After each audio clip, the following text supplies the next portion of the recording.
All right, I was just a bit late again. This is happening. Oh my god, every episode this happens. Oh, there we go. I always forget to refresh the thing. So, ladies and gentlemen, this is episode 39. It's my off-season special. We're gonna look at retired players, draft interviews. We're gonna look at the NHL draft, free agency, everything you can think of, re-signing period. We're gonna go through all that today. I'm thinking of a minimum of a 3-hour episode. Because not only towards the end not only I'm gonna do all that, towards the end I'm gonna set lines and everything for the next season. I don't know when my 40th episode will be. I am not gonna play any of the preseason games on the channel itself. Well, actually, who knows? I might, because I want to see how some of these younger guys do, right? So we might have a, first preseason game of, or the last preseason game, full of just surprises of players who possibly could make the lineup, possibly will stay in the AHL, or just go back to juniors. So we'll see how it goes. But ladies and gentlemen, my name is Manish from MK Gaming by Manish, and today is our off-season special, like I just mentioned. With that being said, we're not going to wait too much longer to get into this. I know I delayed it by like 4 minutes or so. Hopefully I don't have to delay it like that again. Let's see how our season ends up going. And I think we're gonna have a pretty good offseason. I think we're gonna have to make some decent changes. I do want to connect the Hughes brothers together. So hopefully the Hughes brothers can make an impact together during the season. I don't know exactly if I'll be able to join up like a Hughes with, say, like a Luke Hughes with a Quinn Hughes, because they're both left-handed defensemen, and I did bring in Mo Seider for the sole purpose of replacing Tyler Myers, because Tyler Myers is going to leave in the offseason. I don't know how high the value is for Tyler Myers, but even though he didn't win the Norris, he was one of our best defensemen. Mo Seider is definitely going to be taking his position, while I don't know what's going to happen to the second lefty position, considering I'm also getting rid of Ekman Larson.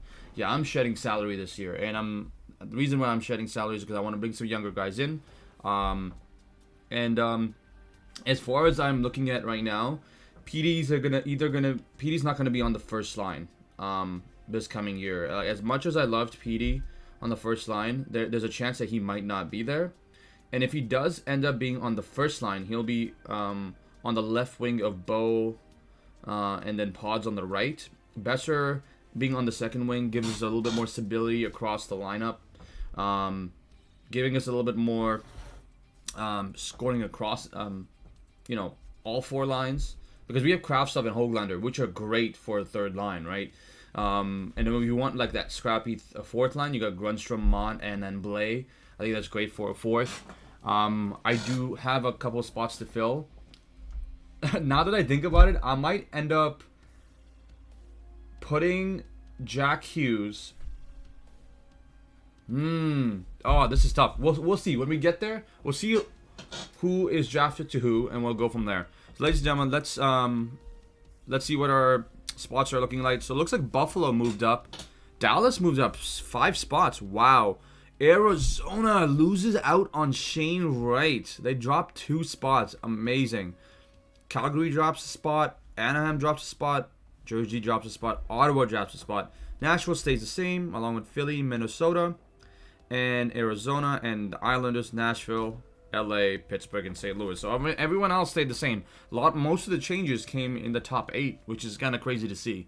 But hey, it is very unpredictable with the draft, right? So let's go ahead. We accomplished our goals. Fan happy this past 90%, of course. We can let's view the draft class before we get to the retired players. We got some gems, about 3 gems as far as I've scouted during the season. Shane Wright is the guy to go for. The only thing with Shane Wright is this: if we're gonna go for Shane Wright, we're not gonna trade for the pick itself. We're gonna let him get drafted and see what his value is afterwards. Because usually when you draft a player, their value goes down compared to the actual pick itself. So what we're going to do, we're going to let him get drafted, see where he's at in terms of his overall trade value, and then possibly trade for him afterwards, depending on who we have and who we're willing to give up. I don't want to give up Jack Hughes because he's been pretty great, but you know, we'll see what happens because I think Jack Hughes is gonna be a big part of our, you know, franchise going forward, at least for the next 2, maybe 3 years, depending on how much I decide to play. But you got we got Vishnevsky, Letnin, Medvedov, Lambert. Lambert is another guy I've been looking at. Overall, he's NHL ready, similar side to Nick Backstrom. His overall, like across the board, he's absolutely great. The only thing is his physicality is a little lower, but shooting, puck skills, and skating, all above B's. I'll be pretty happy with that. Obviously, we're not going to get anything close there. Our projected is all the way around that 30 mark. So let's take a look at what we got here. I think Leno is kind of who I was looking at. A right-handed D-man. He is probably going to go to the juniors almost immediately. But overall, Leno has decent stats across the board. Senses, physical, and defense, not as much, even though he's a defenseman. He's probably I think he's an offensive defenseman, if I'm not mistaken. Let's see. Does he have his nothing wrong with 3 years though? That's the thing. He's an elite medium. Elite mediums are great. I did scout him. How many times did I scout this guy? I only scouted him once. I swear I scouted him more than just once. Okay, hey, it is what it is. Chemo, Lepesto, Matthew Ward. Ward, I can't believe I didn't, you know, go after. All right, I did not. I'm just trying to see like who would be the next closest. I don't know. Let's take a look at the gems real quick. Okay, so there's a chance we can probably get Niskala and Wong. Wong was a lot higher. He was like, I think he went in the top. He went in the top 50. He's projected to be in the top 80 this year. I'm comparing it to NHL 21.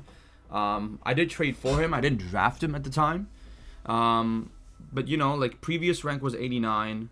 And then now the current rank is 79. And our, you know, scouts rank is 70. So he's been rising quite a bit, which I like to see. Same with Niskala. He's slowly been rising. Barnaby is going to be a little bit harder to get because he's in that top 10. But let's just go back. Let's take a look at retired players. Okay, I don't know who's retired, but we're about to find out.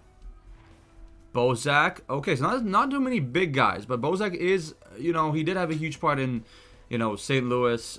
Play a big part in St. Louis. Bozak. Molson retired. Brad Richardson. Oh my God. Johnny Boychuk. Okay. Korpikoski? Yeah, Korpikoski. McLeod. Jeez. McLeod? No! Jeez. He was a big boy. Jack Skelly, former Canuck. Yuxina. Cal O'Reilly. Wandell. Joachim Lidstrom. Is that? Hey, Joel Lundqvist.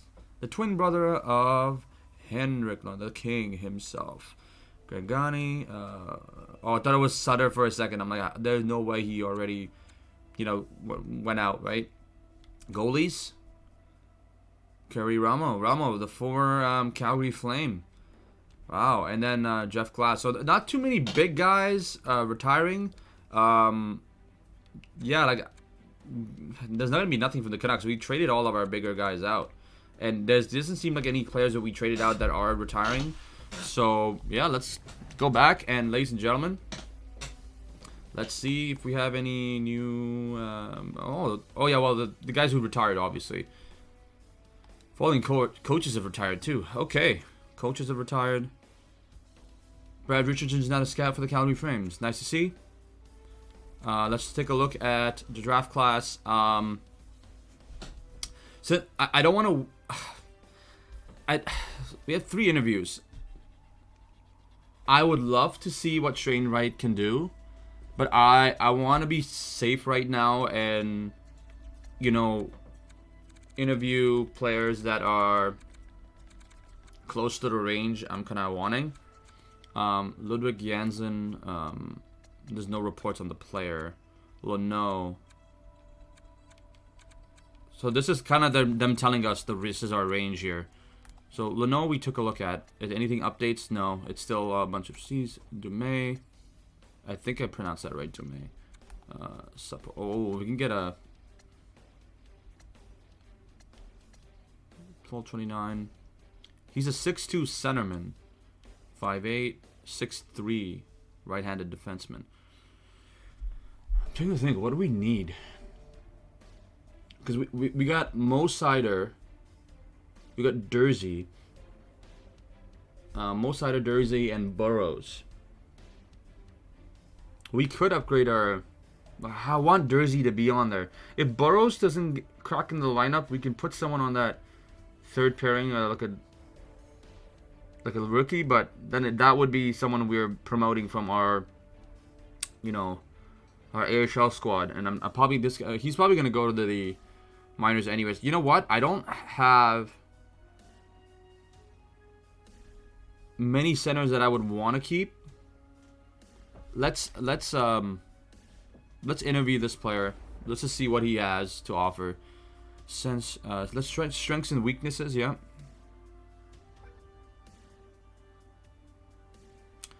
So I'm gonna ask strengths first. Can accelerate quickly and turn on a dime. Okay. Weaknesses.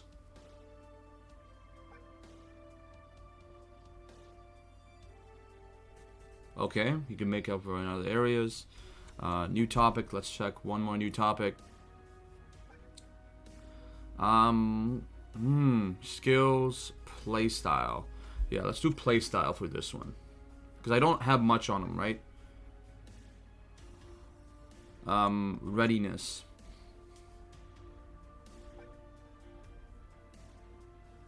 I may need more seasoning, but I'm committed to it.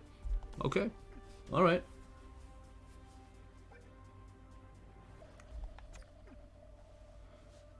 Because I would love to have 4 years. He said few. Okay, 4 years, few years. Okay. So we got that one guy. Now we're going to take a look at our gems. It's not separating all the gems together? Oh, okay. I have to separate myself. And here come the gems. Okay, so it's going to be Niskala and Wong. Interview player. Strengths and weaknesses. Yeah, I think I always have to start with strengths and weaknesses to kind of know where I'm at.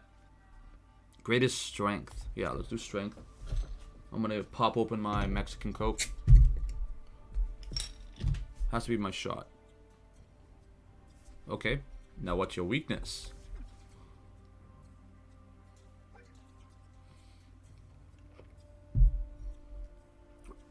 Physicality is not a huge problem, because if he does get taken down, we're gonna have people, stand up for him like hopefully a Mo Sider, Logan Stanley type. Let's take a look at new topics. We only have one question left. I'm gonna switch it up a little bit. Playstyle, we already kind of... Skills? No, personality. Let's take a look at personality. Alright, that was the last question. Okay. Alright. What else is it gonna say, right?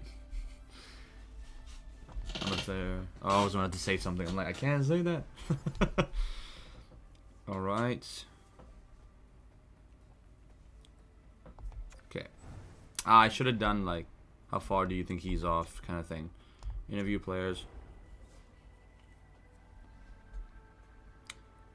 Skills. Let's do skills. Strengths, weaknesses. We always go strengths, weaknesses. It's probably the best way to tell what he's better at and what he's not. And we can grow him in certain areas then, right? You can have him be more physical and then get to that point. So physicality is one of those things that a lot of players, have a problem with, especially more skilled players. Play style.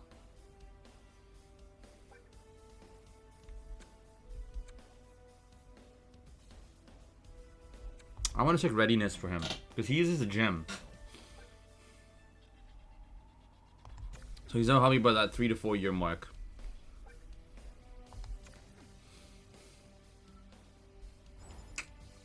3 years? Okay, not bad. 3 years is pretty decent, but then again, I won't be able to put him in my squad almost at all. Alright, we're done with our interviews. I just had some dust go up my nose, so it's like, oh. Alright, I think we're good here.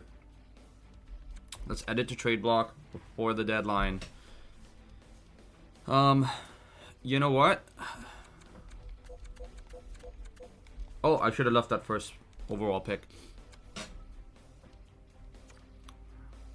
First round pick, 22 draft. Oh my god, I hate to do this. Why is Tyler Myers' value so low?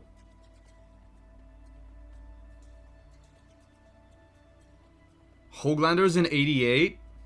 Mother. I almost cussed out completely.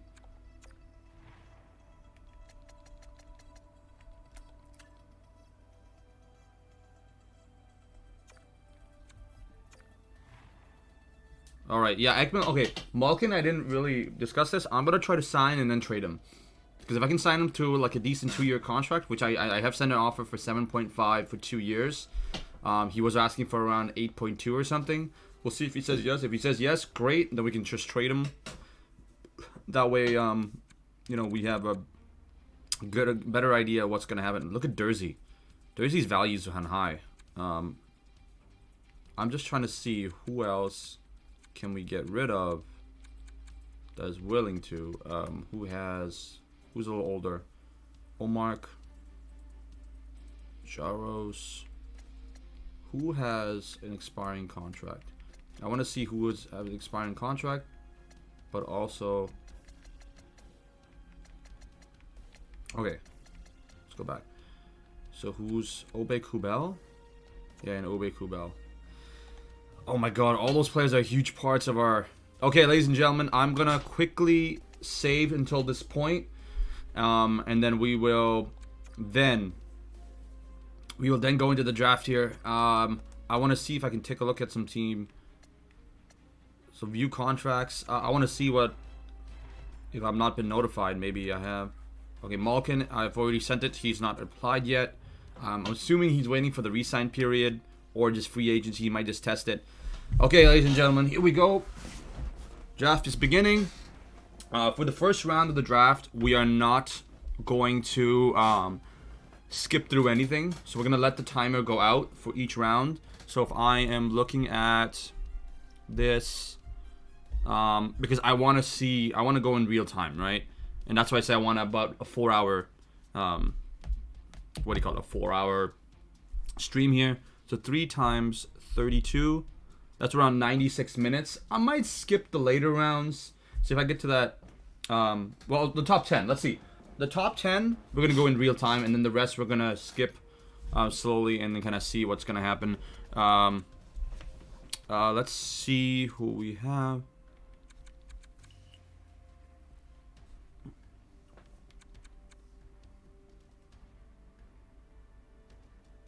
Oh my god, Timo Meier got a hat trick. I'm not been... Oh my god, am I missing the game right now? I play fantasy hockey too, if you realize. Okay, let's take a look at our player values, because I think when you hit the draft, they go a little higher. Okay, can we see our watch list anywhere here? Where's our watch list? Huh. We can't even look at our watch list from here? Okay. Who did we want to go for? Oh, I was gonna see. I know this is gonna sound crazy, but Jack Eichel. If I could get 50% retained, oh my god, $5 million for Jack Eichel. I probably shouldn't do that. How much cap space do they have? Whoa, they have almost all the cap space in the world. Okay, let me just try it. This is for fun, because I have a lot of defensemen I can pull up. But like, oh man, if I get a 50% retained Jack Eichel just for fun, you know, like, oh my god, how amazing would that be?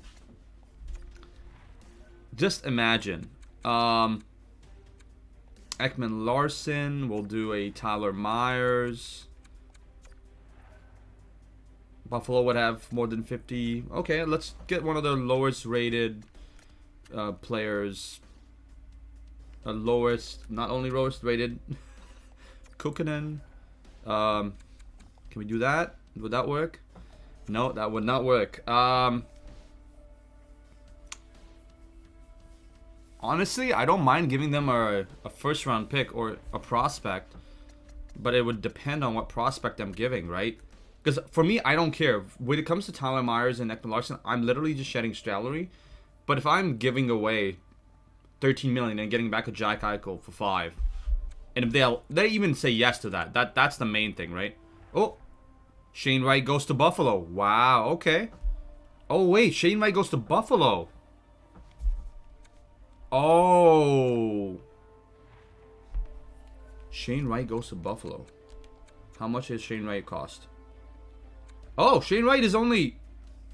Whoa. Whoa. Shane Wright is...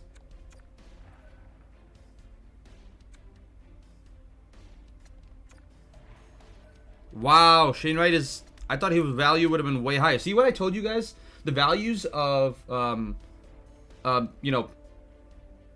values are so much higher in terms of the actual picks themselves that, you have to wait for the players to get drafted and then trade for them afterwards. Do not trade for picks unless they're like later picks and it's going to be like where the gems are. And that's pretty much it. Hey, thanks for Pendant Hard for coming in again. Hey, no problem. I love people helping people out. That video is still up if you want to, reference it. If it's not up, just let me know. I can just double check the settings on it. But yeah, we're in our draft right now, and we're gonna see what's gonna happen over the course of the next little bit, and we're gonna go from there. It's gonna be tough to say if we're gonna be able to get a player like a Shane Wright, but if we can get a Shane Wright and maybe more, it'll be amazing. Let's just okay. Just keep going lower until they maybe say yes. Because sometimes, even though it says the value is a little less on our side, we might still be able to grab a player. Alright, let's take that out there. Okay. I'm trying to think. Maybe we can add a pick from our side. We don't have any second round picks. We don't really need a second round. These ones are valuable, though. That's the only one problem, right? Can we add a... I know a 7th might not do much. Let's do a Colorado Avalanche 3rd. Okay, Shane Wright is going to be a little tougher to get. That's for sure. I'm thinking maybe a player that has already been drafted then. We're going to wait until Dallas makes their pick and then go in, because I don't want to start searching for a trade and then everything kind of goes downhill.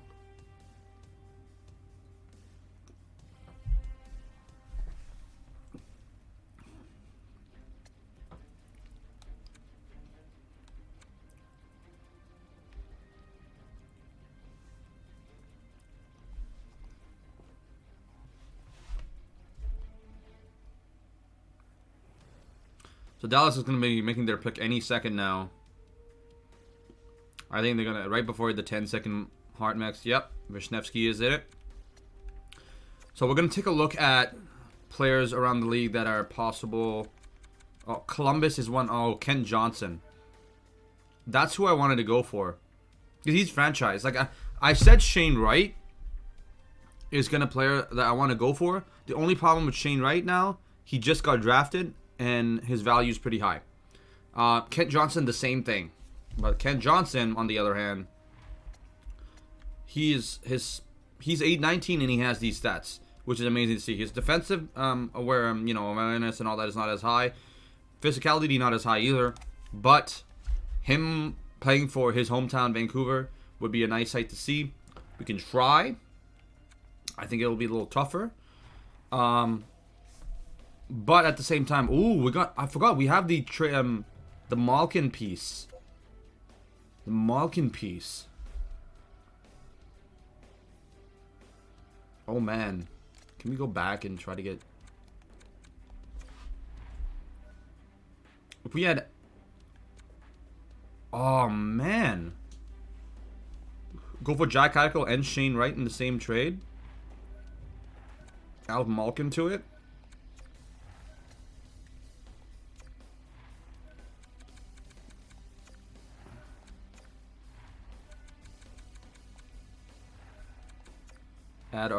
We can add our first if we're gonna go for Shane Wright, and then we can add just a random low-rated player on their team, like a Sederquist. Oh, I forgot to retain on Jack Eichel. Oh shit. Oh, sorry. That would have meant. Yvonne, yeah, like, Evan, sorry. I am not gonna sim the first 10 picks, but I'm gonna sim the picks, from the top 10 beyond. So if you're wondering, yeah, why am I waiting? I'm just trying to make some trades in the beginning, trying to get some, get some trades through on my end, and then I'm gonna go for that after, because I want some time to think about what trades I want. So I will definitely be simming, but just not until the 10th pick. So I'm gonna the first 3 pick, it'll be on 30 minutes or so total from the first, or maybe 25 minutes or so, considering some teams make their picks earlier, and then that's pretty much that. So I'm gonna go back real quick, exit, because Calgary's gonna make their pick, so I'm gonna have to go back anyways. I wish that was not the case, oh man, if I can get Eichel and Wright in the same, that'll fill my 2 positions down the middle right away. And I don't mind giving up a little bit more to get both of them, right? That's the thing. The only thing is, 50% retained.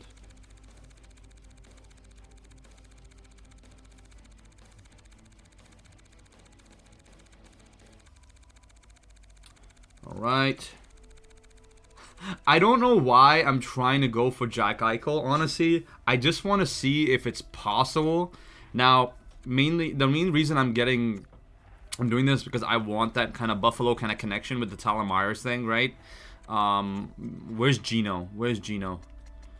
Gino is 90 something overall. We can wait to trade Gino, honestly, but then who would we need to add to even this trade out? No. They'll have more than 45 skaters in their organization. They're probably gonna need. I'll just type some random player. Okay. Should I just press it? Yeah, it's not gonna work. What we can do though, we can try trading an Ekman Larson and like a Malkin for like a Shane Wright. Let's go by overall. We got Malkin. His value's very low right now. You know what? I could probably wait just a bit longer and wait to see if he signs. And if he signs, his value should go back up, because the only reason his trade value is lower is because he's not signed with us yet. It's going to be a sign and trade, like I had mentioned previously. So, you know what? Let's wait a little bit longer. Let's make some more minor trades right now. There was the Luke Hughes trade that I wanted to make. Actually, you know what? Let's wait for Calgary real quick. I'm going to try to do some thinking here, because I know I had a few ideas.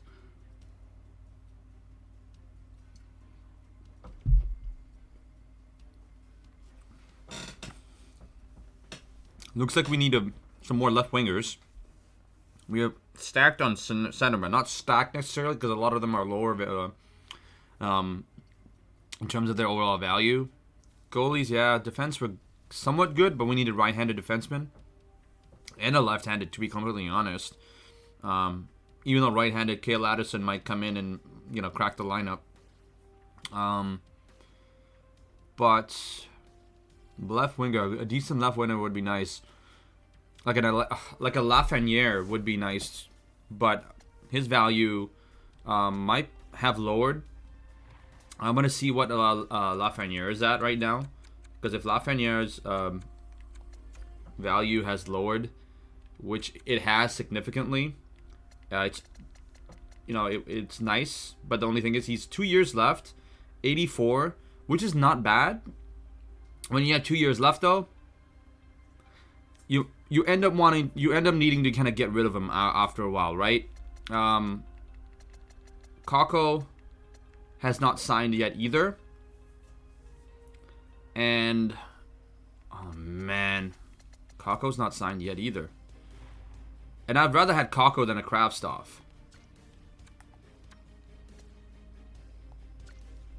Man. I'm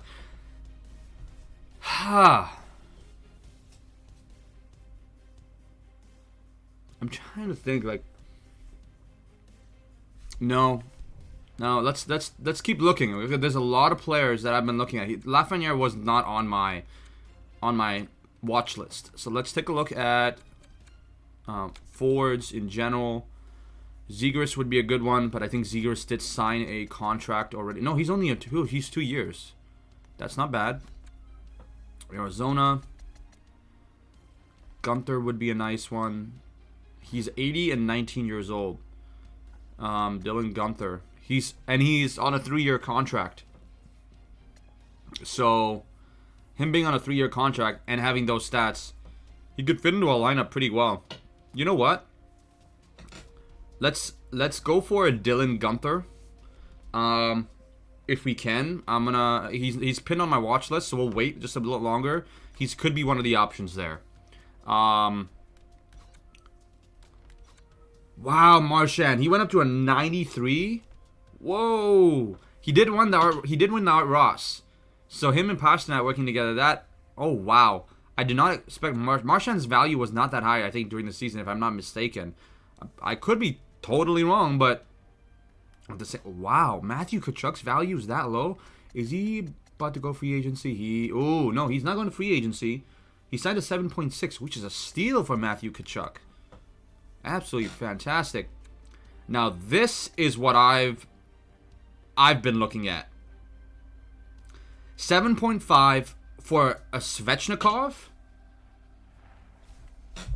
Like, if I can get Svechnikov and play him with, oh my god, if I can play him with Podkolzin, ooh, and Bo in the middle, oh, that would be nasty. Oh man. I'm seriously considering that, because I can trade like an Ekman Larson for Svechnikov with a pick or something. That would be fantastic. We're at our 6th pick right now, so we're 4 picks away from we're going to start simming to our picks. So we're going to take a look at gems and all that, and hopefully we get something, decent. Let's go back to Carolina and just double check and see where we are at in terms of this wonderful little 7.5, ladies and gentlemen. 7.5. He's 8 years at 7.5. He's an 88 overall, 22 years old. He's probably the best overall value for a winger. If anything, Pods will move from the right wing to the left wing, and Svechnikov will get that right wing spot. Besser would solidify his spot on the second line. He will not be able to come back up again, in my personal opinion, unless, of course, there's an injury on any of our players there. Having that Russian connection is just so nice. It's so nice to have. If I can get a Russian center that's pretty cheap, then once in a while I'll have, Svechnikov. If I get him, play with Pods and Kravtsov. That would be amazing to see. But let's. I already pinned him, so let's go back. Let's keep looking what we have for our forwards here. Oh, no, I didn't. I need to go by forwards now again. Colorado. We were looking at Newhook. He's 82-21. He has 2 years left on his contract, which is not bad. We also have like a Landeskog, he's a little older, 87, and he has a 6-year contract, 8 years as well. He did sign that 8-year contract. I keep forgetting. Line A is 87-24. He's a great option for Luffing, but he only has 1 year left. So we're better off going for like a Svechnikov if we can grab him off the Hurricanes. I don't know what happened to Sagan in real life, but in the game, he's not been bad. 28 goals, 31 assists. Maybe closer to his rookie year, if anything. Rope Hintz is 2 years at 3, which is amazing for him and how he's been playing. So we're going to go back real quick. because they're gonna start. New Jersey's gonna make their pick soon, and then we're gonna go back and we are going to continue looking past the new. Was it? Who did we just take a look at? Oh, we'll find out when we go back.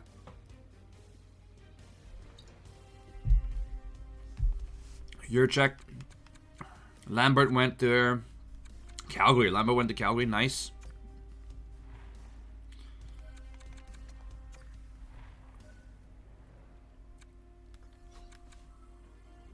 So we went all the way to...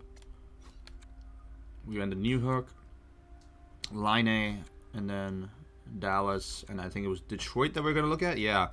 Lucas Raymond has 3 years.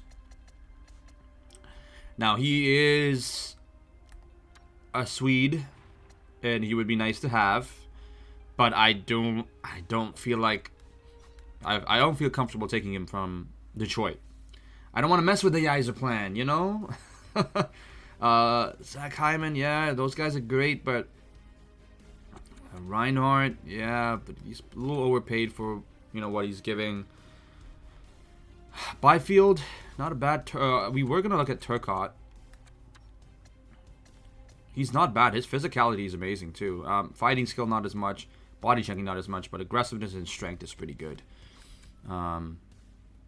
Kaprizov, he's 9 mil though. So a little over than what you want to go for. He glitched out there. There we go. Suzuki, Caulfield's pretty low. Having a Caulfield would be nice. But, and he has a lot of speed, but not as much physicality. And that's the thing. Where are we going to put him if we get someone like a Svechnikov, right? Getting a Toffoli back would be nice. 4.115, 85, but at 30 years old. That's the only downside there. New Jersey, so we got a minute 13 before they make their pick. Holtz on the Devils. Great shot. Not as much skating ability. Everything else is kind of mid-range.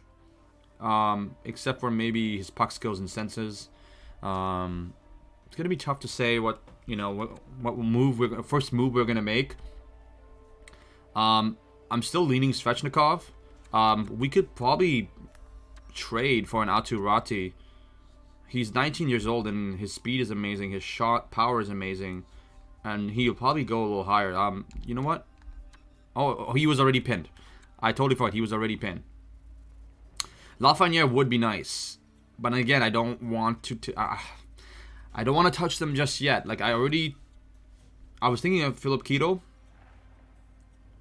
But I'm not sure. Oh, and yeah, of course, Nashville's taking their pick now. So, we can go back the other way now because we're almost at the end anyways.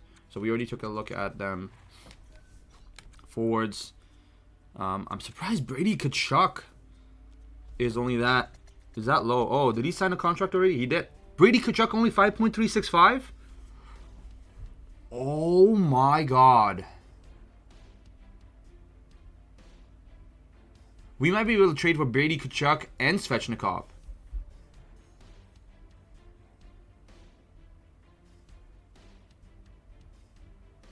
I don't know if I should do that. That's probably... Like, I'll still save money if I trade for Svech and... So say he's 5. Say Svech is 10. That's 12. Ekman Larson 7.2. Myers is 6. So I'm saving about $1 million if I trade for both of them. Let's pin them.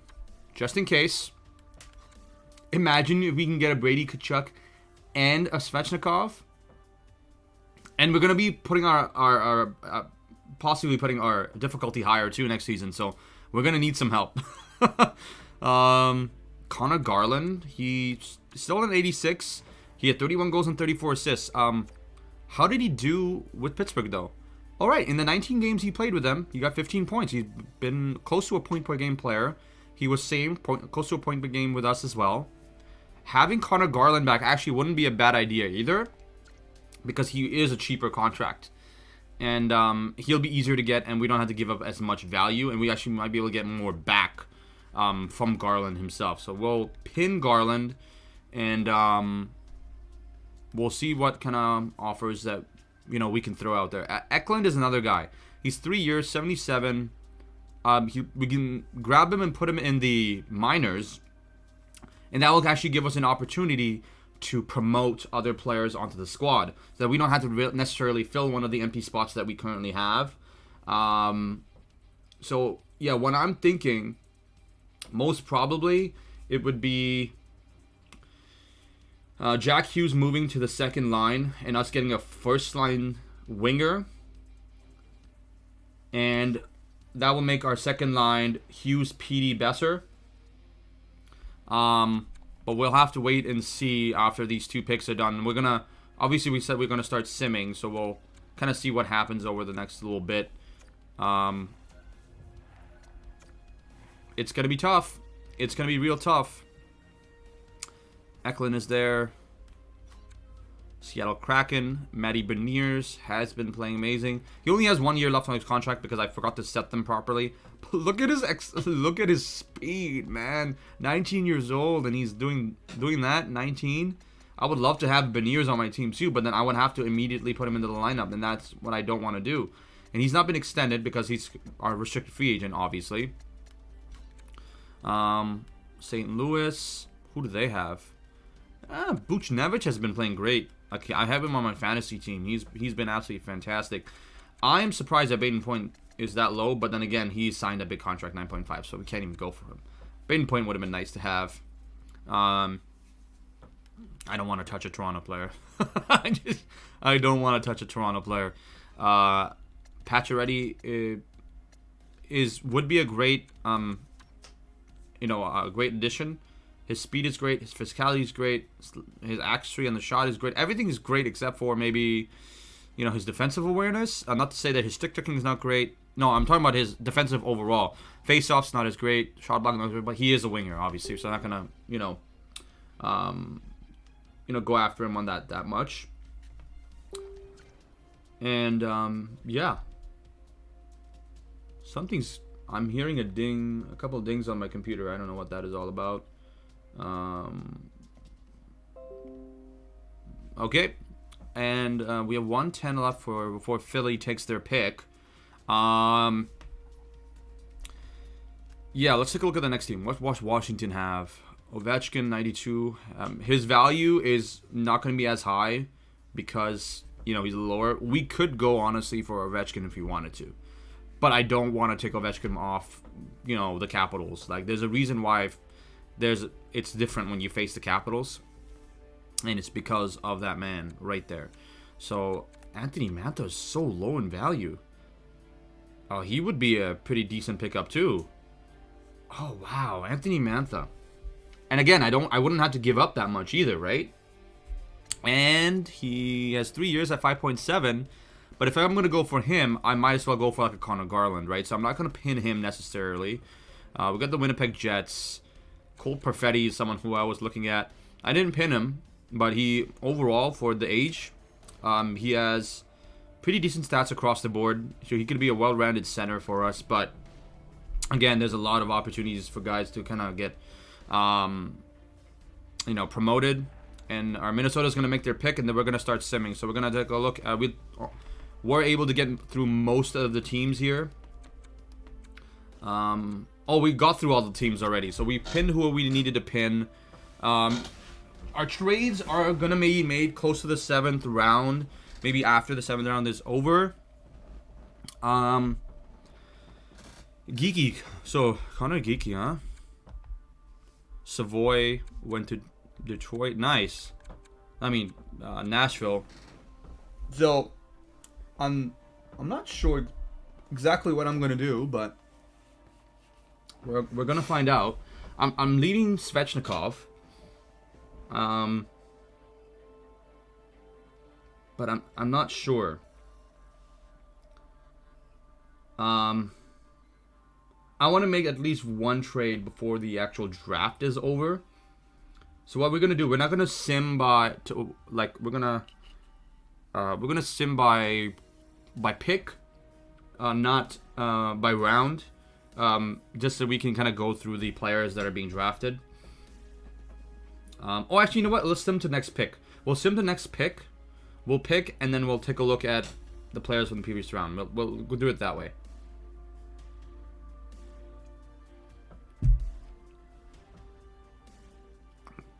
Because I don't have a second round pick, as far as I know. So,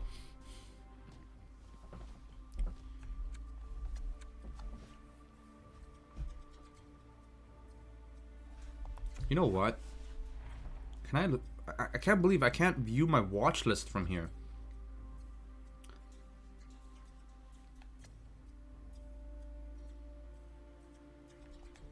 Yeah, I can't do much until Malkin tells me if he's gonna re-sign so I can trade him. Oh, I can trade him back to Pittsburgh for Carl and Garland. And if his value is higher than Garland, I can retain on Garland. That would be pretty fun to see. Trading and then Garland is just like, yep. Mm-hmm.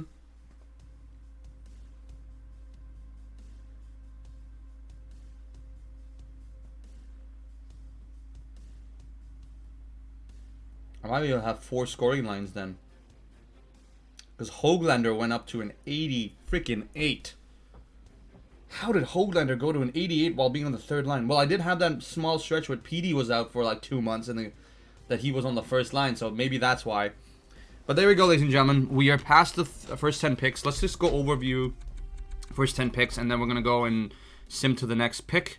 So we got Shane Wright going to Buffalo, Vishnevsky going to Dallas, Lettinen going to Arizona. And look, you can look at the overall. They're all kind of around that 80 range. I'm surprised that these two are here that are 80 and 82, but they're computer generated. Lambert, 76. Medvedov, did I pronounce that right? Yeah, I did. 79 overall. Jurček, 72. Barnaby was one of the gems, I believe, so he's 78 elite medium. Savoy elite medium, 73. Is it Connor Geeky? Yeah, Connor Geeky. For 70 overall elite medium, so not as high of overall, but he will grow, grow pretty quickly. Is my personal kind of feel of him. And, you got the 10th pick from, I think, Korolyuk. I am probably mispronouncing that, but if I got that right, hey, let me know. Hey, Brendan Wood, thanks for coming in. Much appreciated. Other than that, yeah, I think it's just time to sim now. Sim to the next pick. Or trade it. Okay, you know what? Now my feeling is I was going to sim, but I might be able to trade that pick for something else. I want to see what my value is for that pick right now. It's decent. It's a decent pick. I was going to sim, but now that I look at it, maybe I can look at getting a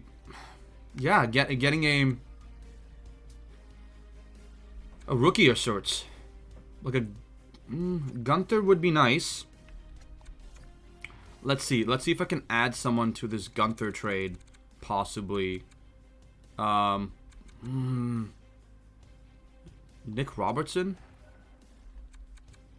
Arizona would have more than 50. Okay, let's see. Let's see if they can give us just a random player. Okay, it's not interesting. Let's take a look at what they have here. Yeah, like we're gonna wait till Arizona makes their pick, and then we're gonna go back in and look at Boston and what they have. Because I do want to now that I think about it, like having that first round wouldn't really make sense to me because there's not really that many gems in that area. The gems are around that 70 overall mark, and I think I have 3 picks around that mark, so I might end up just waiting just a little longer. And if I miss out on those, then so be it, right?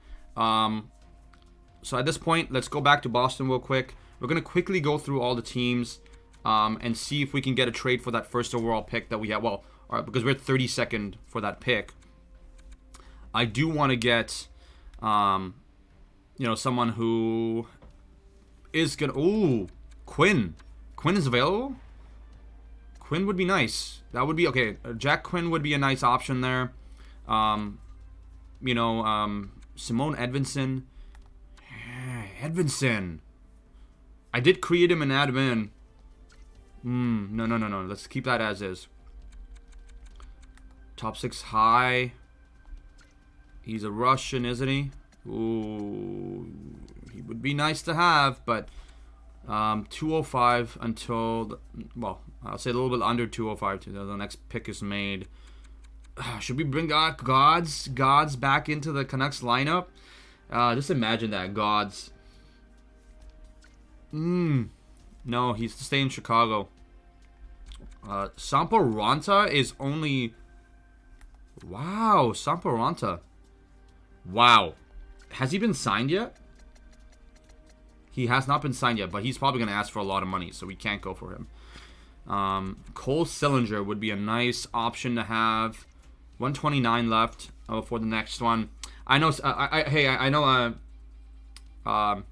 Evan, I was gonna start simming, but I just realized I probably should trade the pick for a prospect that is already in someone's system to make it a little bit easier for me to, put them into the lineup in the AHL, because I do need to build up the AHL squad as well. So I'm gonna try to do that right now. Let's see what we can quickly find here before someone else makes their pick. I want someone in that kind of mid-range, not mid-range, but like a quarter of the trade value kind of full kind of range. Not like a Clark or anything like that, but like a Velarde would be nice, but he's already in the NHL lineup. I want like a rookie that I can add in. Coral was one of them who's just drafted, but I don't feel like going for him. Nah, Shea Weber, no. There's not many. Fabro would be a decent option. I'm just trying to look at the top or the closest. Those closer to the top there. Dobson would be real nice. Keandre Miller would be a nice option to have. Okay, so Keandre Miller. Let's take a look at Keandre Miller.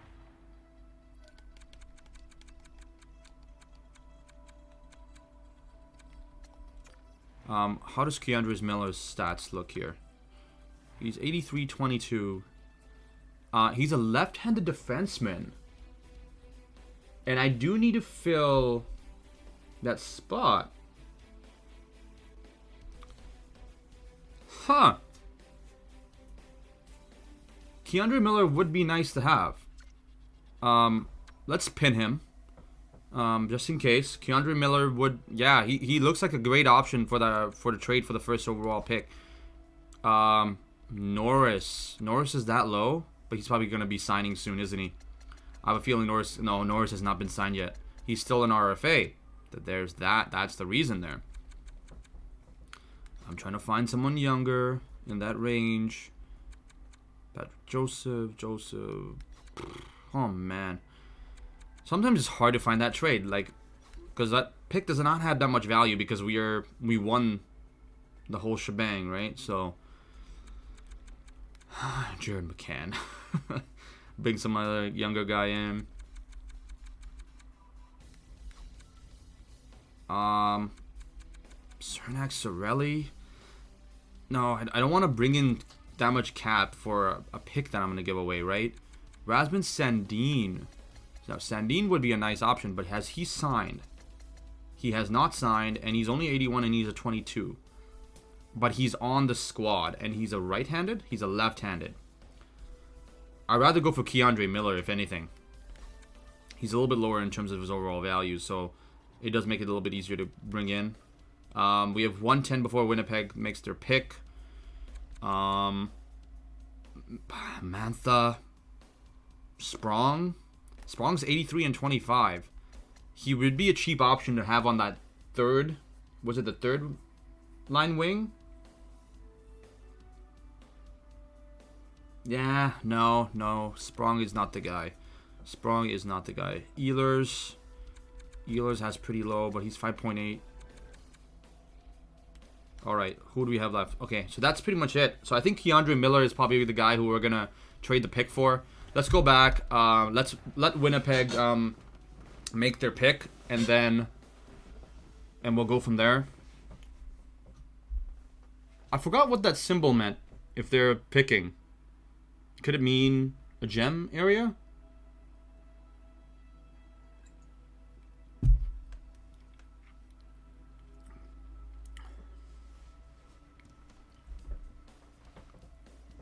Cote. Whoa. Isn't Cote a little bit higher? Okay. Let's see if we can get Keandre Miller.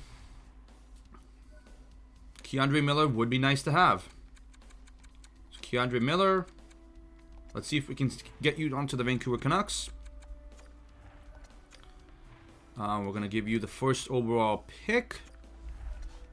But we're going to try to ask for a little bit more. So let's see if we can ask for like a second and Keandre Miller. That's not going to work. Just give it a shot, you know. A little bit lower. Okay, let's see if we can go 2 fourths. Let's see if we can do 2 fourths. Okay, let's do 4th and maybe a 5th. Let's see if we can do a 4th and a 5th. Alright, let's just do a 4th. Let's see if that works. That does not work either. Okay, we're going to keep trying. Let's do a lower 4th, maybe. Yeah, let's go back. Lower 4th, maybe. No, that does not work. Let's check for maybe a 5th. Let's just try a 5th. 5th does not work either. We might have to do a 1-for-1. We might end up doing a 1-for-1. Keandre Miller. A Boston 6th. Let's just do 1-for-1.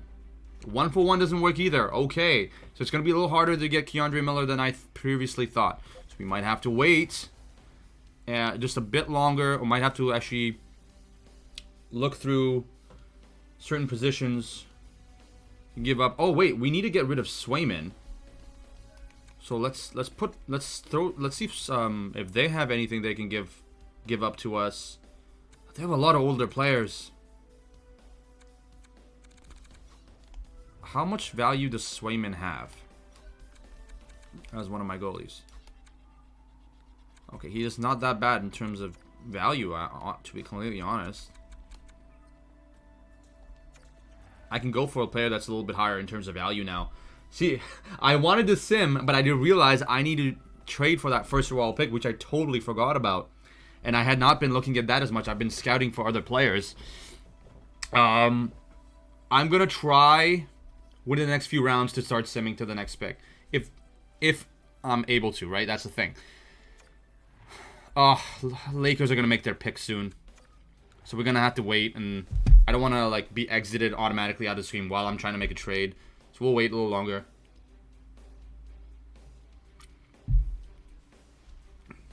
It's already been an hour since I started the special. Yep. Okay. Let's go in. Kamel goes to LA, it looks like. Let's see what Boston has to offer. If not Boston, it's going to be another team. Yeah, Boston.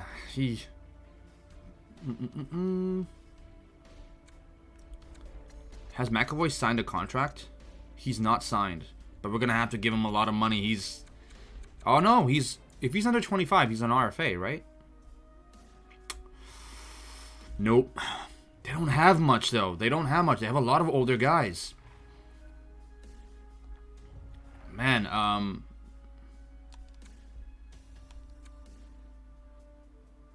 Man, this is making it so much tougher. I wish I was able to look at my watch list. That's one of the downsides when like you're not able to look at your watch list when you're want to try to make a trade. You can only look at that from the main menu.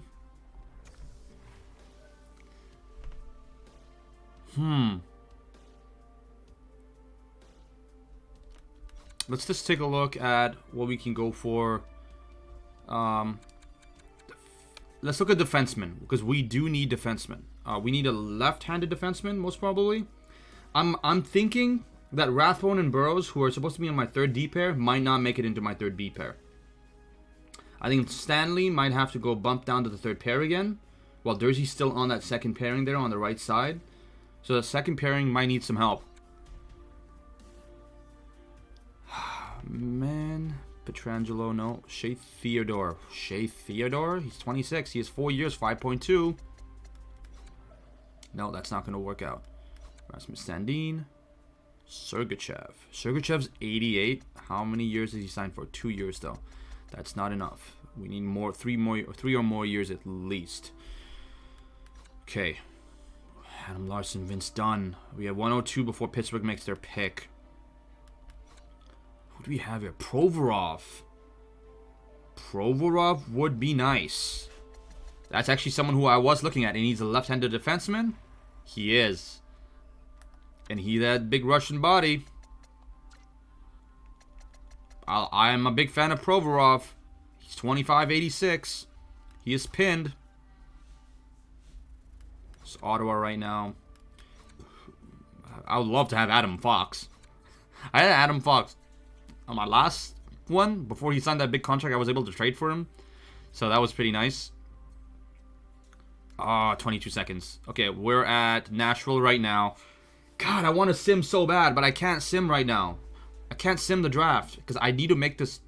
I need to make this trade. Oh my god. Oh, I hate this. Sometimes I hate when you're trying to make a trade and you just can't find the right trade partner. It just makes everything so much more tougher. Oh, where was I? Provorov. Then I passed Ottawa, and then I looked at New York. I think it was New York Islanders. Luke Hughes is the guy I wanted to go for. You know what? Let's just try to go for Luke Hughes right now. Let's just try to go for Luke Hughes right now.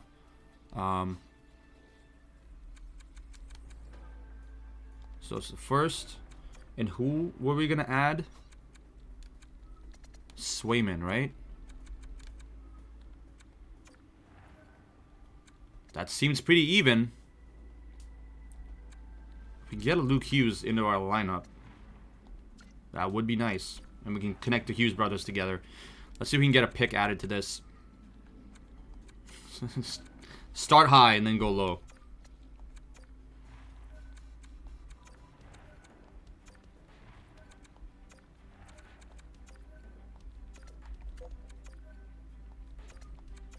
Alright, we have 155. And a fourth? That didn't work either. Let's see, maybe a fifth. That didn't work either. No picks? He's an elite medium. I'm going to be giving away Swayman, who I love having in my lineup. But he's not going to get that many starts with Demko in net. Can we give one of our picks? Devil's pick? 128 left.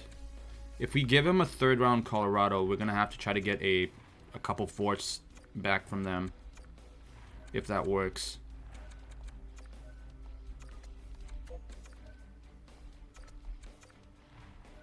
Wow. Are we going to have to downgrade our pick to like a fifth? They're not giving up Luke Hughes. No picks at all? Wow, it's going to be hard to get rid of... Okay. Oh, I took my pick out by mistake. There we go. Wow, ladies and gentlemen, it's hard to get Luke Hughes out of... out of Jersey there. Man, I can't stress it enough. I want to make a trade rather quickly, but it's going to be tough. 41 seconds left. Brent Clark, maybe? Is that going to be possible, maybe? He's an elite medium, though. And he'll take some salary off the books, too, for us. All right, we're going to come back to LA. And we're going to try to do a Swayman first round for Brent Clark. If that works, great. Then he'll be sent to the minors, and he can build up there. Come on, Toronto, make your pick quick. I knew... This is going a little bit more... A little longer than expected, ladies and gentlemen. Okay. Gosha to Toronto. Okay.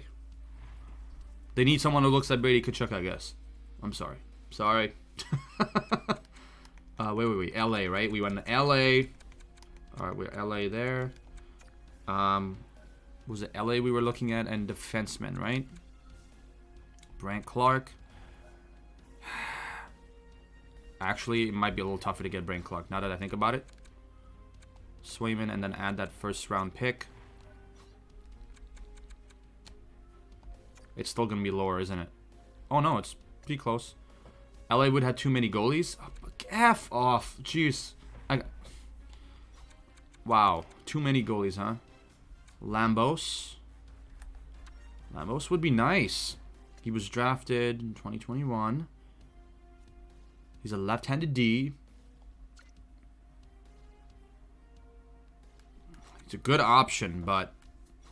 Oh, no, we were going backwards, weren't we? Did we go backwards? I think we were going backwards, weren't we? Let me just double check. Yeah, we were going backwards. So we need to check Florida. Uyghur. Ooh, Uyghur. How long is Uyghur signed? 2 years, 3.2. That's pretty good. That's a pretty good cap hit there for 2 years. Nurse has signed a big $9 million contract. Can't go for him. I would love to have Nurse on the team. Big body. Can hit a lot. Harley. 79, 20 years old. Thomas Harley. He's a left wing. Damn, man. I want to make this trade. I'm glad I set this for 4 hours. Because people can easily come in and out, check in on what's happening, right? Oh, Devon Taves. Bowen Byram. Has Byram been signed yet? He's 2 years. Let's try Byram. Colorado will also have too many goalies? Bro, really? Really? I don't want to try to get another goalie because I'm not trying to get another goalie. That's the problem. Seth Jones, yeah, but he's going to have that big cap hit of 9.5 the next season. Carolina, Slavin, Pesci, D'Angelo. How long did D'Angelo sign for? 1 year. And he has decent speed. Decent physicality. And he's the cheapest option, but I don't want to trade my, a first overall pick, and Swayman for a package for like him, right? Simone Edvinsson, on the other hand, he's not been signed yet. Calgary already. Calgary as well will have too many goalies. Come on. Something has to give, right? Something has to give. Something has to give. Darlene. Nah. Darlene, nah. Owen Power, maybe? Okay, if I don't get to Anaheim and find someone to be a trade partner, I'm done with trying to find a trade partner until the re-sign session area there. Because, Drysdale.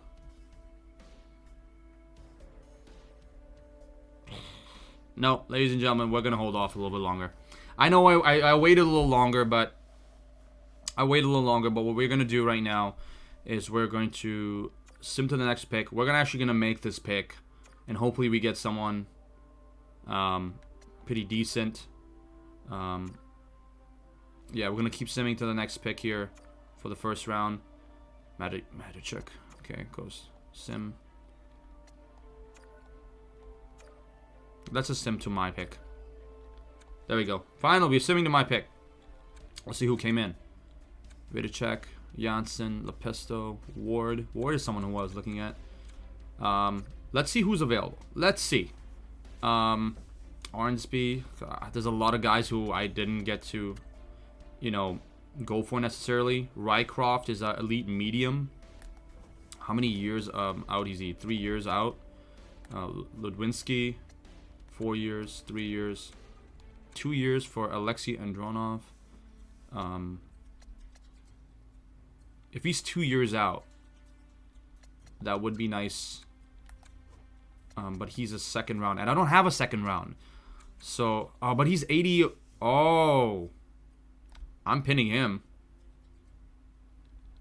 because you have a. Cause I'm doing it by Ladakainen. He's 4 years out as well. All right, let's take a look at. Let's go back and then Let's press make pick again, and we'll go automatically to the top picks there. Let's see. Milan Lucic's comparables, huh?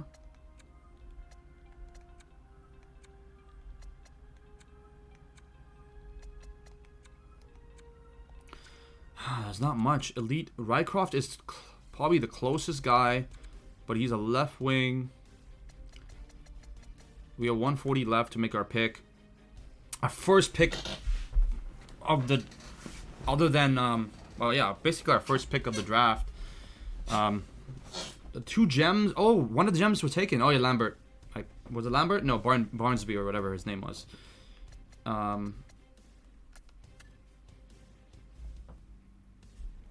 Okay, so who are we going for? Maverick.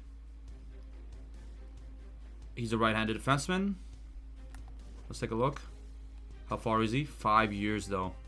He's 5 years out. He's an elite there. I don't necessarily go for all the elites because if they're a little bit farther out, then it's tougher to know. But I think he's who we're going for. I think we're gonna go for, if it's not Denisov, or where is he? Yeah, we're going for Lamaro. Yeah, he's our first overall pick. I don't know what his overall potential is. We're ready to find out. 55 top 6. We could have traded him for something, but we got who we got. Round 2, I don't think we got a single pick in round 2, but we got 3 picks. We'll just sim to next round. Okay. No. So we got draft. Oh yeah, I do want to look at the draft summary. No, draft activity. I should say, because we didn't take a look at if anyone was making trades. So it looks like Vinny Hinola. Whoa, Hinola went to Nashville with the first round for the 13. So Winnipeg wanted to move up. Toronto went up more than 12 spots. Wow. So now we know what those little symbols were. So just to go up 6 spots, Tampa Bay gave up a 3rd round pick. Wow. Okay, Nashville got 4 picks for the for that pick there. Wow. Okay. There's some moves that were made and that I didn't even realize. But not any players. Last time I played NHL 21, there was players being moved at the deadline. Not the deadline, but the draft. And it was like, whoa, what's going on here? So we have a pick coming up real soon. I'm going to sim to pick 69. Ha, nice. I did not know I was going to get that pick. I didn't trade for that pick on purpose. We got a Marcos Hughes. Who's Marcos Hughes? Keatley. Timothy Keatley. There's a gem right there. We're 60. Yeah, honestly, we're going for the gem. Why wouldn't we go for the gem? 62, top 6. Okay. All right. Sim to pick 84. Hopefully there's another gem available. Is there not another gem available? Have the gems all been taken? And it looks like the gems have all been taken. Okay. This is someone who I actually have pinned. It's 3 years. Nikitin. Top 6. Is there anyone elite potential possibly coming up? Coming up, yes. There's quite a few actually coming up in elite potential. So we're gonna go for Nikitin first though. So how does he look like? 63 overall, top 9. Okay, not the best, but it's something. Okay, sim options. Sim to pick 94. So 94, what do we got around here? A lot of players who we have not. John 4. Salen. 5 years. Scout recommendation?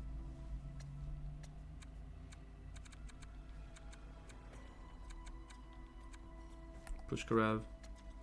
He's 3 years out. Hard shots, lacks size, reach, must bulk up. Westgarth. 4 years out.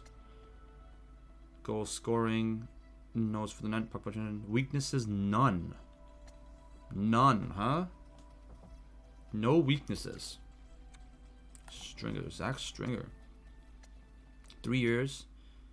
Elite speed, puck protection, strength. None weaknesses. Elite medium. Stringer, someone who I'd go for. But Pushkarev looks like someone who would be nice to have. As well, 3 years out though. Gets emotionally, he's driven to win. Yeah, let's go for Pushkarev. Let's see what he has to offer. 63 top 6. Okay. Sim options. Sim to pick 128. Is Stringer still going to be available? Probably not.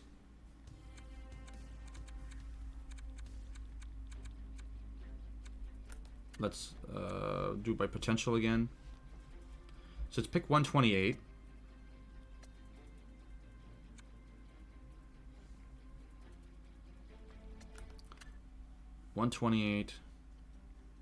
McDonald. Phew. Top 6. Wafalski.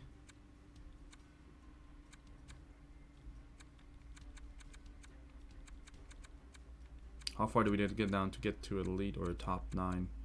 Was it Trafford? Baco. No. Let's stay a little higher. McDonald. No report on McDonald. 5 years. He doesn't have an X factor. Some of these players have X factors, which I have been neglecting to view.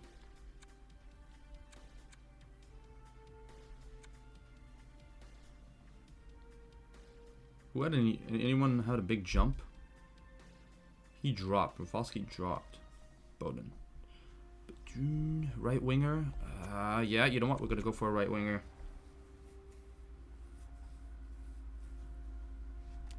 Oh, that was the last pick of the draft. Oh, well, not last pick of the 4th round. Let's take a look now. Top 9, 56. Okay, so we're not have the best luck just yet. Hopefully we can get some more luck soon. Sim to pick 160. Okay, so we missed a lot of those other guys that we wanted as well. Tamara.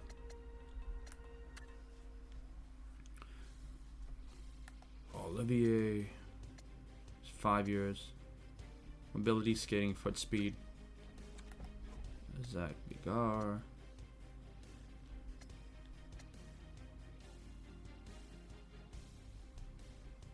And that's why his character is one of the weaknesses. Kashan. Here's a goalie.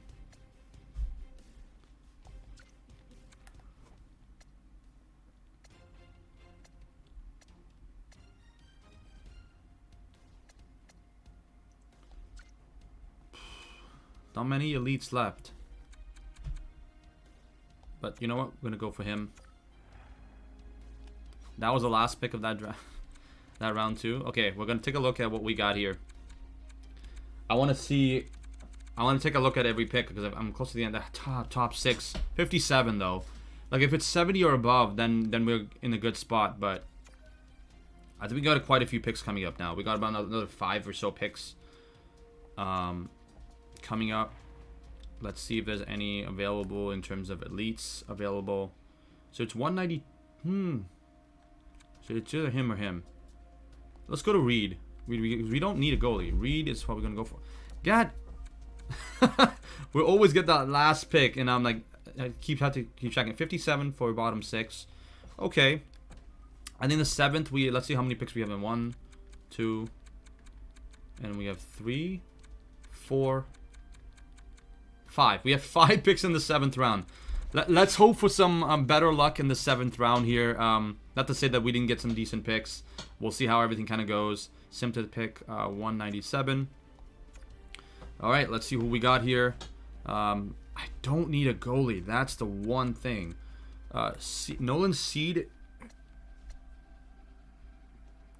Strength of competition E. Tomov. Strength of competition A+. Herbert C+. Julian. 5 years. And very even keel. No weaknesses right at the moment. Scout recommendation. That's the thing. It's scout recommendation. Let's see who do we have from Elite. Kulich.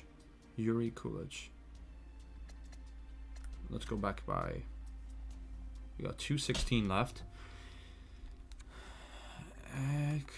We can't even take a look at his wonderful competition stats because I didn't scout as much. I should have put scouts in certain areas, which I did not, and that's kind of on me. Weakness shot utilization. Okay. Seed. Tomov. Julian. Jacob Dion. It's a high AHL top 2, so you could crack, you know, the squad. 3 years, which is not bad. How many years? 5 years for him. How many years is for him? 5 years as well. Keith, 5 years as well. 5 years as well. I think it's gonna be him. It's gonna be Dion, or it's someone a little higher. Yeah, it's Dion. Jacob Dion. And we're gonna sim to the next pick again.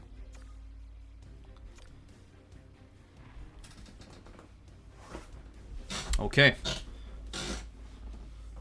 Have a little sip of my Coca-Cola.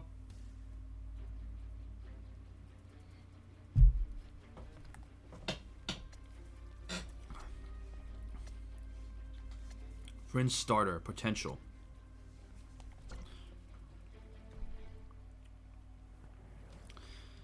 See, if I don't mind goalies early. I don't go for as much, right?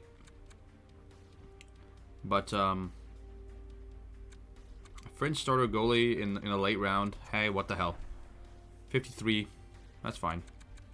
Reading check here. 59 overall. AHL top 2. Okay. Was that our first pick? That was our first pick. Bakhanov.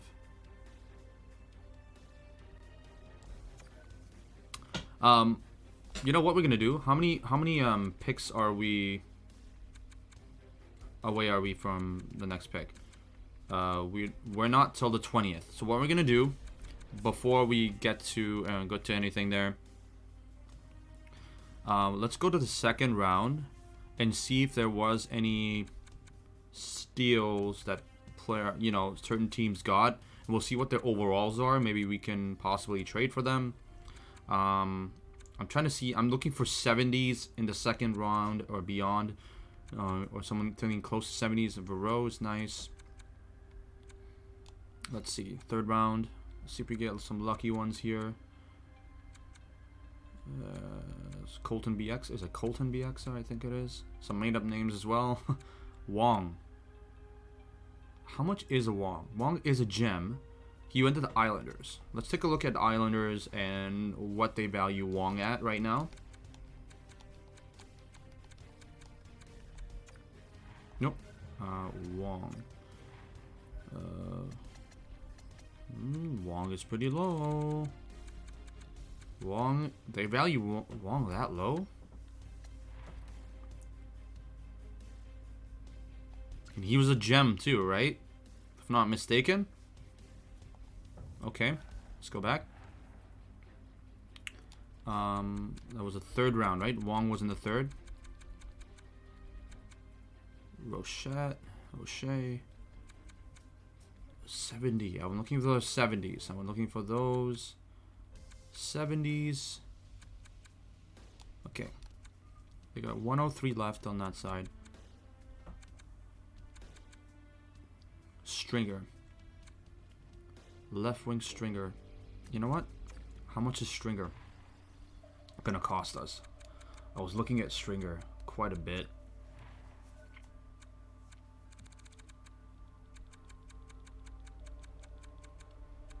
Stringer's not that bad. It's pretty low. I don't mind giving up a couple of our late picks for like a Stringer. Winnipeg Jets. Stringer is someone who I was looking at. Give him 2 picks. Let's see if we have anyone who we don't really need anymore. Highmore. Highmore and a pick. Highmore is one of our top guys too, so let's see if we can replace Highmore with maybe another player. Ah, jeez. So Stringer, yeah, let's try to go for Stringer. I don't want to, like, a lot of these players who I'm gonna draft are not gonna be able to get much back anyways. So I'm thinking, okay, maybe we can get like a Stringer or something into our lineup. So Stringer there, or not our lineup necessarily. Well, into our AHL squad, and we'll see what we can do here. Draft picks, we're gonna add a 7th. We're gonna add a player, like a lower player, lower trade value, I should say. Brady Keeper maybe. Goled was nice. It's 21, but I think 19. Yeah, Stringer would be nice. Goled's nice though. He has a good stats. 21 years old. He did play pretty well. Honestly, I'm gonna probably end up doing a Bunting, a Colasar, Focht.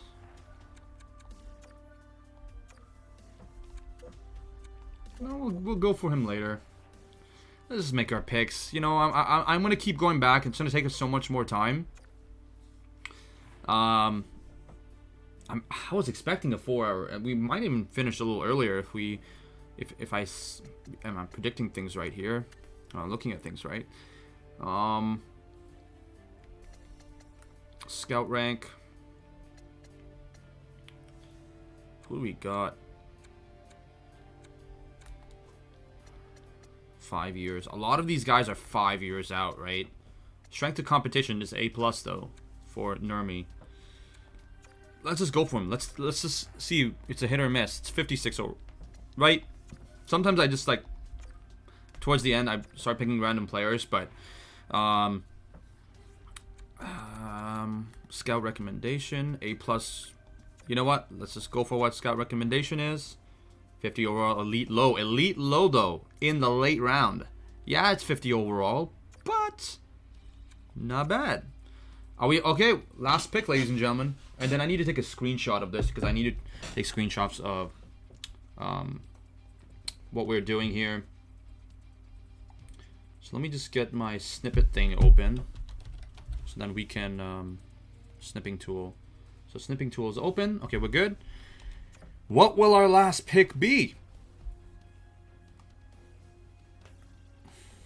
Miguel Tourny, 5 years. Competition League, Holmquist, A+. Okay. Hey, that's not bad for, you know, overall. Holmquist, yeah, Holmquist. Kulich. Yuri Kulich. Explosive quickness, explosive strike, quick calculation. You know what we're gonna do? It's gonna be Kulich. Should we go Kulich? Let's just go elite low Kulich. Let's see what he does. Top 9. 54 overall. Alright, so this is our draft.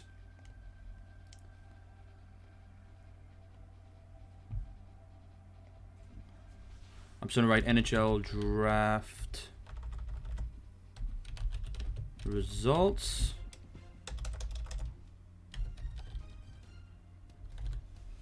And put that into my backup folder so that I don't lose any of this information. Draft results. E39. All right, so we're gonna advance now. Draft is finally over, And it's the re-sign phase, ladies and gentlemen. Whew, that was a good hour and a half of the draft there, explaining what we're going to do and everything. I'm just going to advance the day, and let's see, hopefully Malkin... yeah, hopefully Malkin... So he wants a little bit more money.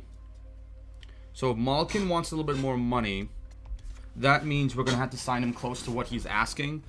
And what he's asking could be a little more than we want to give him. Because we want to do a sign and trade. He went up to 9 million. Let's see if he can do this at 8.5. Let's see.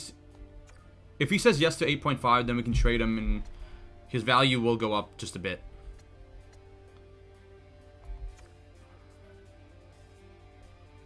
He's gonna test the free agent market. Hey!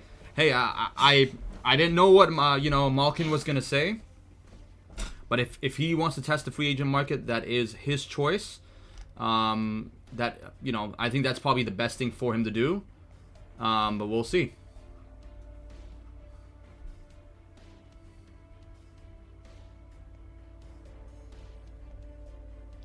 Other than that, I don't know who else I would really kind of go for. At this point, I'm just going to take a little bit of a breather. I'm going to do some thinking, and yeah, we'll go from there. So I'm going to turn off the mic for just a second, and a couple minutes, and we'll start again with our re-sign phase. But also, we can make some trades if I'm not mistaken, right? We can make trades right now. It's just re-sign. You're right. All the trades have to be made during their... You're right. We can't make any trades right now because then everyone's testing free agency.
All right, we're back.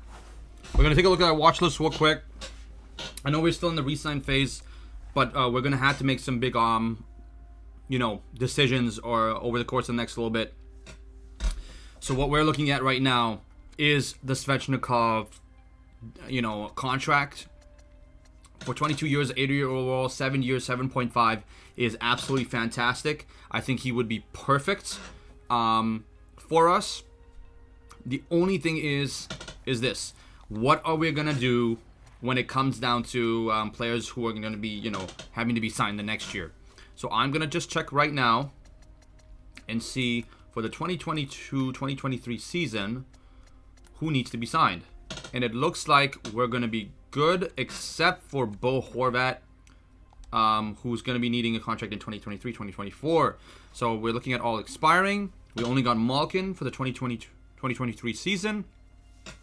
And I think we're going to be good on that. The only thing is, main roster, if we take a look at main roster one more time, we got all the younger guys, obviously, right over here. It's gonna really depend on what's going to happen over the course of the next little bit here. Who's going to be on our team, who's not. I'm thinking, to have this 4 hours might be a little longer than we would want it to be, but then again, we're going to be setting lines and everything for the next season as well. So we'll see kind of what happens at this very moment. Let's see. He said he decided to test free agency, but can we try again? Can we do 8.8 for 1 year? If he allows it? If he allows it, then we might have a chance. Advance.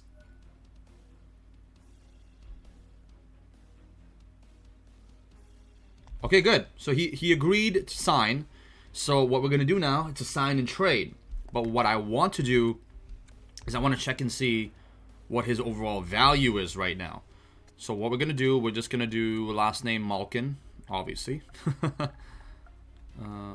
Malkin, and we're going to press search, and his value is lower right now, but as soon as that that hits, that the whole point hits, it's 91 overall. If you add him to an Eichel trade and we add a Tyler Myers, it might be a little bit easier to get him, especially if we add a pick or two. So not Eichel necessarily, I'm just thinking out loud right now, Eichel definitely would be the better option. That's Svechnikov if we can get Eichel retained at 5, retain and get him at $5 million, right? Buffalo will never do that. I did start the franchise mode before he was traded to the Vegas Golden Knights, so there is that. So keep that in mind, ladies and gentlemen. Peyton Krebs and all those players are still there with the Knights themselves. But yeah, if we're looking at the watch list right now, we got a lot of great options. Our D-men, the D-men options are, I would love to have a Hughes, but it's going to be tough to say if we're going to be able to get a Hughes if we don't, trade the right players. Now, we don't necessarily need, what was it, a left wing center? What did I have here? Let me go back to my page here. I had all my notes set here. Yeah, we don't necessarily need a left wing, a center left wing, no, second line left winger. We can move Langdor there and put PD and Besser together, and then we can fill the third line, and make it a little easier to get everything in, and not have to take as much. Not to put so much on the cap itself, because we are already low on the cap. We put 3.63, but again, we're going to be trading Malkin. So that 8.8 will open up, and we'll have 11 million to spend. But we'll see. It's going to be tough to say what's going to happen. Now, I'm going to be removing some players that I don't really need anymore. Oliver Kapanen would be a great... he's a centerman, 18 years old. We might trade for him, because look how low his value is, right? Ratti, maybe not so much. Holmstrom is a great option. I think he's 19 or 21. He's 21, so we're going to remove him.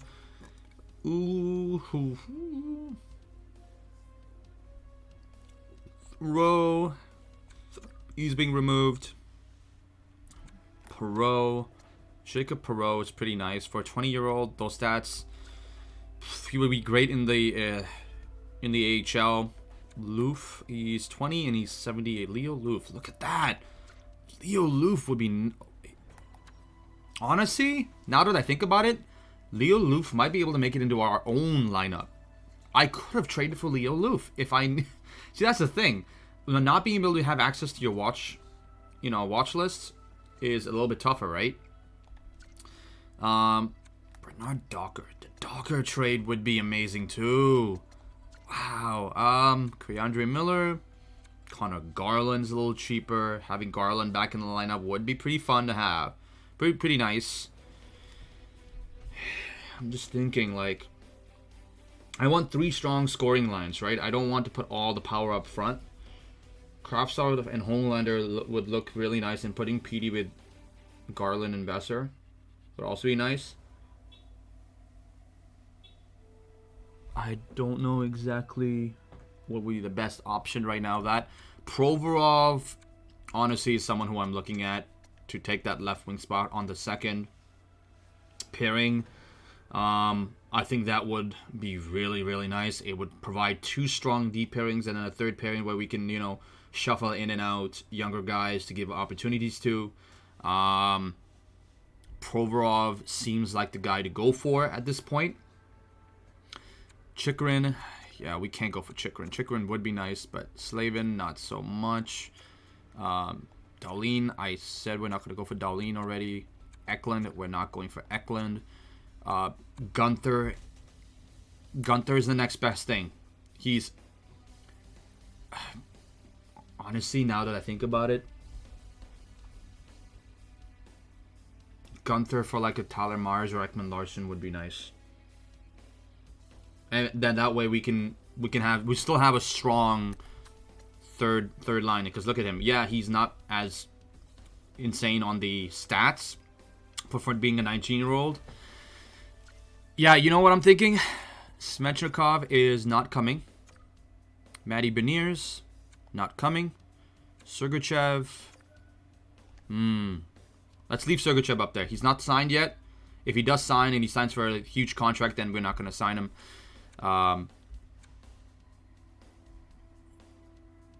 Yeah, this would mean Eichel's not coming. And Kent Johnson is not coming. Well, Kent Johnson could still come and be on a third line.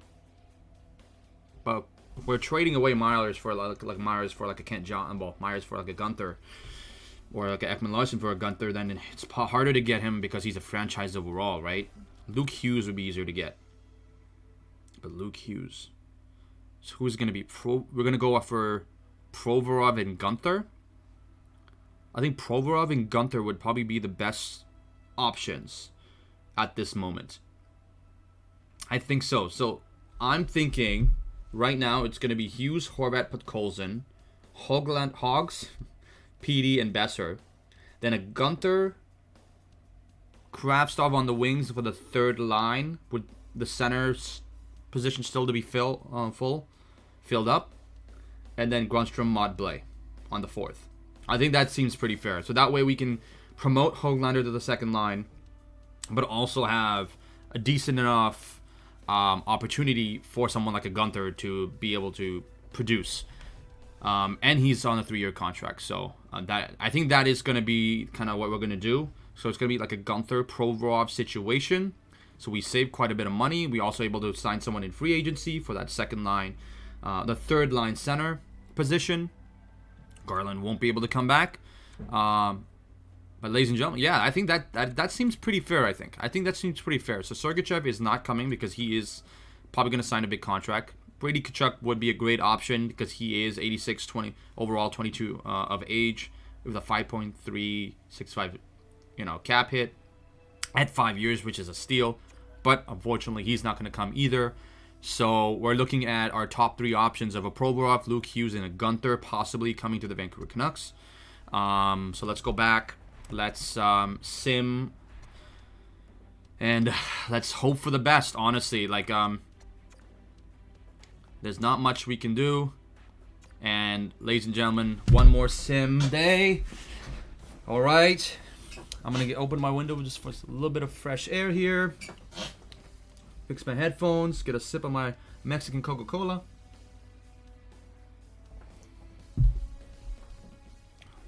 And free agency is starting now.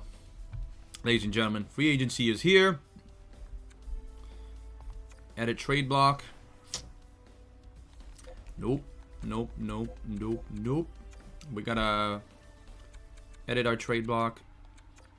Ekman Larson. Tyler Myers. Evgeny Malkin. See, Evgeny Malkin's stats went up. So, I had a feeling his stats are gonna go up, and it did. And I'm gonna take a look at other players too to see how they have increased in value. Who else were we gonna put in there? I forgot about Klimovich. Is he gonna be available next year though? That's the thing. If I can get Klimovich into the lineup next season, I might not have to sign that second line. But then again, I did say I want 3 scoring lines, so I gotta be careful with what I say. Bastion has to be in there. And then it's gonna be our first overall.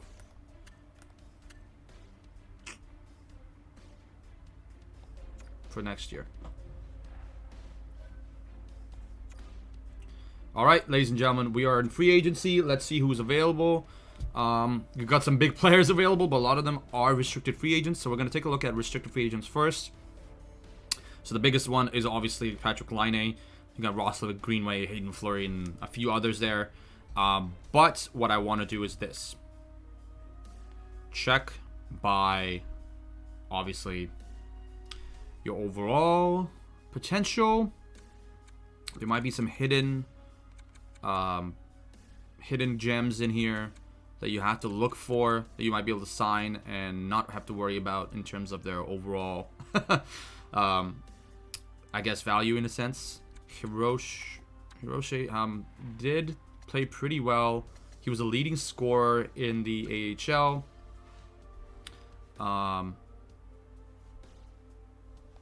Do I have to trade away some players before I start? Yeah, I might have to, before I advance the day, I might have to trade away some players.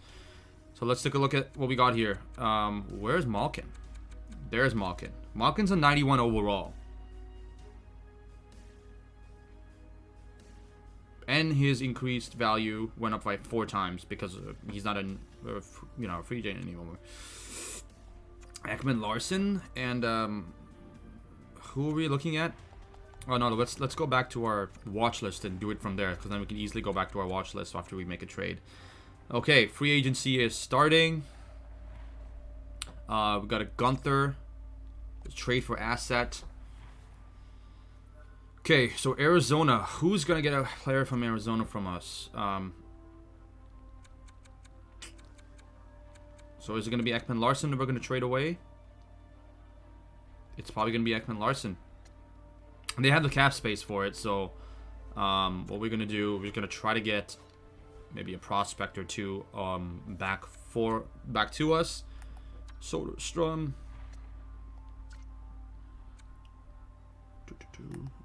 Taratukanen. He was a first round overall in 2022. He seems pretty good, and he is the defenseman. Can we get Taratukanen back? Gunther.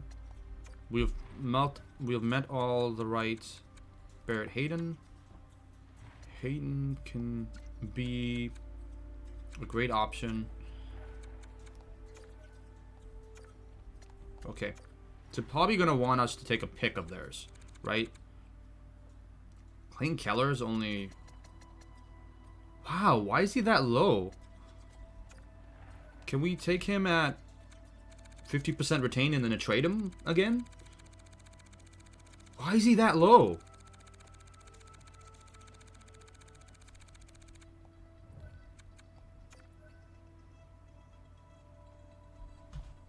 Okay. So if we can get Clayton Keller at lower and then trade him, his value might jump up. So who can we give that is a little bit lower in terms of overall value? Gustafsson. How did he play in the AHL for us? Season stats. 3 points in 5 games for us. Winnipeg, he 19 points in 28 games. Did pretty well. That is decent. That is really decent. Can't get rid of him just yet. Liam Kirk. And Asplund.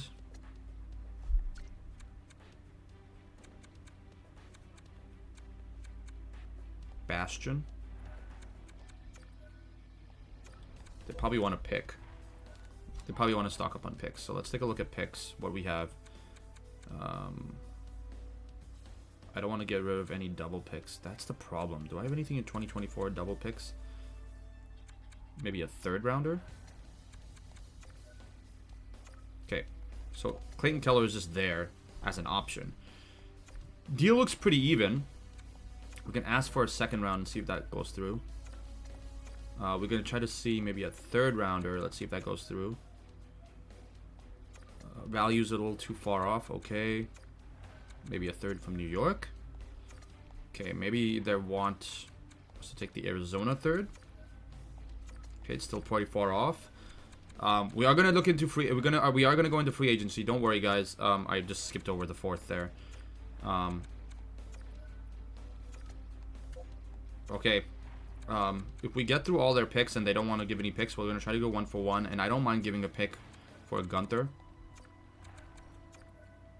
Okay, let's see. 1-for-1. 1-for-1 didn't work either. Okay. I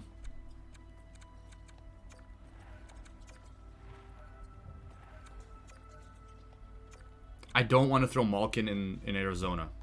I don't want that. Like, I'll face Malkin all the damn time. Which would be pretty fun to see. Considering he was one of our leading scorers before. A third, and then you give us a fourth? Come on. Something has to give, right, guys? Something has to give here. Just a touch.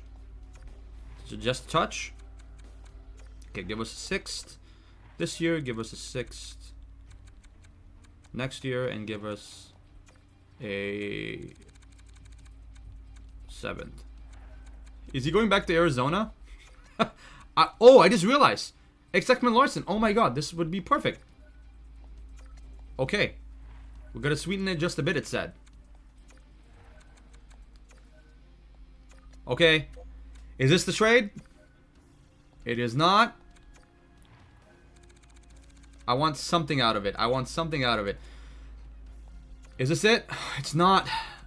Is this the trade? Oh, it's so close. It's so close. Dylan Gunther is going to be tough to get out of there. Well, we'll give this year's jersey pick. All right, ladies and gentlemen.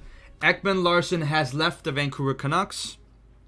We have tons of cap space. Tons now. And just wow. We're going to be able to have a little bit more fun now. Ekman Larson has to... Well, Malkin has to leave. Myers has to leave. If we can get... Oh my god, I just realized, like, what is going to happen with that... I almost feel like we should make another big move. Wow.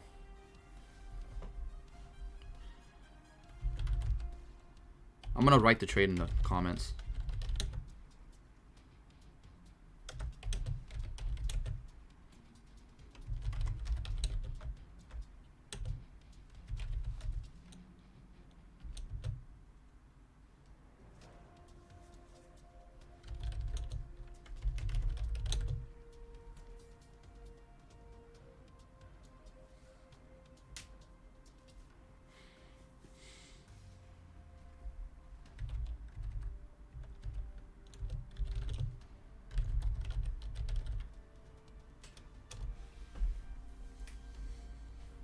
That was an amazing trade to make.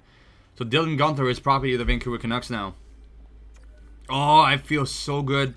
But I feel so bad getting rid of Ekman Larson. But I'm throwing Ekman Larson back into Arizona. Like, I hate to do it, but man, now that I have Malkin signed and his values up, we might be able to get a better left-handed defenseman. Just who will that be? Right? Who will that be? Now, we can take a look and see who's available in free agents right now. Let's take a look. Who's available? Who's a left-handed defenseman? Riley's available. Let's take a look at UFAs. Klingberg. How much he's at? Oh, he's not asking that much. I was totally expecting him to ask more than that. Klingberg would be amazing on that second line. And he's a Swede. And he's 86 overall. Okay, he's an option. He's an option. If we can get a trade done with another player that is a left-handed D, we can probably go for someone else. That being Klingberg, but we'll wait and see, because it's gonna be nice to go for certain players here that we didn't think would make it up there. Oh, Vesalainen. Oh, Vesalainen, you're coming. Oh, yeah, let's do that. Vesalainen. Mike Riley. Elite low for Vesalainen. Put him in the minors. Perfect. Josh Williams.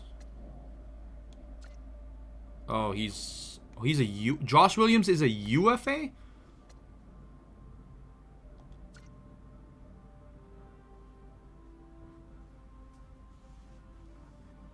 Josh Williams is a UFA, huh? It'd be nice to have. Gunler. Noel Gunler. Sorella. I'm trying to think, where is some of these players who I created, did they all get signed? Perron's available? Oh, but he's 34 years old. Riley Smith is available. Kadri's available. Man, there's some guys available here that are not that far off from what I was looking to pay.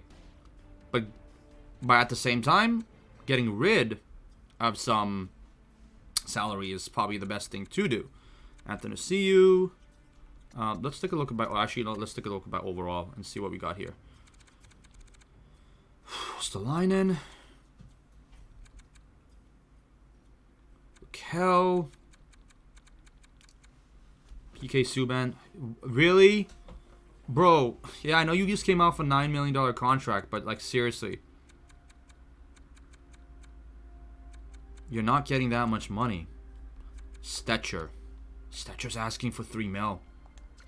No one's interested at the moment, but Stetcher's a right wing D.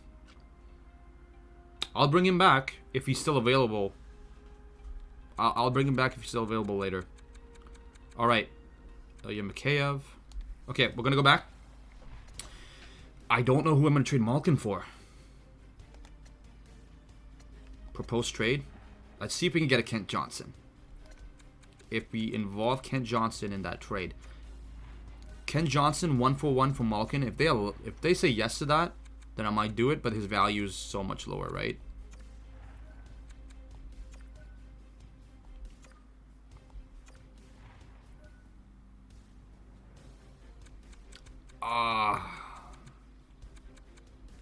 I need a Provorov.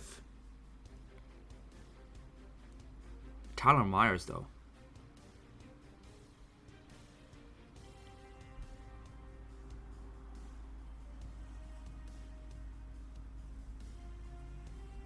Who else is... let's take a look at centers. Yeah. We're going to go through centers one more time, through all the teams. We're going to start with Winnipeg and go backwards.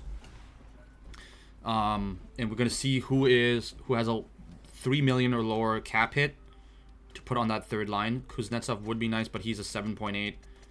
Yeah, it's too much. William Karlsson. Goach.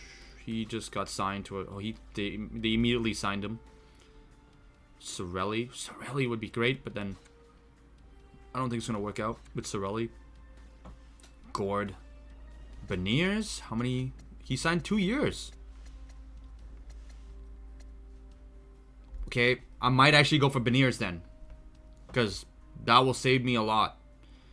But I do want to sign someone to be on that second pairing there. You know what? I might fill 3 spots on my pairings. I might go get a decent defenseman for that second pairing, and then I might put Rathbone and Burrows back in the minors, because I need my AHL team to do well, and they've not been doing well. So right now we got Beniers and Beniers as an option, because this is going to be the Malkin trade, right?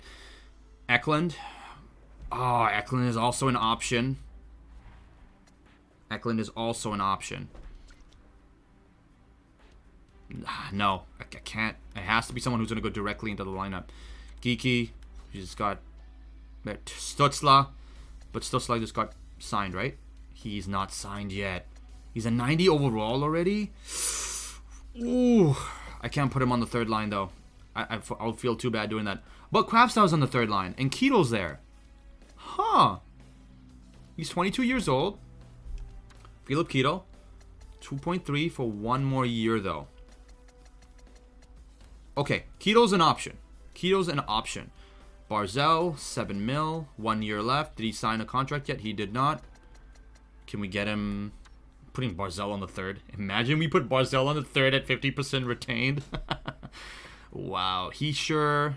no, it's not going to work out. Conan Savoy. Nick Suzuki. Nope, not going to work out. Oh, this is getting a little bit more fun now, because I can mess around a little bit more. Like, I was trying to go Shane Wright. Oh wait, Shane Wright.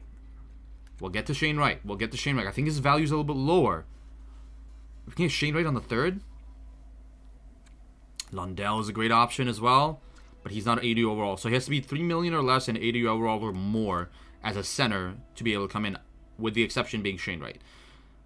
Look at those two, man. I still can't believe that. They have both of those guys, like, man. How stacked. Okay, that's Kent Johnson. I would love Kent Johnson, but it's too, like, that means I won't be able to get Provorov. And that's the one problem. Newhook, though. He's on a 1 year, and he's great across the board. Newhook would be nice, and he's a third line. He's perfect fit for that line there. Oh, did I have him? Strome, Doc would be nice too, but he signed a little higher. HS. He signed though too. Lambert.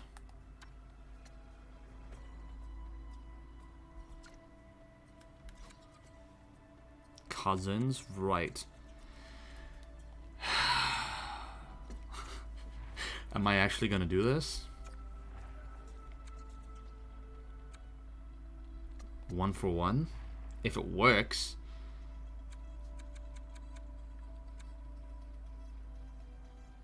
Gergensons can go in the minors. Connor Lockhart.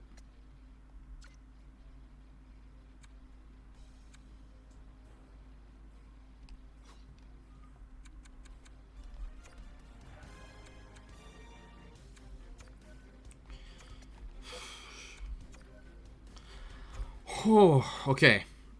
So we're not too far off, and we're going to give them a solid center, right? Nick Robertson.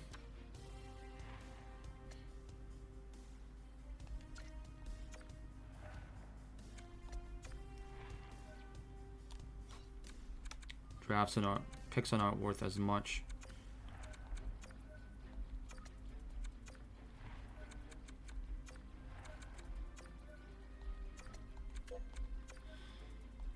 Okay, it's a little tougher now. It's gonna get a little tougher now.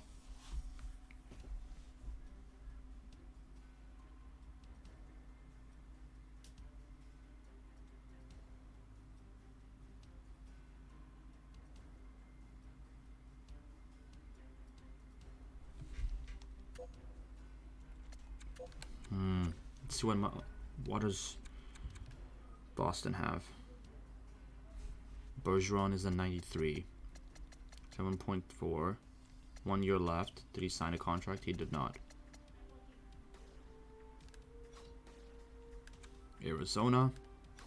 Then the Ducks. Zegras.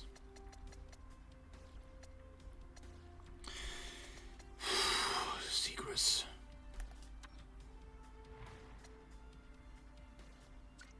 God damn it, Zegras.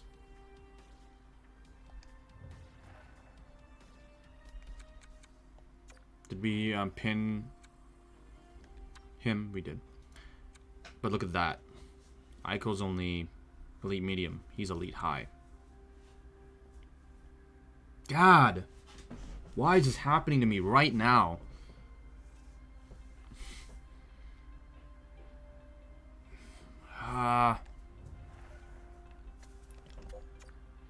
Let's go back to our watch list. And let's just, for the hell of it, let's see what centers are available. UFA centers are available on the open market.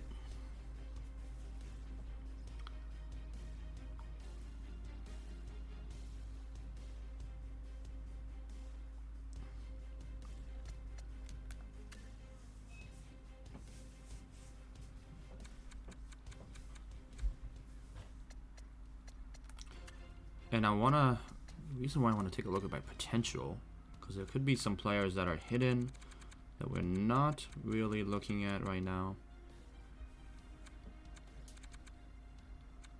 There. Oh, whoa, we needed, do we still have, we didn't make that Swayman trade, did we? Who's available for goalies? Tuukka Rask. Tuukka Rask is available for 4.8.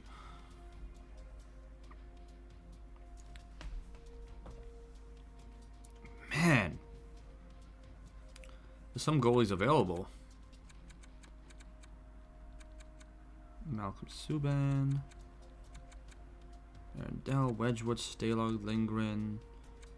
Forsberg, Karski, Lyon. Domingue.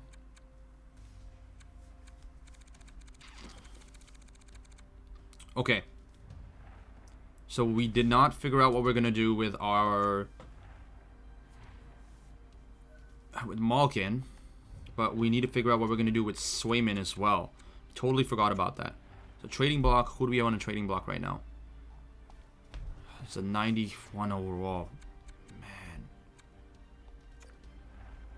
could have one more sip of this, man.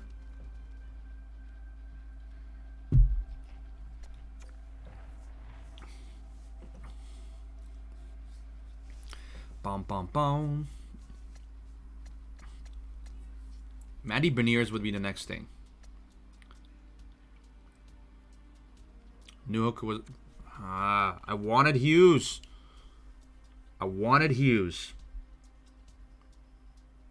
Hughes for Myers straight up. Like, that could work. And he does look like he could make it into the lineup. And then we might not need to get a Provorov. Well, we might still have to get Provorov because we're putting Rathbone and Burrows back in the minors. He's 18-year-old. He has his stats, and he's ready. He could be in the NHL if you wanted to put him in the NHL. My idea was right. You know what? I got an idea. We can give like a late first round pick, like from a year, like 6 years from now or something, along with Malkin. Right? Let's add like years from now. The draft we're never gonna get to. Let's go all the way down to the latest one. Let's do 2028, and then we'll add like a. We can add like a prospect that they have, Jack Quinn. Jack Quinn is someone who was looking at. Would they say yes to that? Maybe not Jack Quinn. Maybe we can do pick per pick. Second round. Say yes to that. Okay, they're a little bit off still there. Okay, let's do a third maybe. Would a third work? We've done all the right things in the block. Let's take the 4th and a 5th and maybe a 7th.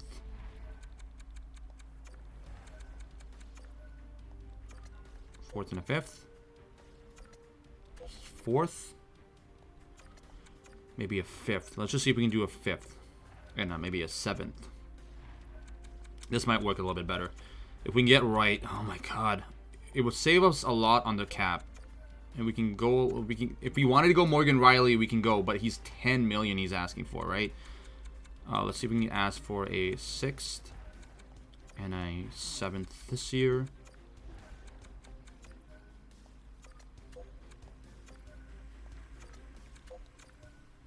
And then I even asked, they're not even saying yes to that. Okay.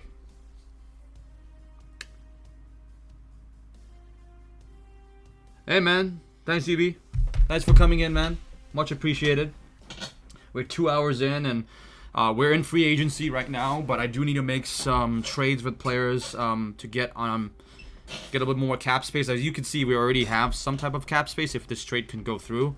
But this so far has not worked. I might need to add on my side to kind of get a little bit more from them. I might even add a 2nd now, a late 2nd here. I'm trying to see what we can do with Buffalo, if they can give us a little something. Let's see if we can do a 3rd maybe. Still far off. I really appreciate you joining in though. Would that work? That's still not sufficient enough, right? Wow. Like what would I have to give up? Like I don't really need my 1st year for this coming year. So they want that pick. Would they want that? They still don't want that. They want my 2nd year there. Maybe that might work. I'm trying to make it work. Yeah. But answer your question. Yeah, I made a big trade already. Ekman Larson, 3rd round. 2020 for 2025 and 7th round. 2023 for Dylan Guenther. So Guenther might just make it just come directly into our lineup. That would be nice to see. And he signed for 3 years and has a low cap hit, so it does make it a bit easier. I'm trying to get Shane Wright. I put that poll up on the GM mode page, right? Trying to see what we can do, but it's going to be super hard to get a Shane Wright, it seems like. What we're going to do, Malkin's a little older, so let's see if we can do, we can try with Myers, maybe. Maybe Myers, they might be more interested in. Let's see if they say yes to this one. Let's try to add like a 3rd round here. Let's see if they say yes to that. They don't want that either. Let's just go all the way down to 5th. Let's see if they say yes to that. They don't say yes to that. Remove the pick. They don't. Oh! It's a little bit low. So I have to give a 1st, 2nd, and Tyler Myers. And just a bit more. Well, Henry, that's a good suggestion. But if you're about to see that right now, what I just did, we might not even have to give another 1st. We have the 1st, the 2nd. They said no, I believe, with the 5th here. So I think we might just be able to add like a 7th, like a late 7th, and then maybe go from there. It's a little bit low still. Let's see if we can get lucky here. It's still a bit low. Okay, let's do a 5th. Let's do a 5th. And is Shane Wright coming to Vancouver? He's still not there yet. All right. We're close, ladies and gentlemen. We're close. Shane Wright might be coming to Vancouver. I just don't know exactly when. This guy might make it. Let's do a 2026 5th. That still might not do it. Okay, so what we're going to do now is we're going to look at how many 6th and 7th we have. We don't of the next year. We do not have many. 2025 5th. Oh, that's still not going to work. Ladies and gentlemen, we are really, really close to getting Shane Wright on our team. He's going to be on that 3rd line, yes, but temporarily. I'm thinking about a second pick, another second pick, but I do want to make sure that I'm getting as much value back as well. Like, I know I'm getting Shane Wright, for crying out loud, right? So I can't be complaining too much, but I'm gonna try. I'm gonna do this. I'm gonna do a 2023 fifth. That doesn't work either. I'm gonna do a fourth. I don't want to give up too much, right? If I can give up a little less, then great. A fourth might just do it, so I'm gonna ask for a seventh back. Let's remove the seventh. We're close. We're close. Let's do a third. Let's do a third.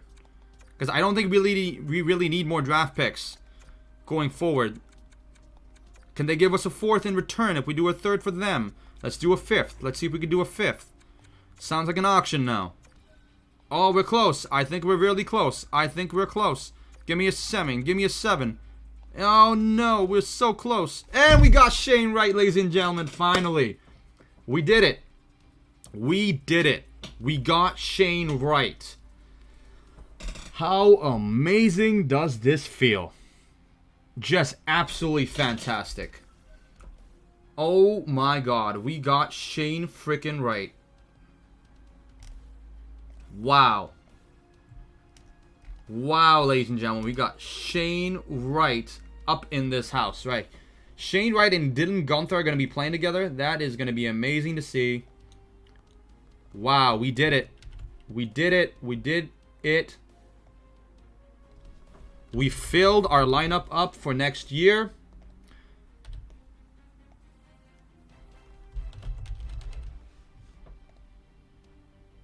And that's it. We filled up our forward lineup for next year. Oh my god.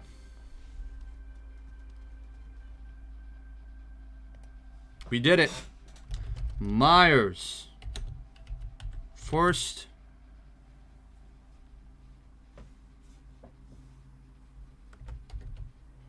Second. Third. 4.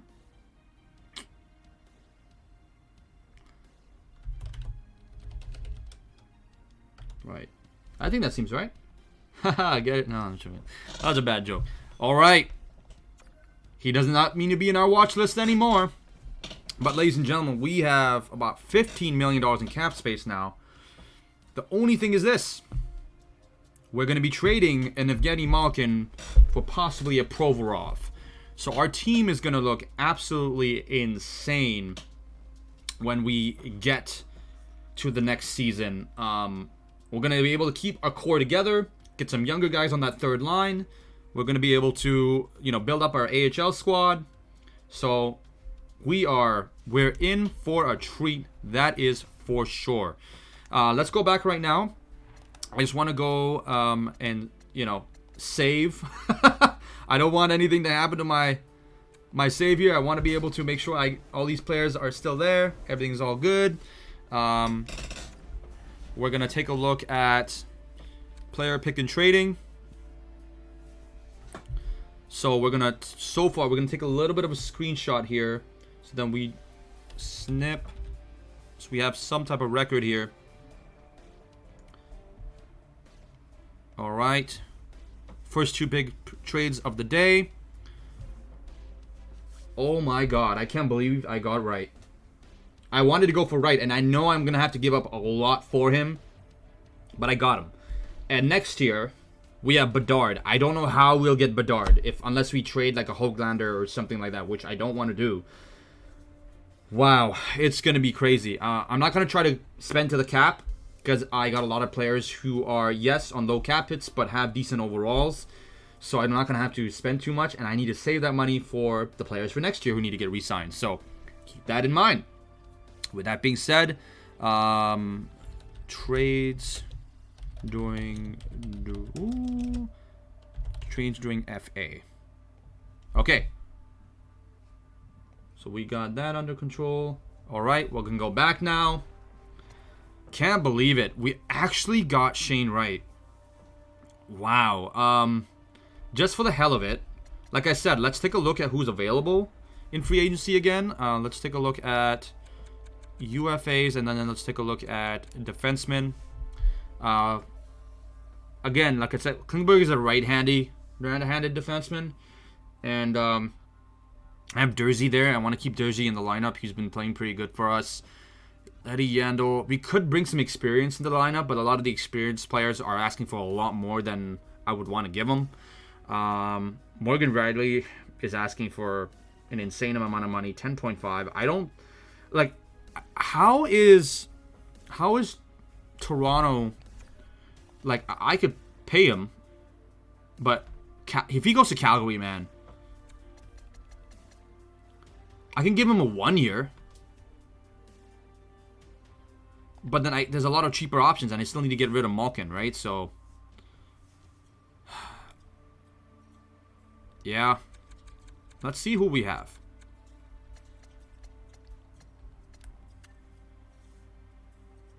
Jerna, Yandel, Hampus Lindholm. Hampus Lindholm would be a great addition.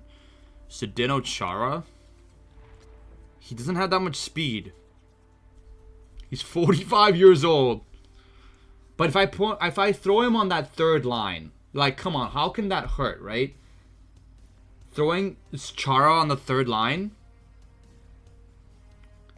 that might just work. Yeah, I'm thinking about that. Like, Chara on the third line with someone a little bit more speedy, that would be nice. Give Chara one last run to win a cup. Yeah, you know what? Chara is asking for a lot, though. He is asking for a lot. Let's see if he say yes to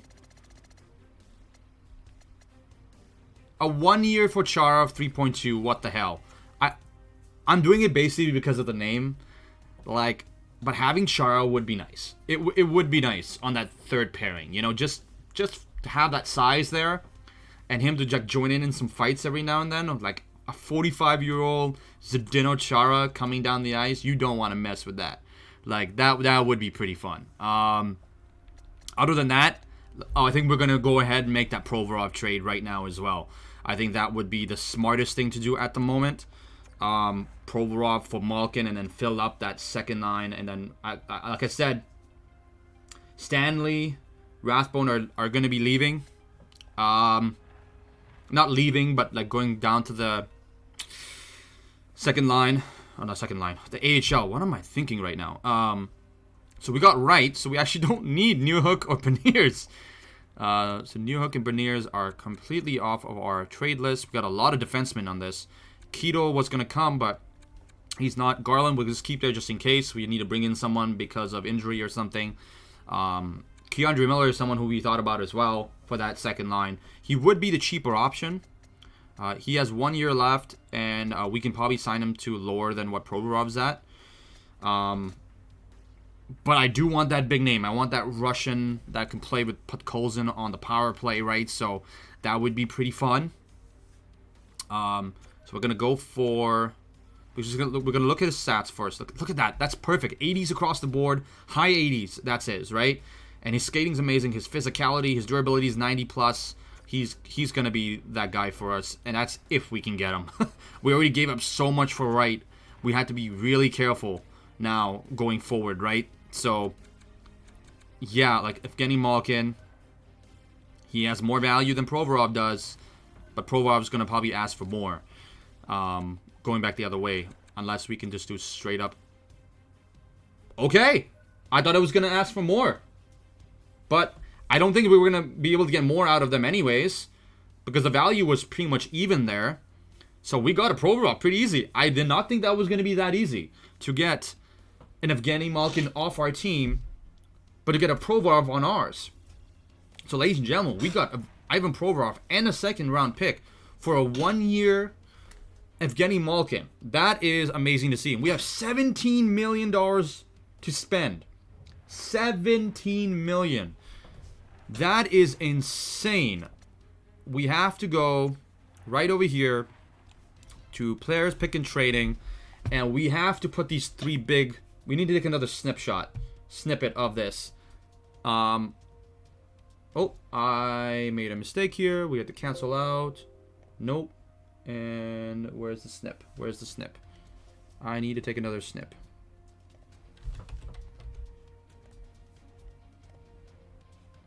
There we go. And we're going to save that under trades during free agency. Replace the old one. And cancel that one. Ladies and gentlemen, look at that. Evgeny Malkin for Ivan Provorov in a second round from Philly. We're going to be having Malkin on the Philadelphia Flyers. That is going to be amazing. Again, let's save. This is going to be insane. Let's see. Malkin. I need to write this in the Malkin.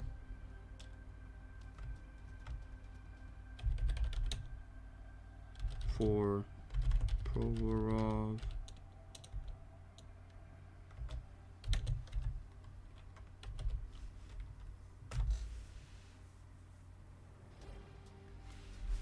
Overwrite current file.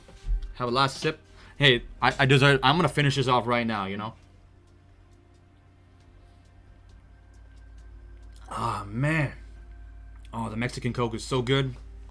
After making 3 big trades like that, you gotta have some fun.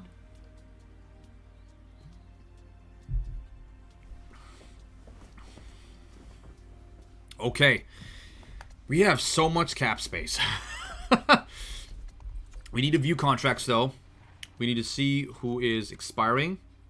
So Höglander is expiring. Horvat expiring. How much does Horvat want, though? He wants $8 million.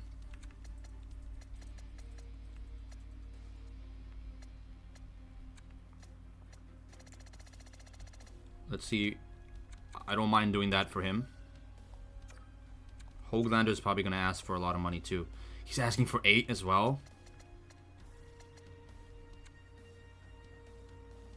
He's going to be playing on that second line, so...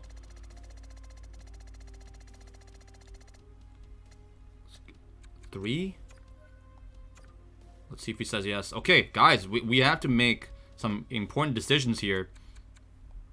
Cale Addison, extend contract.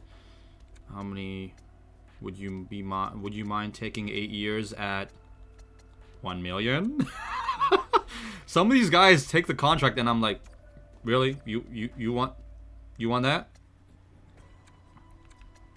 Let's do $850 for Asplund.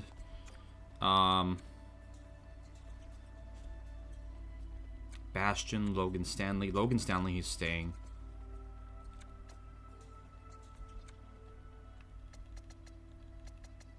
$1.3.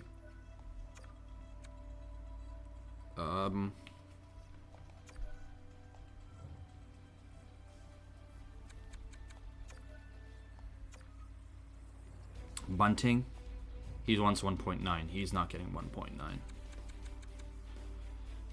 Zach Jones, he's getting extended. 3 years. Let's give him $850. Burrows is getting signed 100%. We're gonna give him the 3-year $750. Lowest possible. Keep everything nice and simple here. Offer extension. Goled is gonna get 2 years at $750. Carson Fox. We'll give him 2 years at $750. Jet Wu, we'll give him. Oh, he wants a little bit more, huh? How's he trying? Let's see how he's done. He's not bad. Is he a right? Oh, he is a righty. We can bring Jet Wu into the lineup instead of Burrows. Yeah, you know what? Let's offer him a. Oh, he's asking for. We're gonna have to do 2 years at $1 million. Yeah, that should be fair.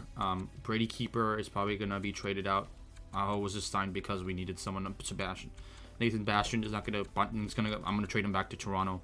Bastian's gonna go to New York.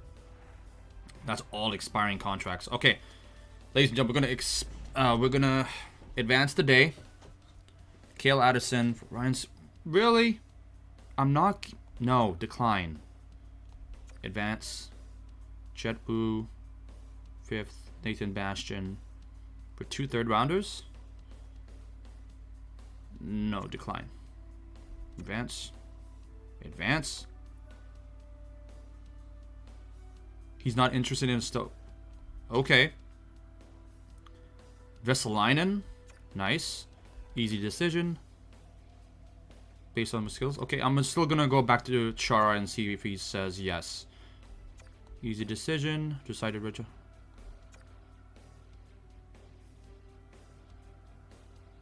He's not interested in a contract extension anymore. You got to try these things, right? Decline. All right, let's see. I actually, before I take a look at free agents, I want to go see who has signed so far and where. So contract signings. Let's go all the way to the bottom here. So Gunler signs with Carolina. Solon, I think it's Solon. Markkanen, Bednar, Youngkrook to Dallas. Burakovsky to Minnesota. Okay, Manson to the Islanders. Demers. Okay, they got someone on the back there to help them out. Getzlaf to Chicago. Okay, that would be nice to see Getzlaf again play against Getzlaf. Vanacek to. Okay, that's a little surprising. Maybe Elliott is not playing with them anymore. Bemstrom there. We signed Vesalainen, obviously. Lucas Johansson, Logan Brown, Cogliano going to the Capitals, Hurricanes, and Panthers, respectively. So that's so far what we have had. We don't have any of the big guns signed just yet. We need to make sure before we look at anything else. Okay. Both our guys, Horvat and Höglander, have signed. Now, what we need to do is go look at contracts. See how much cap space we have left for the next season. So we'll still have $14 million left for the next season coming up. I'm glad I got them all signed now, because if you don't sign them early enough, you are pretty much screwed to an extent. And Carol Addison doesn't want to sign right now. Okay, we'll do $12.50. I think that would be more fair. Logan Stanley. He's going to ask for more. He is going to ask for more. I'm going to hold off on Logan Stanley. Jet Blue.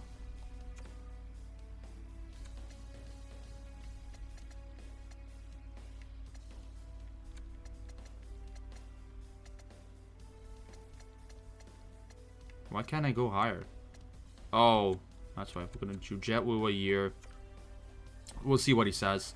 And we need to go back, before we do anything, we need to go back and get the Char thing going. If Logan Stanley's not going to ask for that much and he's going to be an AHL player, I'm sorry, I'm not doing that. Yeah.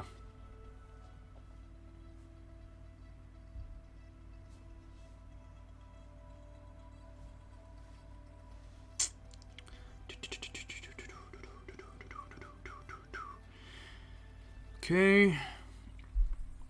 I'm trying to think. UFA, Boudreaux. There's a lot of players still available.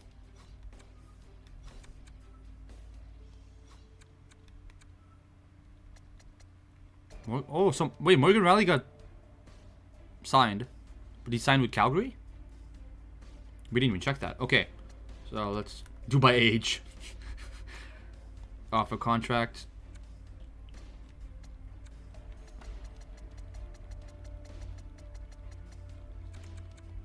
Let's see if he says yes to a 3.8. Man, advanced A. Chetwu. Alec Martinez. Oh, man, Alec Martinez is a really good defenseman. Is he he's a lefty, right? He's a lefty as well. He's 34 years old, though.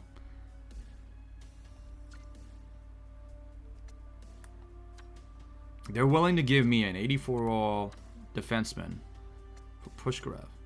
He's 18. When did I draft him? In the third round? That's a good third rounder. Wow. Okay. No, I can't. That's a good trade offer, though. I like that. So we simmed 3 days. We're gonna have to take a look at who signed.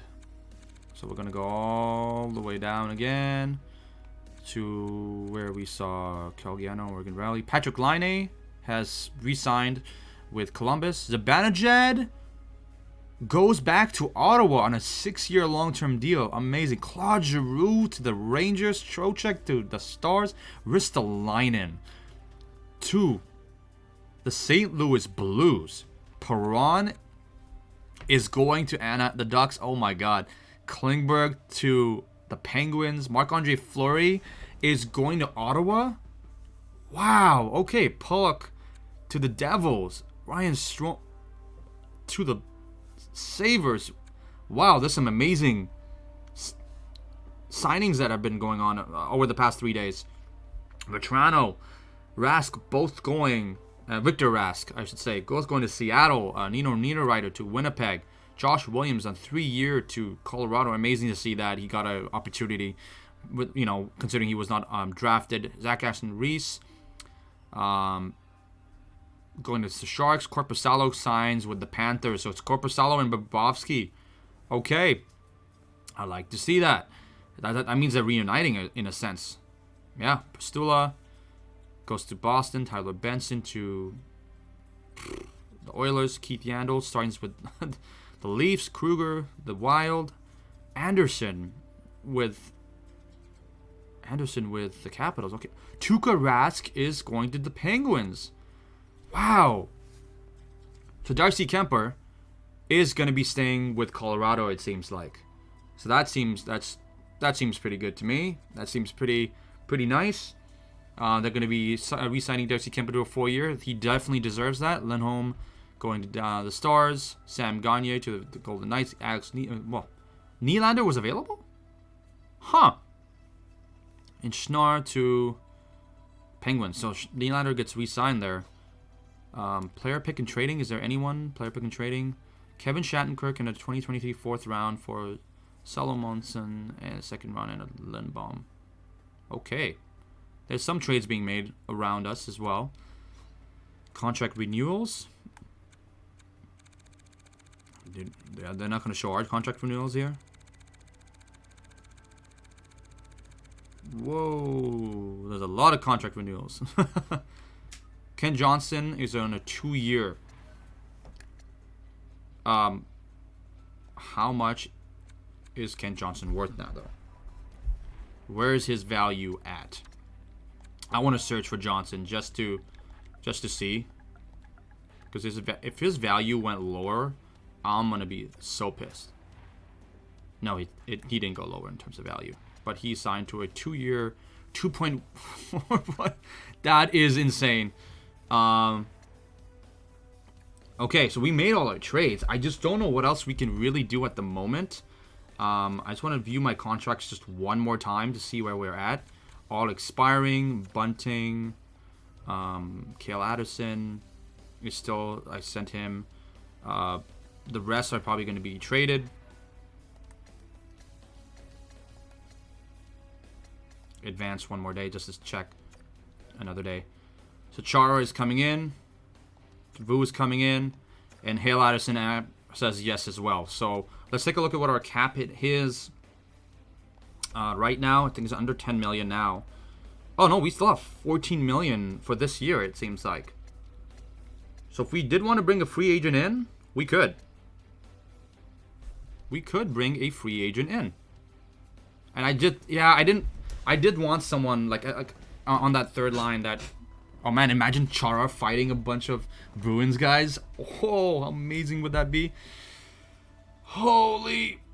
Hi, Edian, for coming in. Edian, appreciate it. We're just getting, we just signed a bunch of our players to extensions, so that's pretty nice. It's gonna be a crazy second season when I eventually get around to it. I'm gonna take about a week break, and then the next week I'm gonna be starting my second season with episode 40. So I am going to be playing a lot of preseason games with a higher difficulty just to see how that feels. If that feels good, I might, end up going a little bit higher with the difficulty. Or I might just adjust the sliders a little bit more. Okay, CB Wood. I was going to trade for Barzell. I was going to trade for Barzell and put him on the third line, so I have 3 scoring lines. But I really wanted Shane Wright. So I was going to do like 50% retain Barzell. That would have been absolutely insane to have him there. But having Shane Wright would have been a little bit nicer because then I have a little bit more cap space to work with. Especially considering that I do need other players to sign in the coming years. So if I end up playing 5 years of franchise, right, it's going to be tougher for me to sign guys like Podkolzin and Shane Wright 3 years from now. So I'm thinking maybe go for Barzell only if a player that I want to keep is asking for more than I'm willing to give him. Right? So Barzell is a great suggestion. I will actually, you know what? Just for the hell of it, I'm just gonna pin him on my I'm gonna pin him onto my watch list here. I'm gonna put Barzell and just keep him there just as an option, just in case. Because if someone gets injured for like the entire season for something, it's there. But yeah, I really appreciate the suggestion, and I will keep it in mind for my second season. And he is pinned.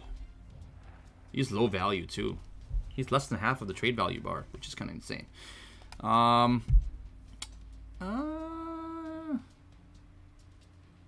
Yeah, and if you saw me being a little bit louder than usual, it's because my gain was a little high, so I just adjusted the gain on my mic. Sorry about that, if it got a little too loud. But I'm trying to see, like, I want to see who else is available in free agency. Oh, I just realized we still have team management propose a trade. Do we still have... We still have Swayman, don't we? We still have Swayman. And he went a little bit higher in terms of trade value.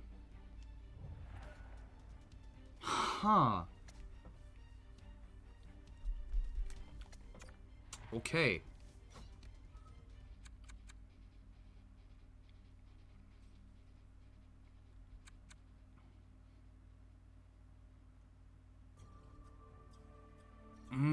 This is gonna be tough.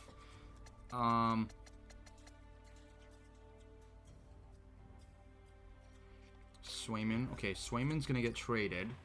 I don't want to, but then he has 1 year left, and he's probably gonna ask for a lot of money at the end of the year. So while his trade value is higher, I'm gonna trade him. But I'm gonna trade him along with, I think, who was it? Nick Robertson. Maybe Nick Robertson or... not Nick Robertson. Not Zach Wisdom.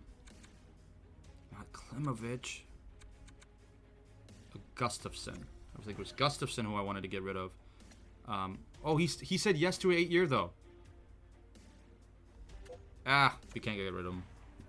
He's a solid guy for the AHL. Let's see who else we got here. There was someone else I wanted to get rid of. Maybe like Asplund. Yeah, we can upgrade. Like, I don't want... Asplin's great, but let's see. We're gonna make a couple more trades, and we're gonna see how we're gonna... one more. Perron signed for 7.1. For how long though? 2 year. Okay, that's not bad. I know Perron went there, but I didn't know for how much. I just keep forgetting a lot of these players went. Right, so Arizona. Who do we have? Jared Tukinen. He's 1772 overall. He's Russian, 950. He'll save some of our cap. Lysell. Minton. Dylan Cousins is still an option. Valimaki. Now I'm just looking to my AHL squad, like to up my AHL squad. So we'll see what we can do here in HS. No, but HS is not going to be in the AHL. He deserves to be in the main squad there. Sampo Ranta. How long is he signed for? 1 year left. Yeah, he's not going to the AHL. I want someone like super young to be able to go into the AHL and make an impact. And, you know, Wallander is a good option. He's great. He's a great D-man. He's 19 years old. Veleno. Anthony, but he's... Veleno. Let's see how Veleno's doing. Veleno's not bad. Hronek would be nice to have as well. He's a righty. He's a righty. Hronek. Did I...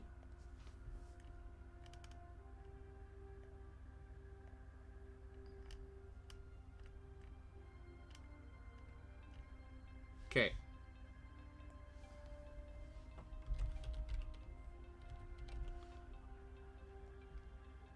Okay. Provorov. So Provorov's on that line.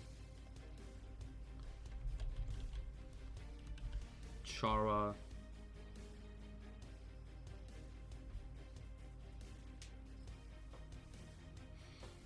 And then Burrows is gonna be in that spot where we don't know what's gonna happen to him. He's probably gonna be ending up in the AHL.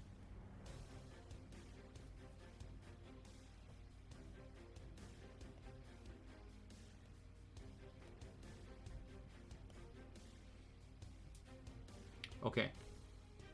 So we're nearly at the 3-hour mark. We might end up being less than 4 hours, which is actually pretty good. That my 4-hour was the estimated completion time. So right now, if we're looking at our players, we're looking at Hughes, Horvat, Podkolzin, Höglander, Pettersson, Besser for the second line, Gunther, Wright, and Kravtsov for the third, which is insane.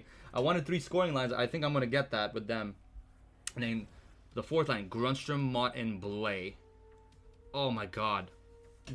Is Gunther and Wright going to fight for the Calder? Like, that might just happen, right? And then we got Hughes, Siders taking, Myers' place. Provorov and Dursey, while Provorov takes Ekman Larsson's place. And then Rathbone is going to be going down. Stanley, same thing with him. Chara is going to be on that third pair with maybe a Hronek, but then again, he's 4.4, right? So if I can get a right-handed defenseman to be on that third pairing, that would be pretty nice. I'm scouting right now, obviously, for what my third pairing right-handed defenseman would be, with the possibility of trading like a Swayman and who was it again? Swayman and Asplund together in a package. Hronek seemed like a good option, but I'm gonna keep looking. We're gonna look at all skaters just in case. Evan Bouchard. He's a righty? He is a righty. Evan Bouchard would be great. And he has a great slap shot power. He's 7.75. Honestly, we're looking for those cheaper options. So he would be a great option. Broberg, not so much. Actually, let's separate by defensemen so we get a better idea. Gustav Forsling, who was a Vancouver Canuck draftee. 2 years at 2.66 though, so a little bit more than we want to give. Brent Clark. We could trade one of our other guys up and trade up, but the only thing with Brent Clark is still going to be in the juniors this coming off season. The Kings signed Subban for 4.4. God damn it. Like, Sluban, huh? Yeah, it's definitely Sluban. O'Rourke, Foy, Kulikov. There's a few options. Edmondson, Ramona. Oh, Romanov is. Oh, he's a lefty though. But having Romanov would be. Oh my god. Dursey moves back to the third with. Oh my god, amazing. That actually sounds like a. That actually sounds that might work. At 50% retained though. I'm not taking Romanov at 3 million and putting him on the third pairing or the second. And I'm still giving more. So for 1.5, putting him on the second pairing, and Dursey goes down to the third pairing and plays with Chara. Ooh, Jersey does get some protection then. Romanov is... Oh, you know what? Since we know Romanov could be one of the options, we'll pin him first. We'll pin him, and then we'll come back to him. I think that's the smartest thing to do, because there could be other players who might have a better overall value. Like, Hinola got traded, but he's a lefty, so we can't go for him. Oh, is that Brady Schneids? Is that Schneids there? Braden Schneider? Yeah. He's a righty. Okay. Noah Dobson. Dobson, someone who I was looking at. We're going to actually go back to the first 10 teams and take a look at their teams again, just in case we miss someone. Dobson's a good option. Keandre Miller. He's a lefty. I thought he was a righty. I keep forgetting he's a righty. Lindgren. He's a lefty as well. That would have been nice, but Bernard Docker. 78-22. Sharov, Kochinsky, Artem Zub. Zub is pretty nice. Is he a righty? He is a righty. Cam York, Kizek. There's another Asplin in here? Oscar Asplin? I don't know if he... I think he's a made-up name. Kale Fleury, he's a RFA.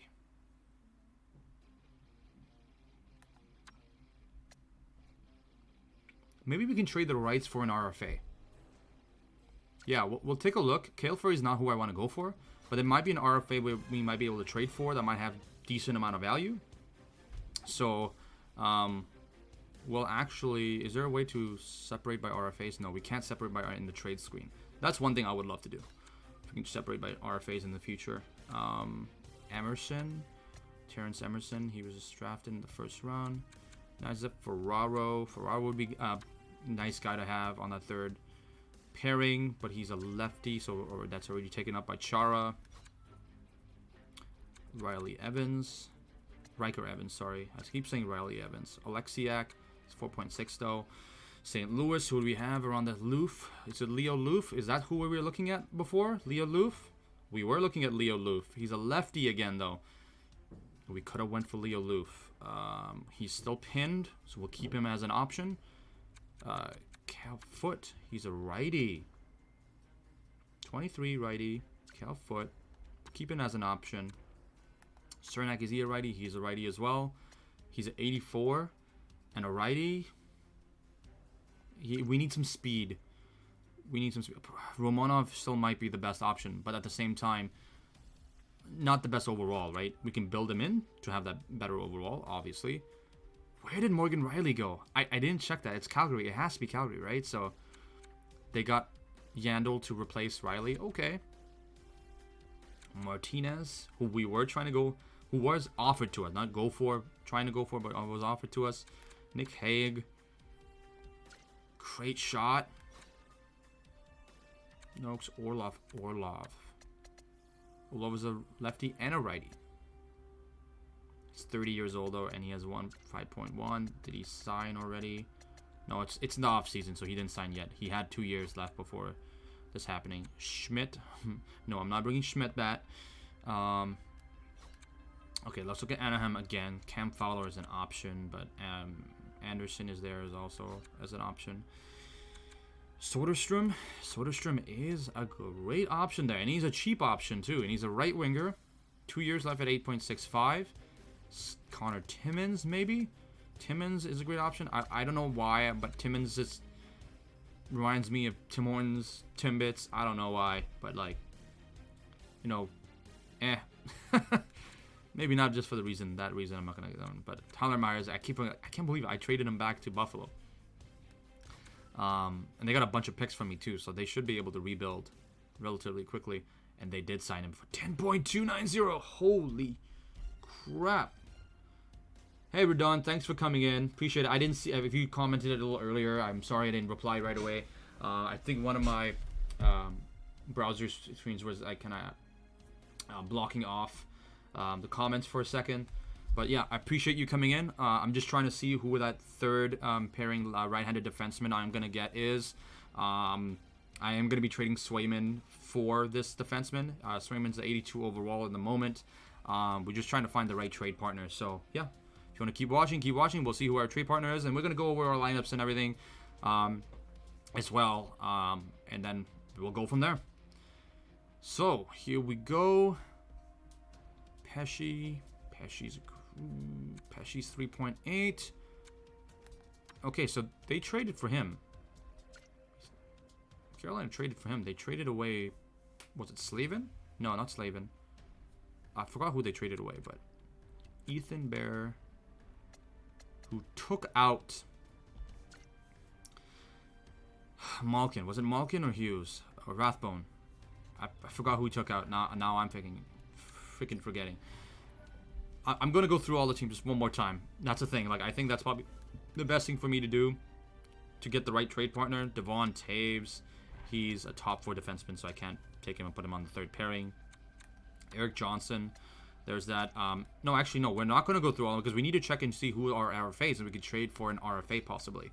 And we're gonna actually. Where is my notebook? One second. I'm gonna turn off the mic for just a second, guys.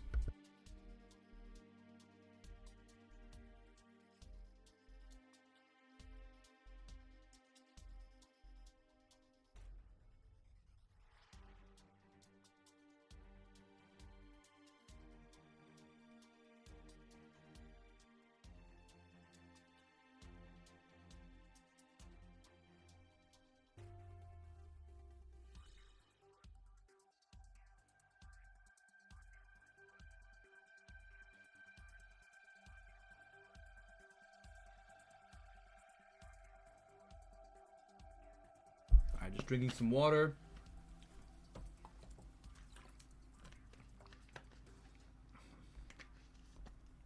Alright. See who we got. Available. Hronik's still probably the best option. Is he top 4 though? He is top 4. But having a top 4 at 50% retain on the third pairing might just work. Bouchard is the option. That is probably the cheapest option. He's a 79 overall. But I think it was Romanov that we were looking at that had a pretty decent option. We could bring back Ulevy, but I don't want Ulevy on our team. Not to say he's not great. He's still pretty much a great guy to have. 22 overall, 22 years. He didn't have the best year, but him to play with Provorov would be great. And Provorov and him have similar stats, and there'll be a great shutdown line, in my personal opinion. You know what? Because I do want some Russians on the team. So we got Romanov. Ladies and gentlemen, we're going to have Romanov come in. We would have more than 45 skaters in the organization. How would that be possible? If Swayman is... Oh. Because... Yeah, we... I kind of see what the problem would be here. Do we have to give Asplin? No, we can give, like... Asplin has a little bit more value. If we give Bastion, and then we can get another, I guess, pick or something. Or a player that can play Paling. No, yeah, let's see. Let's take a look by overall. Drouin signed for 5.3 million. What are they thinking? Oh, okay. look at his speed. He still got the speed, right? Denny Savard, Armia, Sami Niku, Jolonen. See, he's a right winger. He's pretty good. Asplin now. We're gonna bring Asplin back into the fold here, and then we can put like a pick, a third pick. Probably gonna be too much from their end. We'll put a fourth, and then we'll remove the third. So they're not interested or not interested.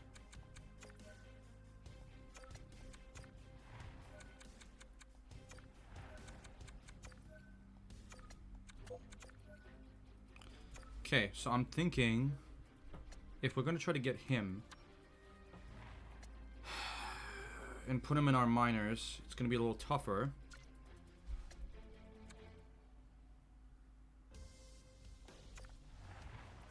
Yeah, we're going to Romanov, Bastion, and we're going to try to get another player. Maybe an unsigned player. Is there anyone unsigned that has decent value to them? Probably them. Busenius. He's 18, 2022.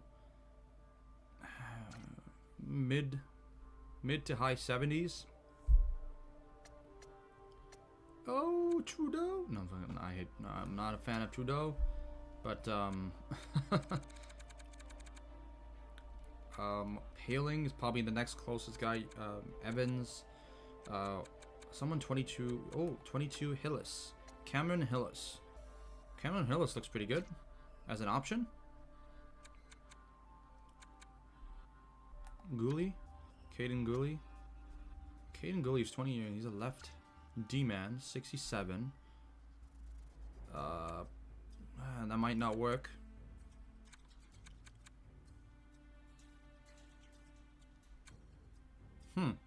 Trying to go for something here. Trying to find a decent for that third pairing. Romanov would be nice. Then Dursey moves back, right? I've not made this many changes in my first year in some time, so this looks it feels a bit weird, but it's changes that needed to be made, and we'll still have a lot of cap space left, which is amazing to think about. We can go for someone that has a little bit more experience. Now that I think about it, Lehkonen, he'll be great in the minors. Byron. Who's a little? Is there anyone up here that has Drouin? Yeah, who has a little bit lower cap at Byron? Paul Byron. He's 33 years old. Niku, Lehkonen. I think Lehkonen would probably be the guy to go for. We have more than... you know what? We might have to just go for a pick. Because we want Romanov, right? So... let's see if we can get a little bit more out of them. Let's see. Let's bump it down to a 5th.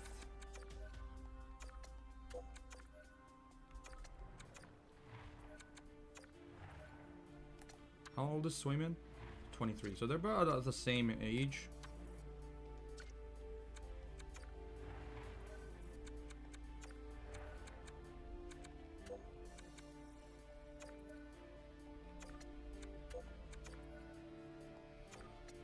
So Romanov is going to be a little harder to get.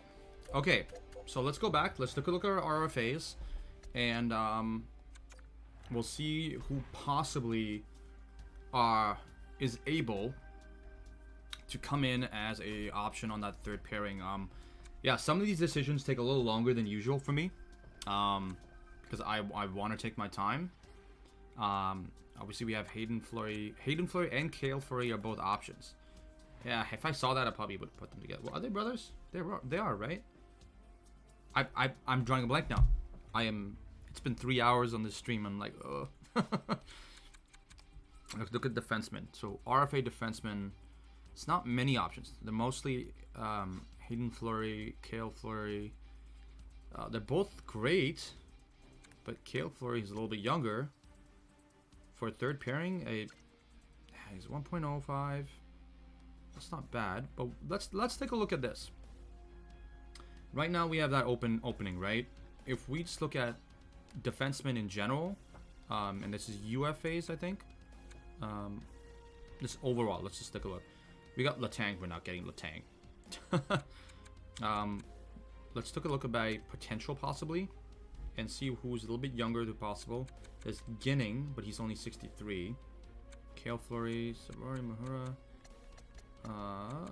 Letty Shillington. He's a lefty though. That's the only downside. Dahan. He's a good option, but he's more of a lefty. Troy Stetcher. He's a top 4. You know what?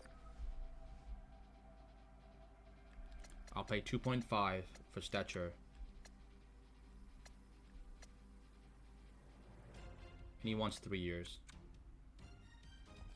I don't mind waiting a little bit because I'm not in a rush. But let's see if we can get Stetcher back onto the Vancouver Canucks. He went with the Islanders. And I have a full roster? I have a full roster. But he didn't deny me because I'm gonna have a full roster, which is good. So we need to get rid of some of the guys that we just mentioned. Who's a little older and needs to get going? Not him necessarily. Highmore's gonna go. He's not gonna be here anymore. Brady Keeper. Yeah, we need to get rid of Brady Keeper. Who was he drafted by? Was he drafted or undrafted? He was undrafted. Let's go Brady Keeper to Florida. Let's do Florida, Brady Keeper. Let's do a pick. A 5th round pick. Would he say yes to that? I don't know if they would say yes. No. Maybe a 6th. Maybe a 6th. Most probably going to be a 7th. Yeah, it's probably going to be a 7th round pick. So it's going to be a 7th in 2023. And, oh, still rejected. Let me do a rather random team. Let's see if they say yes. Okay, so Brady Keeper's gone. The next would be Bastion, I believe. Or is it Aho? Left footing. Aho is still doing pretty well. Jaros. How did he do for us in the AHL? Not too good. Not too good. So Jaros. We'll put him to Ottawa. Ottawa, I think that was his previous team, if I'm not mistaken. We're going to do a pick. A 5th. Would they do a 5th with Jaros? They would not. Would they do 2 7ths? Jaros. Maybe 2 7ths. Maybe a single. They did accept that. So we got a couple more spots open now. We're going to go back to free agency and double check if we can get that right-handed defenseman like signed there. Obe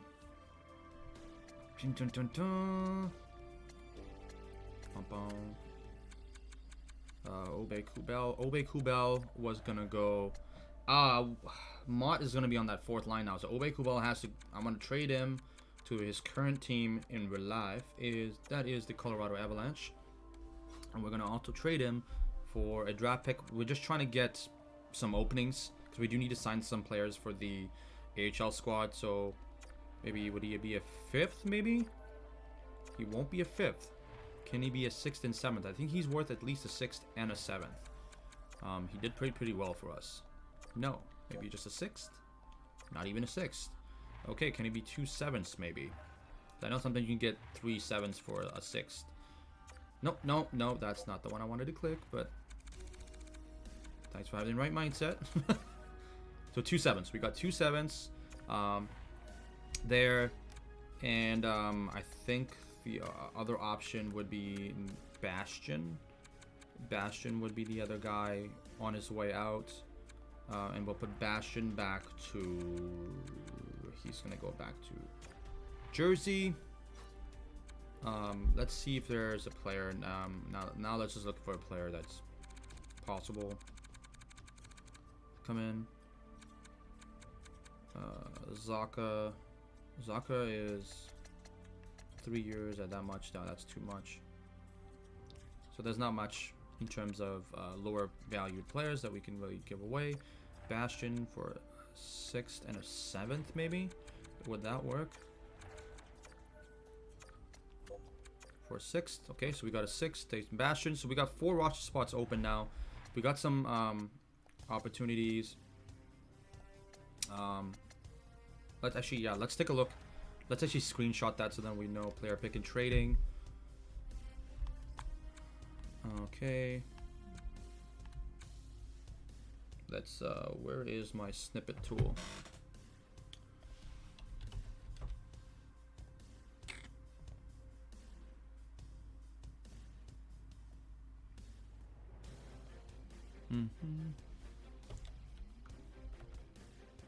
Trades for picks. Trades for picks.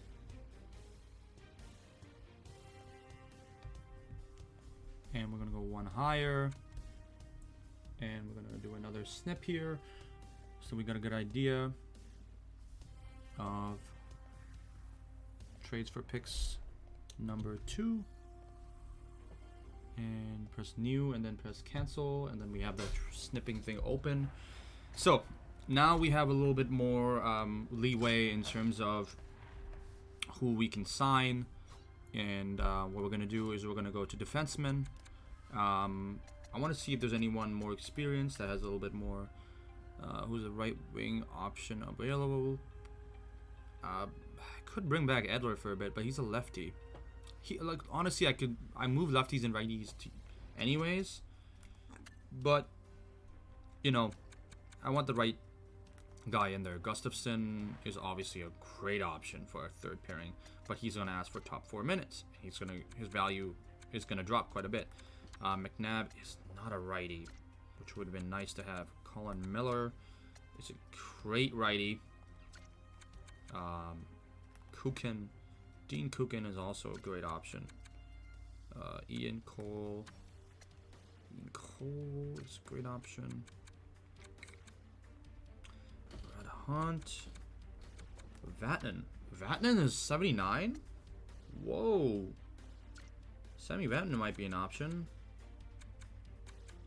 Bolio, but he's a lefty. Pissick. He's a great option. You know what? We might have to trade for a righty. We might still have to attempt to trade for a righty. Yannick Weber, Kale Fleury, Holden, Walensky, Russell. He's a good shutdown guy. He can, you know, block pucks like it's no tomorrow. Labushkin, but he does not have enough speed. We need speed.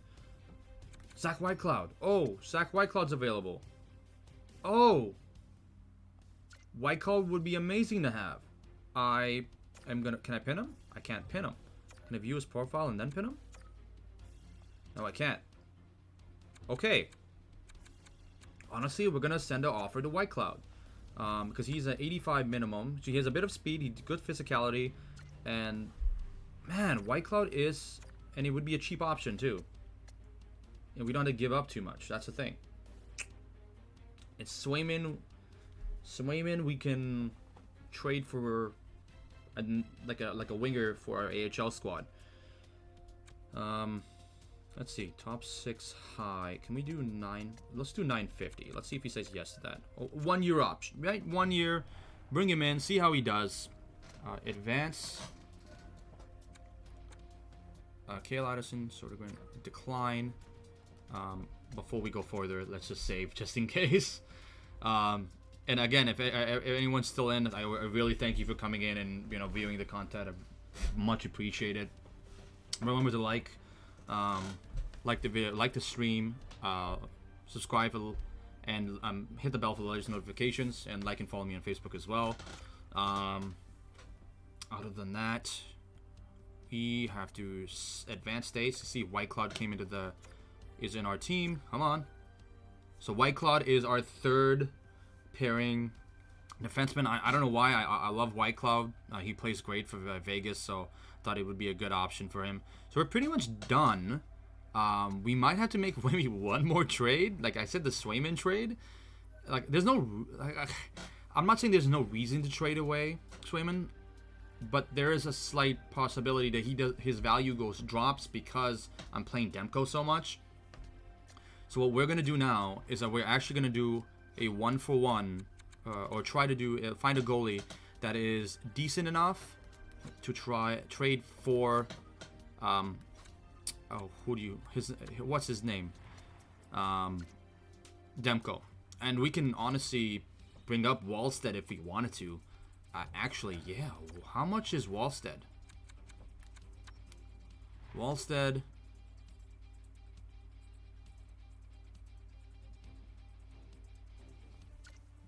Jesper Wallstead. He's not ready yet. He's 19 years old. I don't want to put him in the spotlight just yet. They only have one goalie right now.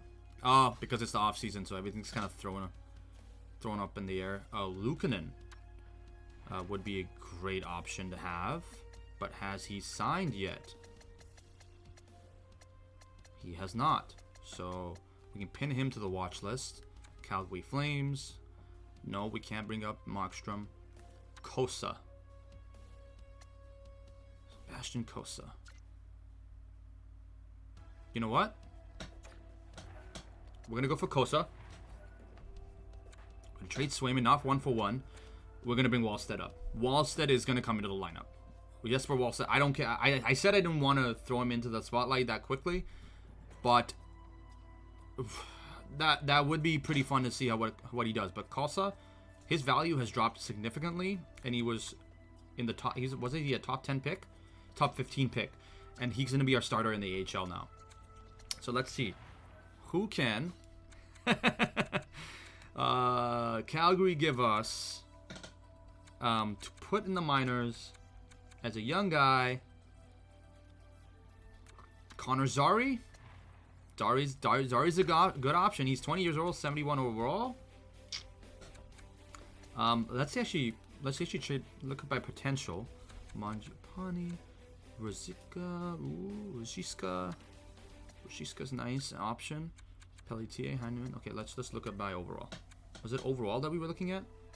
Or trade value? We're looking at by trade value. So Connor Zary and Kosa.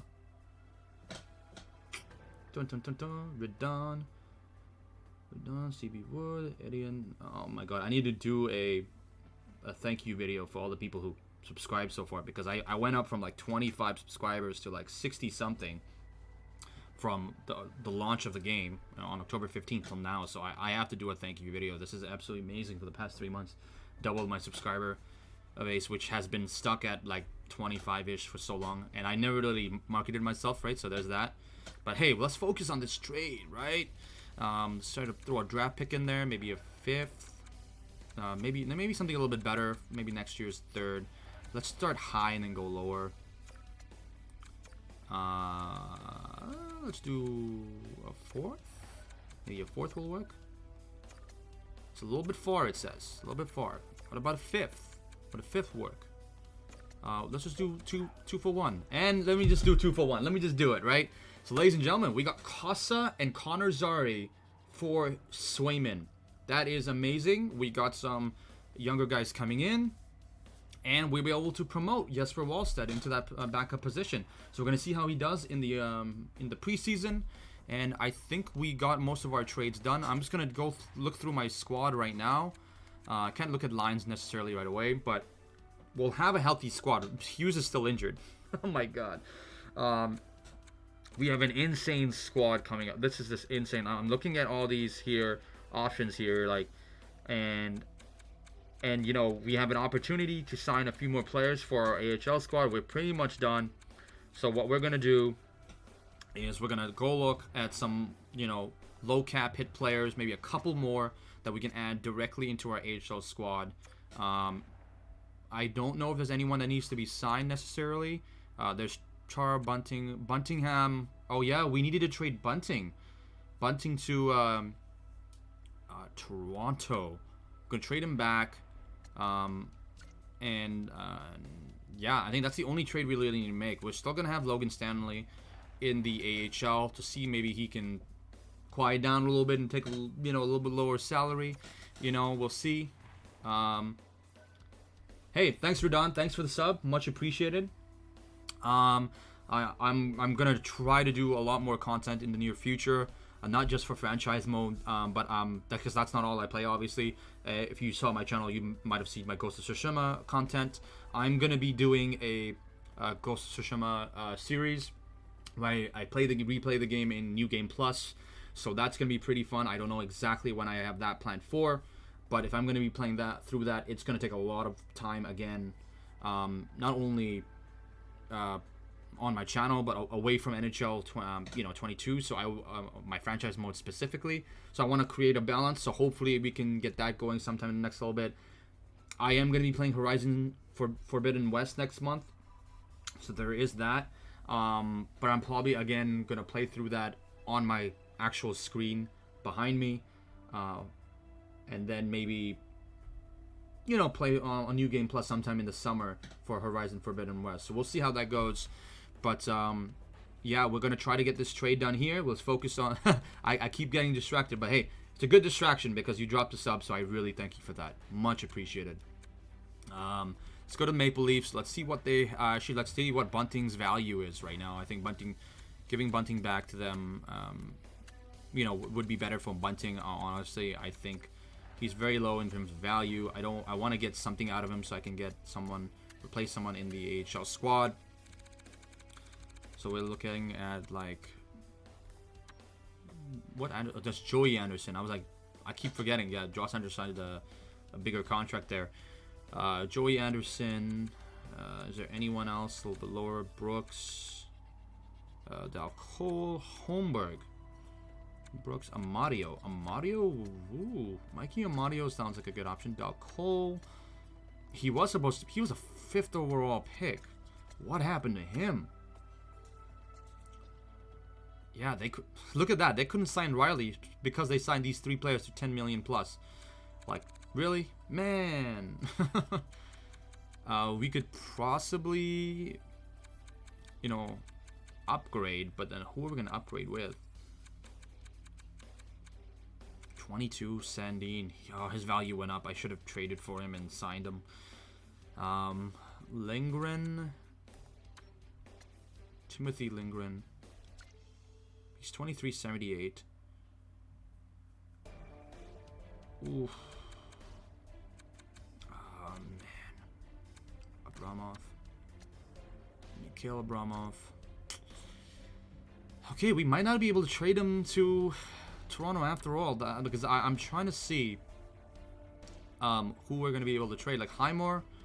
Do we still have Highmore in our squad? I don't think Highmore is in our squad anymore, if I'm not mistaken. I think we traded him, right? Or is he still here? Oh, Highmore has to leave. Highmore has to go too. So Highmore is from Chicago, right? He's a Chicago player. As far as I know, he's a Chicago player. So let's actually go back. Let's see what Chicago has to offer for, you know, high overall, low, you know, low trade potential, low trade value. Connolly is an option. Kalynuk. He's been pretty good. He's a lefty defenseman though. Hagel is a great option. Kurashev.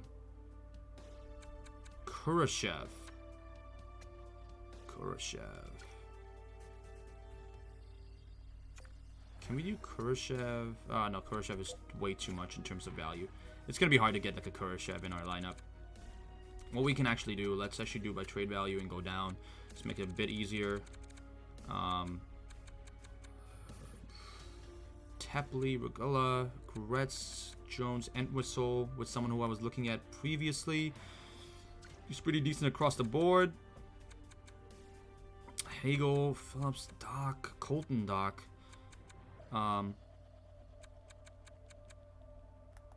Connolly, we can have some experience in there, but it's so tough. It is really tough. Man. Because I want to get rid of Bunting and I want to get rid of Highmore. Because, like, even though Highmore was my top point getter, he's just not the right guy, I think, for that AHL squad. Let's take a look at Winnipeg. There was someone on Winnipeg that I was interested in because we got Vesalainen coming in, so that's a good thing. That's a good option there. Terrence Legwand. I'm like, oh my god, all these. Brian Little for 34-year-old. Little would be a great option. He's 70 overall though. He's dropped quite a bit, and that's where we traded Lamico. So they've been great trade partners. Ken Claude, Ryan Suter, Leeson was someone who I was looking at as well. Great wrist shot power, decent physicality. Trevor Van Riemsdyk.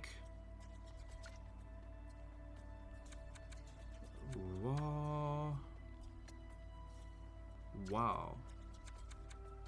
Leeson, D Krebs? Who's D Krebs? Oh, Drew Krebs.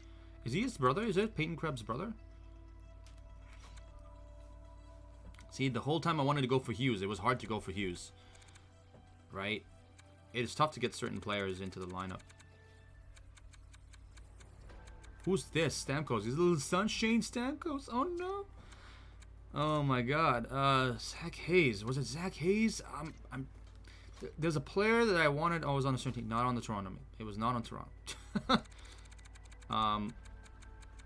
Was it Barry Boulay? There's Boulay. Barry Boulay is one of the guys I wanted to take in.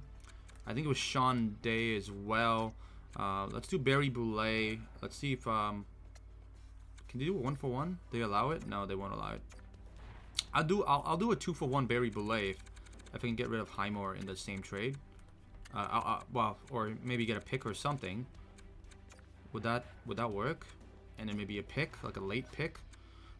Maybe a 6th. Would they allow that? Maybe a 7th. 7th Ducks. No. Maybe just 2-for-1. No, they won't allow it. It's gonna be a little tougher to get Barry Boulay. Let's see. Let's go by trade value again. Looks like we have about a half hour left. I think we should be able to get something done here. Barbashev seems like a nice option. I don't know if he's signed for the next year. He is not. But we'll see what we got for overall value. Mikola is he's a decent option. I think I skipped over some teams earlier, so I might have to go back and take a look at those teams. Wow, they have a lot of mid-tier options. Brandon Tanev, he's 3 though, 3 million. Borgen, come on. Gadjovich, can we bring Gadjovich back? I would love to have Gadjovich back, but he's found his place. He's found his place there. You know,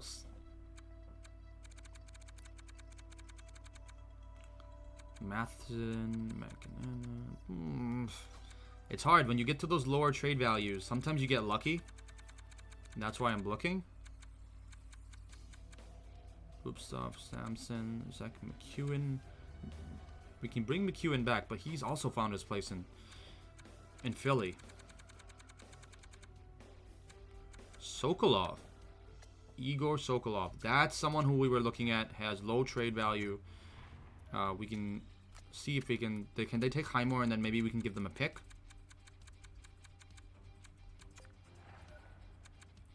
Would they do that? They would not. But would they take a pick on Nashville's 7th? They will not. Jersey 6th. Jersey 6th, and you give me a 7th for next year.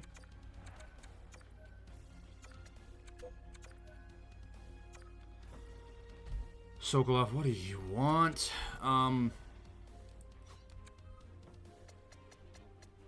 See who else is in that low range there.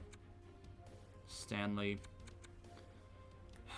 Stanley was a huge part of a run and everything. He did play amazing. But he wants more money, and it's just upsetting me so much. Liam Kirk. Liam Kirk is not going to get time. Maybe you can do Liam Kirk and Bunting. Where's Bunting? Bunting. Oh, Bunting's already there. No, Liam Kirk and Bunting. Oh, did I remove Kirk? I didn't click Kirk, I don't think.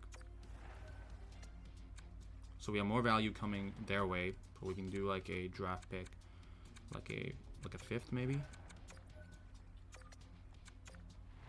We can do a 6th maybe. Maybe a 7th in next year. Okay, so we got Sokolov, and Bunting is gone. And, well, you upset? Well, you might be upset that you're getting traded away too. Yep, Highmore, you are on your way out. I apologize, man, but you're on your way out. Is Highmore a right winger? Oh, he is a right winger, right? Yeah, there we go. And Highmore is gonna go.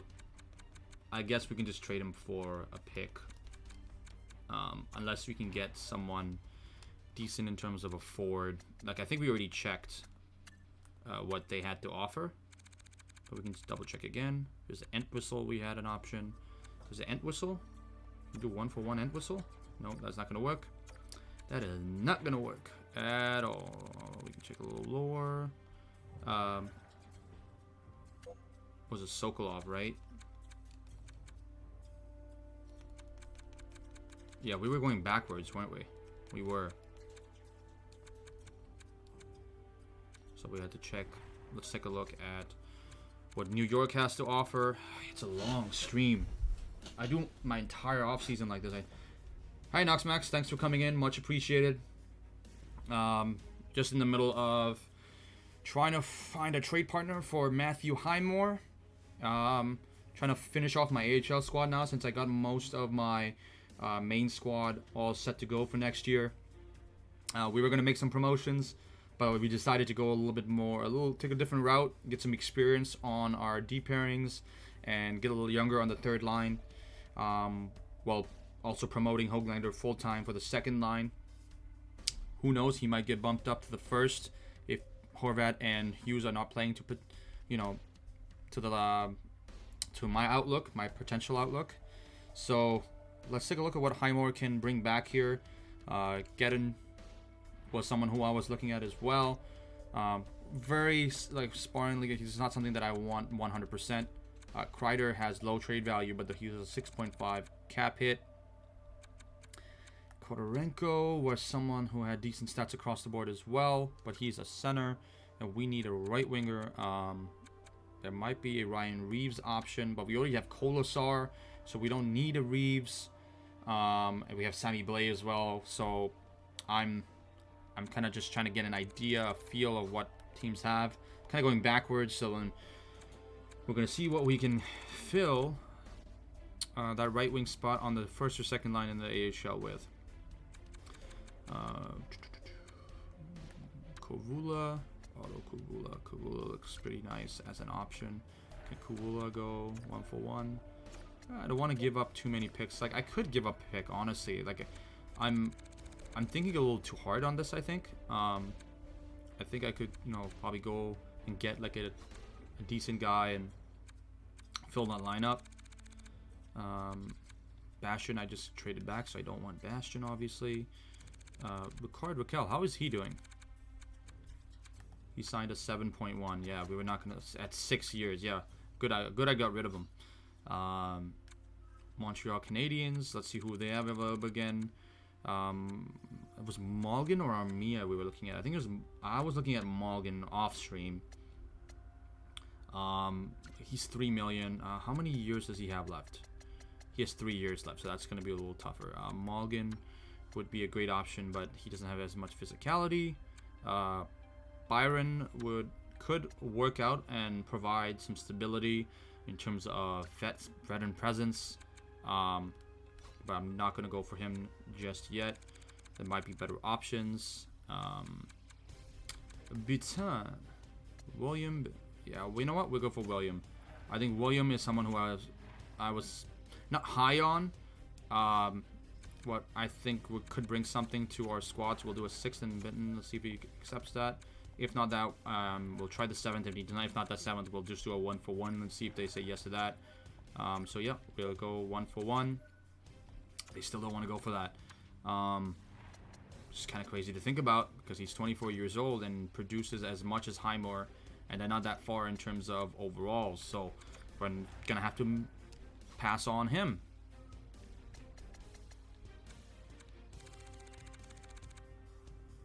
Evgeny Svechnikov, he did play pretty well for us. Let's see what his stats was with us in the AHL. 27 points in 65 games.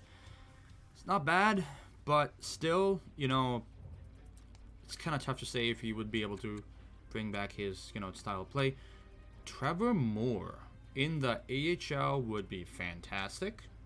He's 1.875.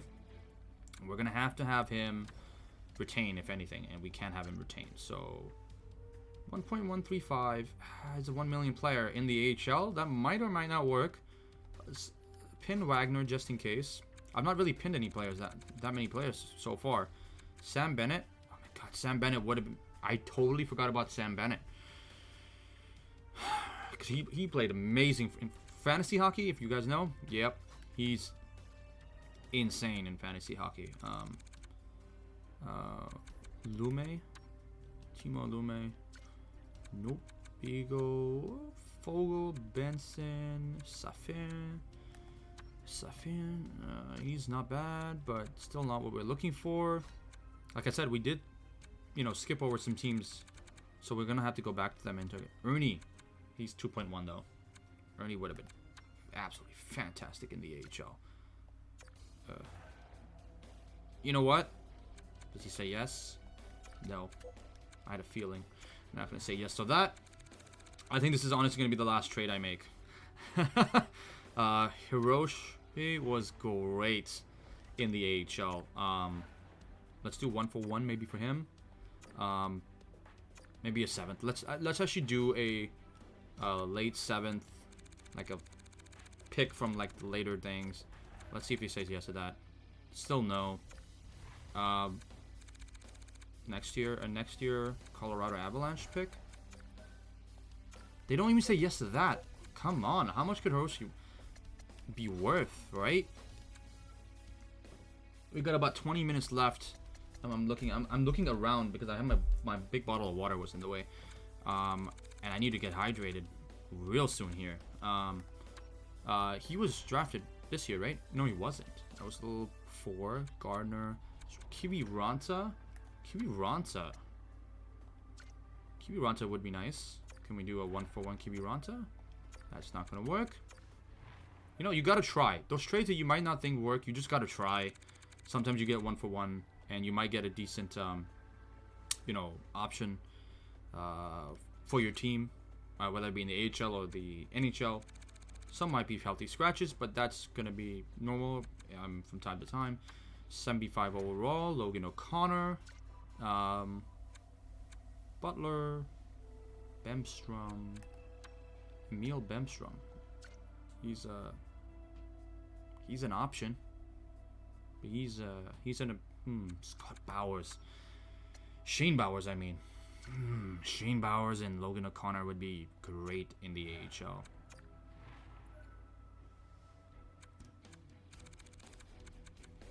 Logan O'Connor. Who do we have that could take that spot? Asplund?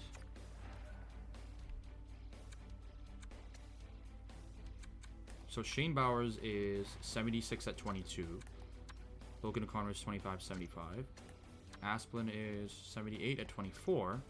And Heimer is 76 at 26. So this seems like a pretty decent trade. Let's try to add a 5th. Let's see if that works. Let's add replace the 5th with a 6th. Let's just remove it. Do 2-for-2. That does not work, but I believe Shane Bowers has a little bit more value, so let's add a 7th Nashville. Nope, just Nashville. Would a 6th work from the Devils? Nope, no, that's not what I wanted. I wanted a 7th. Looks like they don't have a 7th this year or next year. So we need to go a little further. Just a touch. Okay. So that's another trade. So all our trades are done. I think we're set to go. I just need to take a... I need to save the game. I don't want it to just to cut out on me. Imagine it just did. But again, I can't thank everyone for walking in. Like, I have not had... I usually have maybe 2 or 3 people come in and say hi. But we have 1, 2, 3, 4, 5, 6, 7, 8 different people who came in today during this 4-hour stream, so it's much appreciated. We are gonna take a look at the trades that were made because we are going to have to take another screenshot. I think before the Bastion trade, Yeah, I need to take a look at these trades I made. Trades for picks. Was the Bastion trade in my preview? It is. Okay. So we need to take another screenshot. Just bear with me for guys. And we're going to do this. Trades for picks. All right, so that's saved. Part of it's going to be part of my options here in terms of trades, at least. I don't think I took a screenshot of my bigger trades. Now, did I? I did not. So it's going to be harder to go back and find those trades. Unless the trades come up. It does come up. I probably should do that right now. Trades during free agency. Oh, I did take the free agency trades. The Gunther trade. Yeah, I did. And then the rest was a little later. So we're good. Okay. I think we're good here. I'm just gonna make sure everything is good in terms of overall. Let's see who else got signed here. So let's actually go all the way down to about Stature. So Stature, where the Stature trade was. So Dinar Chara, Ricard Raquel, 6-year deal. Nashville, Dzingel to Jersey, Costin, offer sheet. But I think St. Louis might match that. Rocco Grimaldi, Stature to the Islanders. Cameron Lankinen signs with Colorado. So there's going to be Kemper and Lankinen duo. Ginning to Florida. Bukestad and Grice both go to Carolina, which is kind of crazy to think. So I'm thinking it's going to be Grice and Anderson together. Gio signs with Anaheim. Perron and Gio. Big signings for Anaheim there. Butcher to Jersey. Butcher was already Jersey, right? I think so. Or was he with Buffalo? I'm drawing a blank now. Tierney, Buffalo. Colin Miller to Calgary. Nudavara to Seattle. Pruder to Columbus. Bitten signs 1 year with the Wild. So he did recently sign a contract. That's probably why. St. Louis matches the offer sheet most probably. Yep. And Costin is a 1 year deal. Gustafson, Gooley to Philly and Tampa respectively. Sorella and Killington to St. Louis and San Jose respectively. Shillington 2 years for San Jose. That's a pretty good deal. And Phil Kessel and Stastny. So Stastny goes back to Vegas. Phil Kessel gets an opportunity to go and make a playoff run with them. And McNabb leaves Vegas and goes to the Nashville Predators. Grabner and Galchenyuk go both to Tampa. Wow. We got some crazy stuff going on here in the free agency, in terms of free agency signings. Waugh goes to St. Louis. Leeson, who we were trying to get, goes to Capitals. Leddy signs a 4-year contract with Ottawa. Ottawa is going to be insane. I think Fleury went to Ottawa. A few other big names went to Ottawa. So we're going to take a look at teams at the end of this. Teams and their top 10 players of every team. That will actually might extend this stream by maybe another 15 to 20 minutes. So the Meskov and Halen Fleury respectively to Nashville and Seattle. And then Dylan Granville, Columbus, and we signed Zach Whitecloud. So Whitecloud signed with us, and I'm glad we did sign him there. So we're changing a lot of things up in our stream here. I just can't believe we've been going for almost 4 hours here. Look at that. Nick Leddy for 6.65. That's a lot for Nick Leddy. But it's free agency, right? So the latest trade was Zach Whitecloud. So what we're going to do, we're going to go to the calendar, and we're going to go by every 10 days. So right now it's the 15th. We're going to sim to this day here. No, I'm declining that. No.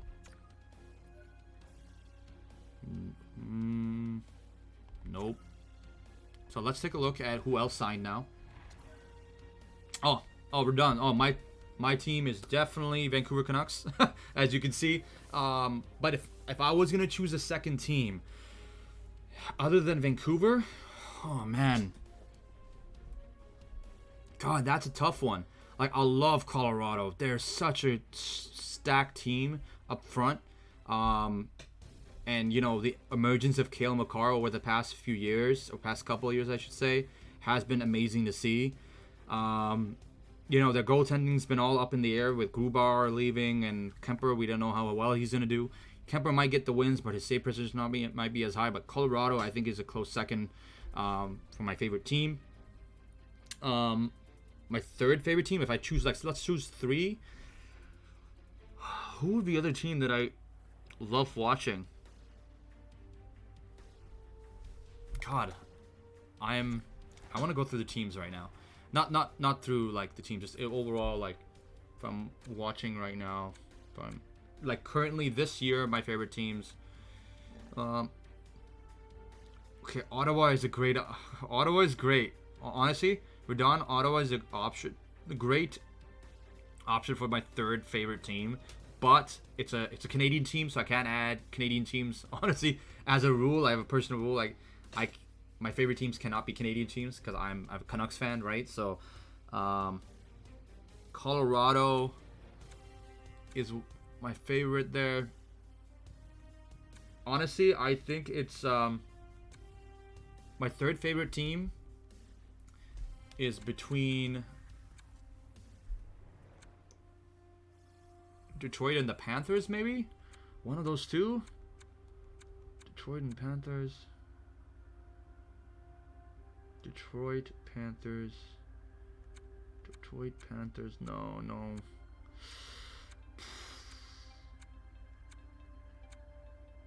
Detroit. Okay, my third team might be between Detroit and Panthers. So my second favorite is Colorado. Detroit, Panthers, or Rangers. So Wings, Panthers, or Rangers. Who would be my third favorite? Man. Who would be my third favorite?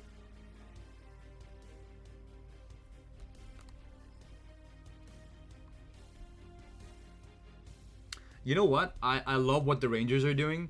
So my three favorite teams are Vancouver Canucks number one, second is Colorado Avalanche, and the third would be the Rangers. I think both those two teams, Colorado and Rangers, have done everything right so far, and I think the Rangers are going to be competing for cups for years to come with the core that they have. And I think for Colorado, they're there. They're the favorite. I still think they're the favorite to win the cup this year. If we can have a Colorado Tampa Bay final, that would be insane to see. And a completely healthy Colorado team, a completely healthy Tampa team would be the most insane thing to see in a cup final. It's just tough to say because, like, there's a lot of teams fighting in all four divisions to make the playoffs. I think the Metropolitan is pretty much set. I think the Pacific is up in the air because a lot of teams are just playing past what they were expected. What was expected of them. So we'll kind of see what happens in general with them. I would love to, start doing videos on my channel about my fantasy team, or I might start another channel talking about fantasy hockey and stuff. But it will really depend on what my kind of week would be like, right? But yeah, going back to I still can't stop thinking about that. Now that you put it in my mind, you asked me about my favorite teams. Like Avalanche and Tampa Bay would be insane. But even if I put my two favorite teams up there, Avalanche and Rangers, that also would be insane. Avalanche, Rangers would be. I'll be watching every one of those games. I'll probably take some time off to watch those 7 games if it goes to 7, because I feel like a Colorado Rangers matchup or a Colorado Tampa matchup can go to 7 games easily. They're so good defensively. They're so great offensively. Like, imagine a Point Kucherov Stammer line versus Landeskog, Rantanen, and McKinnon. Like, oh, that is just like, oh, so nice. It will be amazing to see that. But yeah, other than that, we're gonna take a look at some more options here. In terms, oh my God, we have so many players who have just signed. So we're gonna go through the rest of the signings. We're gonna go through the signings from all the way from, from Zach Whitecloud here to that. So Marleau has signed with Ottawa. I'm glad he's getting another chance, and he's signed for 2 years, so that means he might not retire till next year. But sometimes players who are on contracts might sign and go from there. Gauthier to the Islanders, Fleury to Philly, Hopi and Brandon Sutter both signed with Detroit. That's amazing to see, honestly. I would love to see Hopi still getting chances there, and Sutter as well, still signing with teams there. So Merkley to the Canadiens, Phillips to Matthew Phillips specifically to the Flames, and then Sherratt and Jack Campbell. Oh my God. What the hell? Why Jack Campbell? Oh my God. Jack Campbell and Sherratt signed with the Islanders. So what's happening with Varlamov and Sorokin? Like, what? Sorokin and Varlamov are the guys. They're the guys. On the Islanders team. I don't know what's happening. Okay, Sorella to Boston, Kempney to Jersey, Hutton signs with Seattle, nice. Brassard with Winnipeg, Ennis and Eric Stahl, Vegas. I love to see that. Vegas is getting a lot of veteran presence in, which they usually try to go for, which I can't complain about. But they need to get younger as well, so there's that.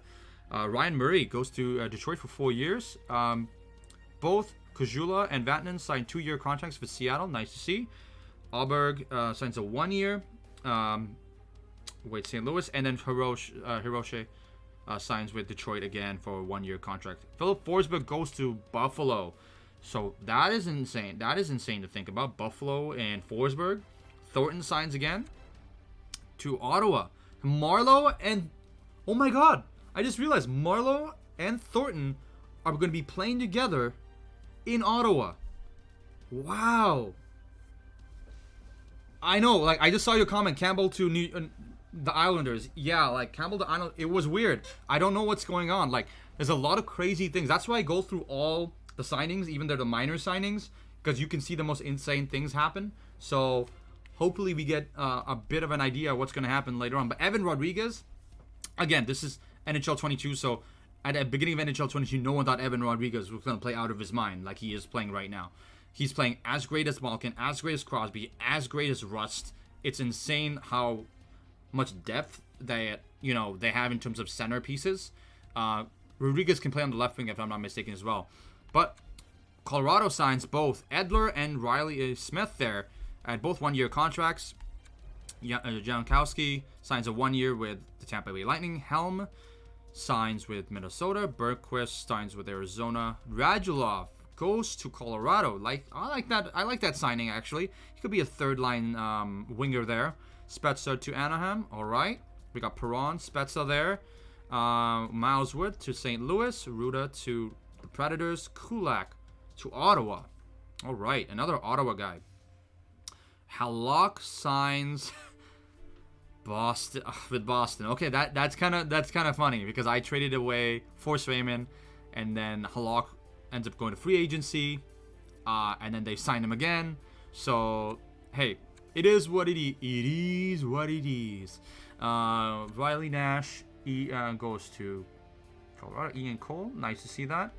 Ference, Matt Benning signs with Detroit 3 years. Okay.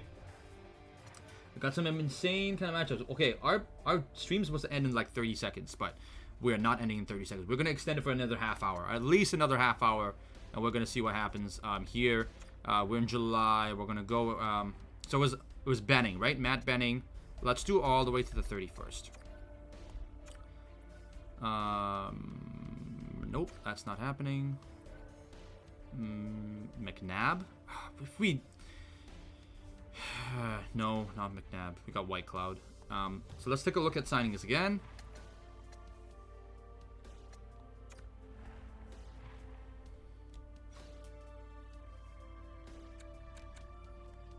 So let's go all the way to... Ooh, wow. So we got more signings. So many. Hinostroda to Ottawa. Trennan to New York. Islanders. Oli Mata to Carolina. Nice to see him get a 2-year contract there. Kukin to a 3-year got a 3-year in Nashville. Braun got a 2-year in Buffalo. Passage got 1 year in Jersey. Zadorov got a 3-year in Buffalo. Mayo 1 year in Calgary, along with Perot got a 2-year in Calgary.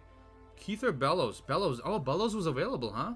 I did not realize that. Okay, well, I'm probably gonna go and take a look at some options now, because a lot of the options that might be available might be a little bit cheaper. So we'll take a look at that. Pat Maroon, though.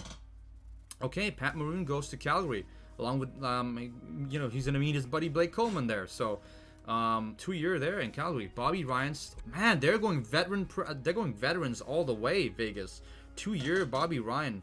Daniil Tarasov, 2-year contract. Tarasov was available as a free agent. Okay. San Jose, De Kaiser re-signs in Detroit for 3 years. Palat, wow, big. That's a big one for Ottawa. Ottawa is going all out now. Ottawa gets Palat. They got Flower, I should say. Marlowe, Thornton. They're getting some veteran presence, some younger presence in there. Palat is an amazing trade there.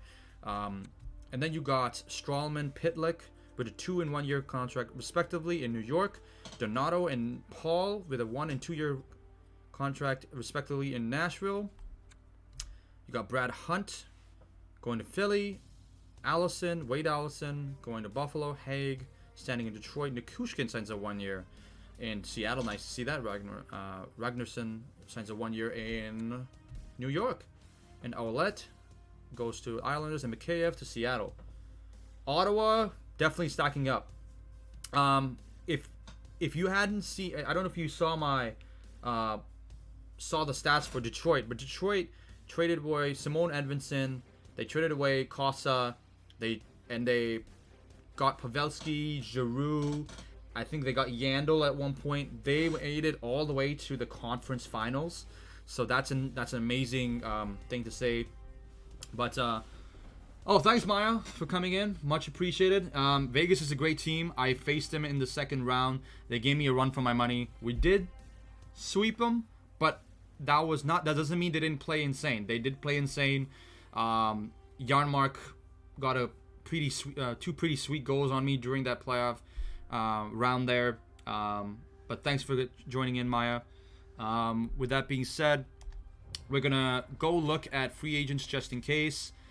See if there's any steals available after simming for nearly a month there. We're in August now, so a lot of players should be available. Letang is still available?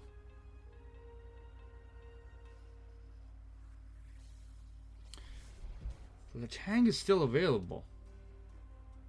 And I have cap space. Okay. Guys, I might make another big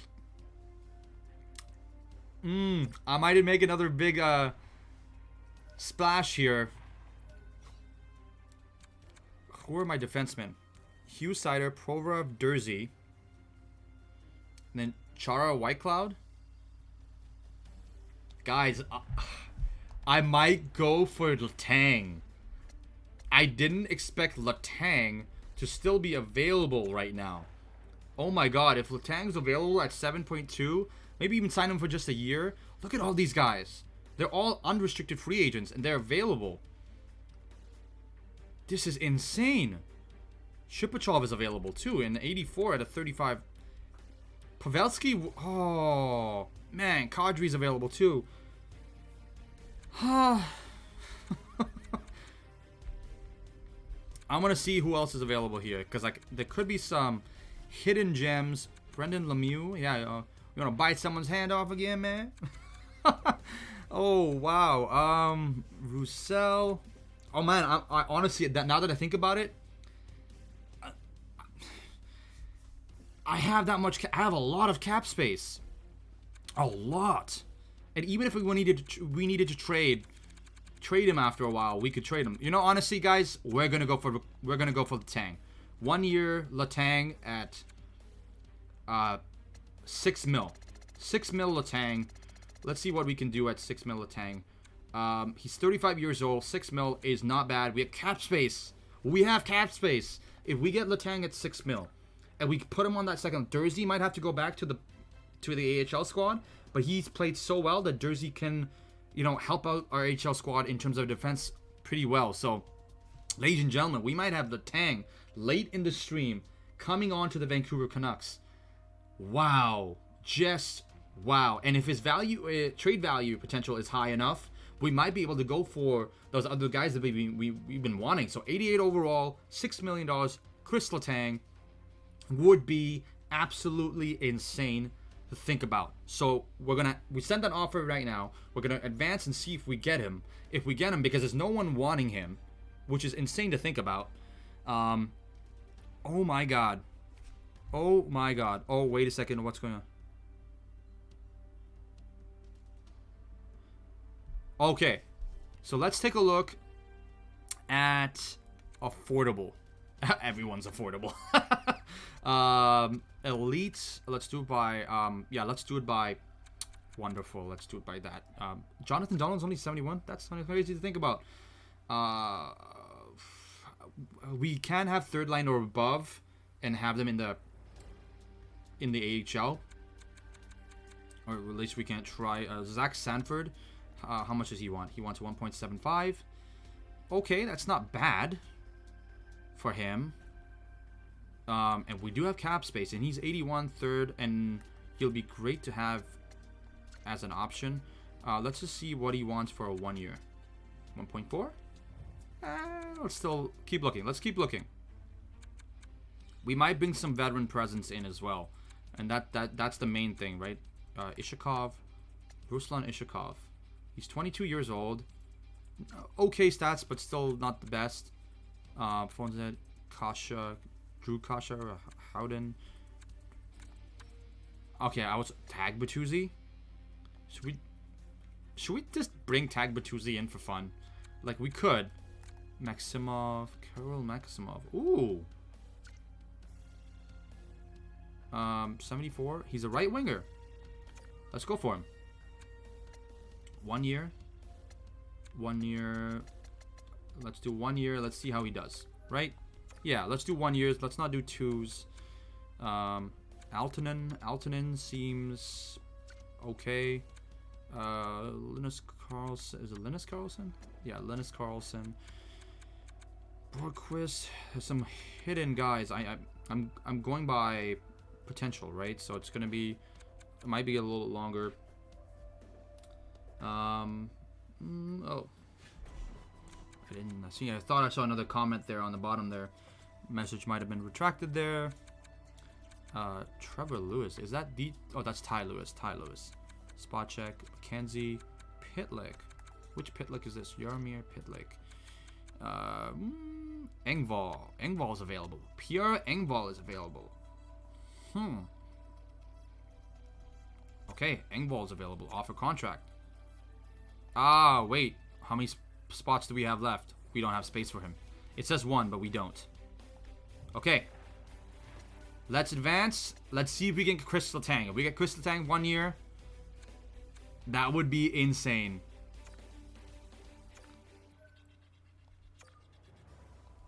Chris Letang. Maximov. Oh my god. If we got Chris Letang. Oh my god. We got Chris Letang. We got Chris freaking Letang at $6 million, 88 overall, 1 year contract, but still, that is insane. I want to take a look at how much he's valued in terms of potential. Where's Letang? Where's Letang? Letang is... Oh, that's not bad. That is not bad. Damn, I have stacked up completely too. I wanted I know. Radon is just... Radon, thank you so much. Yeah. Letang, I was not expecting him in August to still be available. And I'm kind of surprised. Yeah, Oh, Maya, thanks as well. Much appreciated. And I can't believe it. I can't freaking believe it. Wow, ladies and gentlemen. Like White Cloud, I think still is gonna be the guy. Maybe Dursey. I'm not sure, but oh my god. There's been some insane moves. So yeah, it'll be tough to say like kind of what happens in the next little bit, but it looks like I'm gonna put White Cloud as my third pairing guy and put Letang as my second. I was not expecting to make these many changes, but as you go on in the offseason, things can happen that you would least expect. And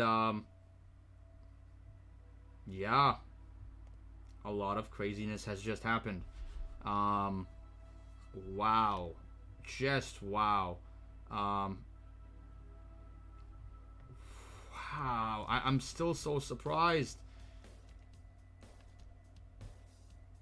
Our backup goalie will be Wallstead. Okay, we're gonna sim the rest of August, or till the 30th at least. Decline trades. I'm not doing anything. Pushkarev has got a lot of... Kale Addison, McNabb. Nope, that's not happening. Right, Kidney Rowney? No, that's the Rowney's the same guy who injured one of my guys. Are you kidding me? Who injured Petey?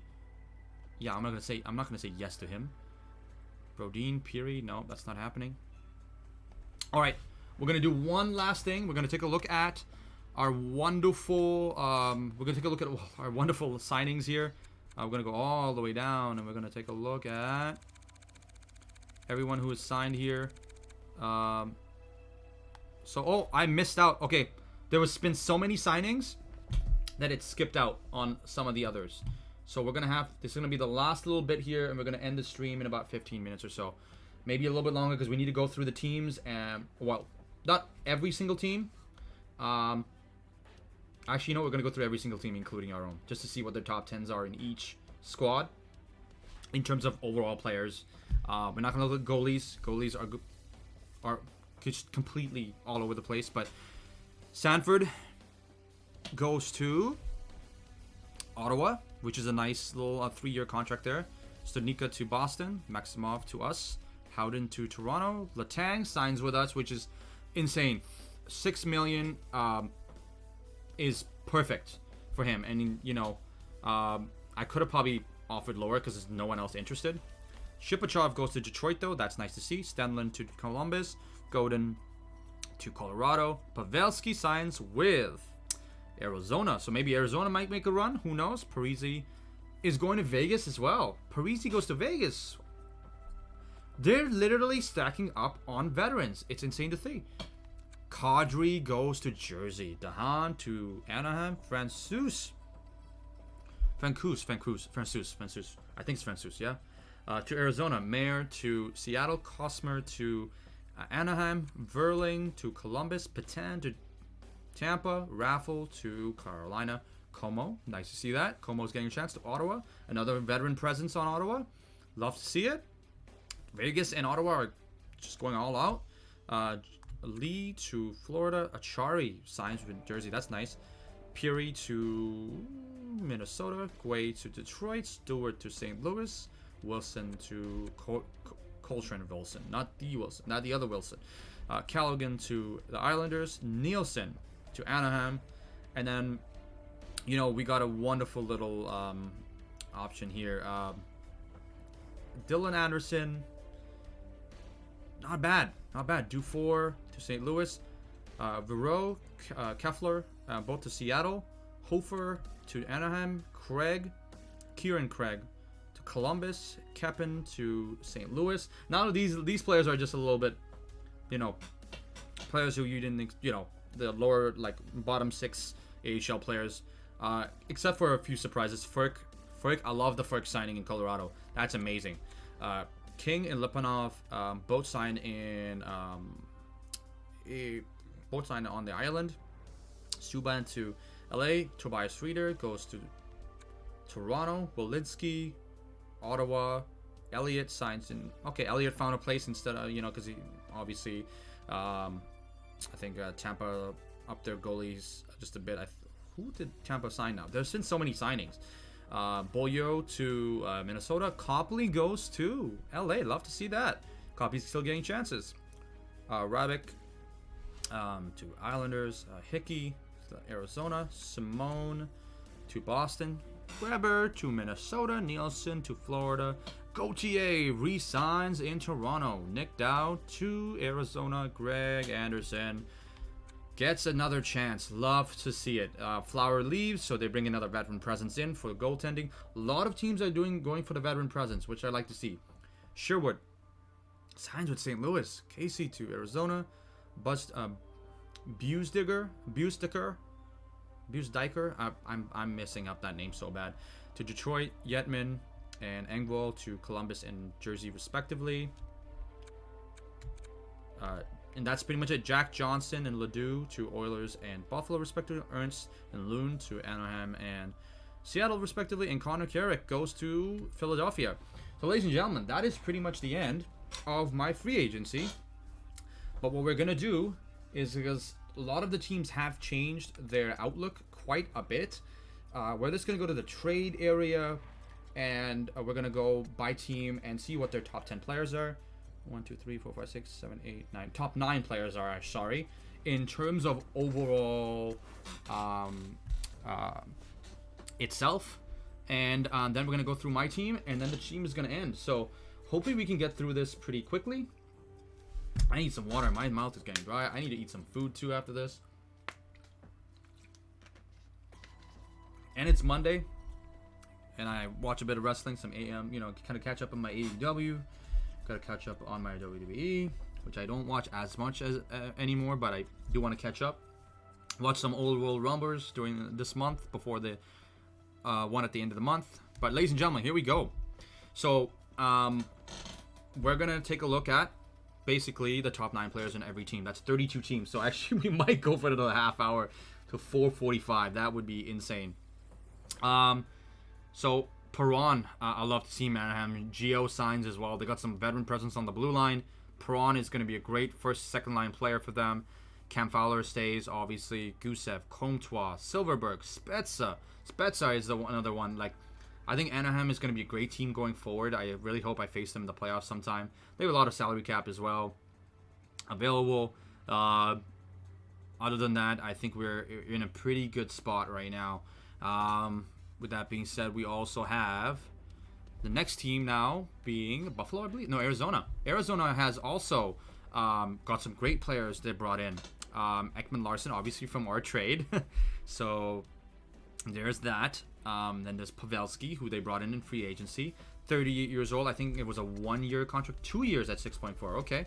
But Pavelski did amazing in the playoffs, so there's that. Chikrin, Keller, Schmaltz, Lehtinen, who is, I believe, an elite medium. They already signed him. He's 18. He was already in 82. Wow. So he goes from something crazy low to a amazing 82 overall player. Third line scratch, 18 years old. Wow. Okay. And his value's not that bad either. He signed a 3-year. And he's going to be an amazing player on their team, I as far as I can tell. Fisher, Soderstrom, and Hayton. Brayton Hayton is going to probably crack the lineup. Not many changes on the Boston Bruins in terms of the top 9 players in terms of overall. Bergeron, Marchand, both a little bit older, but I'm surprised Bergeron, considering his age, he's still 93.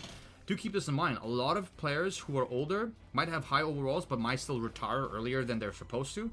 Patty Kane, I watched a video that Tactics did, and Yeah, and I think Patty Kane retired before the age of 40, and he was still like a 90 overall.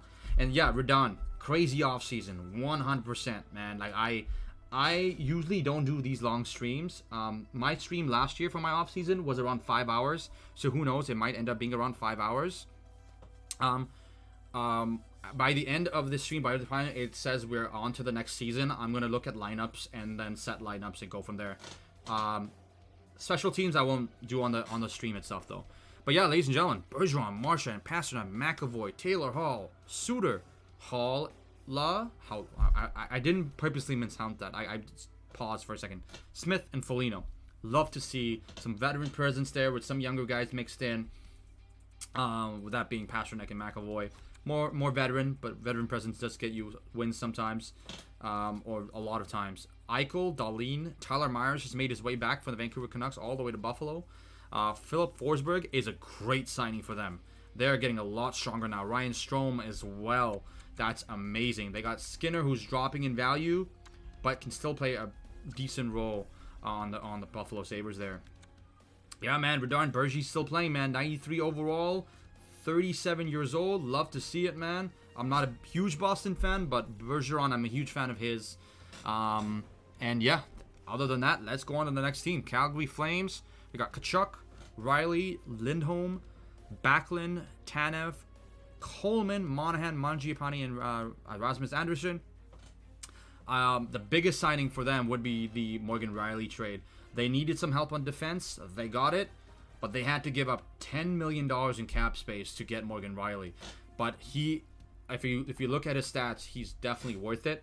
The only thing I'm kind of worried about is obviously the 7-year kind of thing there, the price point. I was able to get Letang for $6 million, and he was 88 overall, and almost same trade value. So we'll see kind of what happens with Calgary. Carolina, someone who we were going to go for, Svechnikov, but we decided not to and promote Höglander instead.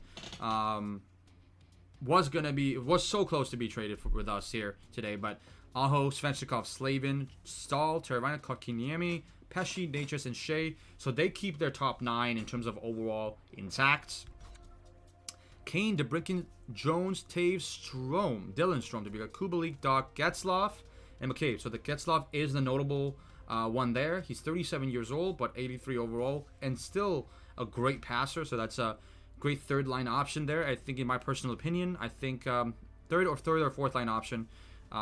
I think more. I don't know. He's going to be a third line option because Taves is going to be on that first, Strome may be on that second, and then Getzlaf on that third. McKinnon, Rantanen, Makar, Landeskog, Radulov being the notable one. Gerard, Taves, Riley Smith, and Jost. I think having Radulov and Smith as options is absolutely amazing because that solidifies their wing 100%. Because you got McKinnon playing on the center, sometimes on the wing, with Rantanen, and then you got Radulov, and you got Riley Smith. Come on, man. That's amazing to see. Then you got Werenski, Laine, Voracek, Boquist, Jenner, Bjorkstrand, Texier, Connor Brown, and Domi. Connor Brown is the Connor Brown I'm thinking about. Yep. Connor Brown is the notable one there. And that honestly, like, Connor Brown is a great option for them. Dallas, Heiskanen, Sagan, Trocheck, Lindholm, Hintz, Robertson, Ben, Yarncroke, Lindell. So the big ones are Trocheck, which I love this signing. He's everything they could have needed. Physical, has speed, great shot. Yeah, man, that Avalanche roster, absolutely stacked, man. You can't go wrong with that. Avalanche roster is, we faced them in the playoffs. We faced them in the conference finals. And that's before they had Radulov or Riley Smith. And we went to 5 games. We beat them 4-1 in the series. But every game was close. Every single game, except for that 5th game. We were 1-goal games. We lost one game 3-1 against them. And it was amazing. We had to actually pull Demko in that 3-1 because they let in 3 goals in the first. So, no, was that the 3-1 game? No, Demko stayed in that game. It was another game where we gave up, like, it was the first game. It was like we're losing 5-1 or something, and we had to, get rid of him. But Lindholm, Hintz, Robertson, Jamie Benn, Yarncroke, another notable one, along with Trocheck. So let's go on to Detroit. Larkin, Goudreau signed. with Detroit. But this is he signed with Detroit after he was traded for them. So Detroit actually signed for them, and then got traded to them, and then they signed in the offseason possibly. Ty Smith, who we traded, who did we trade for? Who did we trade Ty Smith for? Mo Seider. Oh, I almost forgot. Mo Seider. We got Mo Seider, but we traded Ty Smith and 3 picks for Mo Seider. Bertuzzi, Zadina, Vrana, Sipachov, Athanasiou, and Suda. So Athanasiou comes back to Detroit. Sipachov goes from Vegas to Detroit within our franchise mode. And yeah, during the season, Ty Smith comes from us, and Gaudreau comes from Calgary. So they went all the way to the conference finals, so that was amazing to see. McDavid, Draisaitl, Nurse, Nugent, Hopkins, Barry, Hyman, Keith, Yamamoto, Puljujarvi. So their top 9 in terms of in terms of overall have stayed intact. Huberdeau, Barkov, Ekblad, Reinhardt, Uyghur, Hornquist, Verhaeghe, Duclair, Forsling. Their top 9 remains intact. See, teams that don't need to make changes, they don't make changes. Kopitar, Doughty, Iafallo, Schultz, Danault, Subban, Turcotte, Arvidsson, Kempe. So Schultz and Subban are the notables in terms of signings. Kaprizov, Spurgeon, Dumba, Eriksson, Ek, Zuccarello, Foligno, Brodin, Fiala, and Greenway. Again, another team that keeps their everything intact. Petrie, Suzuki, Gallagher, Weber, Toffoli, Anderson, Hoffman, Drouin, Edmondson. Again, another team that keeps everything intact. And before I actually go to Nashville, Radon actually made a comment here that Mo Seider blockbuster trade. It definitely was a blockbuster trade. I am actually going to go to my page itself and search for the post here, because I am going to let you know exactly how I got Mo Seider. I think that's a pretty important point to make, if anything. So I'm going to try to go and find that post here real quick, and then we'll continue with the teams. And I need to go have some tea after this, because my throat is just killing me now. Come on. Ooh, there it is. There's all my photos. There's my main post. So who did we trade? There we go. So yeah, Radon, the trade was Ty Smith, a 2023 6th round pick from Nashville, a 2023 6th round pick from Philly, and a 2026 6th round pick from Vancouver for Mo Seider. So we didn't have to give up any higher picks, but we did have to give a bunch of 6th round picks, a trio of 6th round picks in future drafts, along with Ty Smith for Mo Seider. So Mo Seider now is definitely going to have a higher trade value and everything, and that's something we will take a look at right before we set our lines at the end of this. So right now, we got Yossi, Ekholm, Raquel, a notable one. We traded for him, traded him away, and then he got signed in free agency. It looks like Tovin, Cunnan, Janmark, Duchesne, Fabro, Granlund. So not many changes other than that Raquel change. Heischer, Hamilton, Pollock, amazing defensive signing. Totally worth it at 5.8 in my personal opinion. Kadri's another one for 4.455 is absolutely a steal for him. So how many years did he get? Oh, he got a 1 year. A 1 year for Kadri. That's amazing. Severson, Bratt, Gurionov. Amazing signing. Love that. There's 3 big moves they made. Pollock, Kadri, and Gurionov. And yeah, honestly, it's one of those amazing things, right? And yeah, I stole him. I feel like I stole him for barely anything. But the only thing is, at that time, Mo Seider was only around 80 overall, and Ty Smith was 84. And they had around the same age. So I felt like I was giving more according to what the trade value in the overall was. But Mo Seider, I'm glad I got him for what I got him at. Barzell, Pelech, Lee, Manson. Manson, I think it was a signing. Yeah, Manson was one of the notable signings. Bailey, Bolivier, Nelson, Palmieri, Wallstrom. So not that many changes other than Manson, who can replaces Pollock on their first pairing, I believe, or the second. Panarin, Fox, JT Miller. I traded him to New Jersey for Hughes, and then they put Miller in the minors, And then Miller apparently gets traded again to the New York Rangers, to his original team. Giroux, Trouba, Shattenkirk, Lafreniere, Kreider, Keandre Miller. Love to see it. Absolutely fantastic. Shattenkirk was one of those notables. Here comes your favorite team, Radarn. Shabbat, Stutzla, Zibanejad. So Zibanejad makes his way back to Ottawa. Kachuk, Palat comes from, an amazing, Tampa team. Leddy, Norris, Brandstrom, Batherson. I think Ottawa has what it takes now, at least within my NHL franchise mode. If they can settle in and get a decent defenseman to play for Ottawa in real life as well, that would be absolutely amazing. I need to have some more water. My God. I need to have some tea, something warm. My God. And I'm hungry too, so that's that. And we're going to go to the next team now. Philadelphia, Malkin. So we traded Malkin in a second round. We traded Malkin for Provorov in a second round pick. So I think that's an amazing deal, personally. It immediately went through, so I think I could have got more.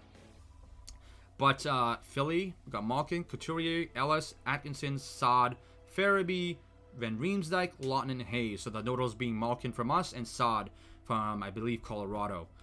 And then we got Crosby, Gensel, Kapanen, Garland, Klingberg, Rust, Zucker, Dumoulin, and Bluger. So most of it remained exactly the same. But Garland came in that trade for Malkin, that 1-for-1 Malkin trade right before the trade deadline. So that's nice to see. With that being said, yeah, basically, we traded.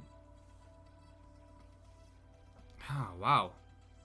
That trade tree looks like Malkin for Garland, and then out of Garland, we got Malkin, Provorov in a second, but we don't have Malkin anymore, right? Because we traded him away. So amazing! I love to see Garland on the team. That's the only really change. But that trade was made earlier in the season.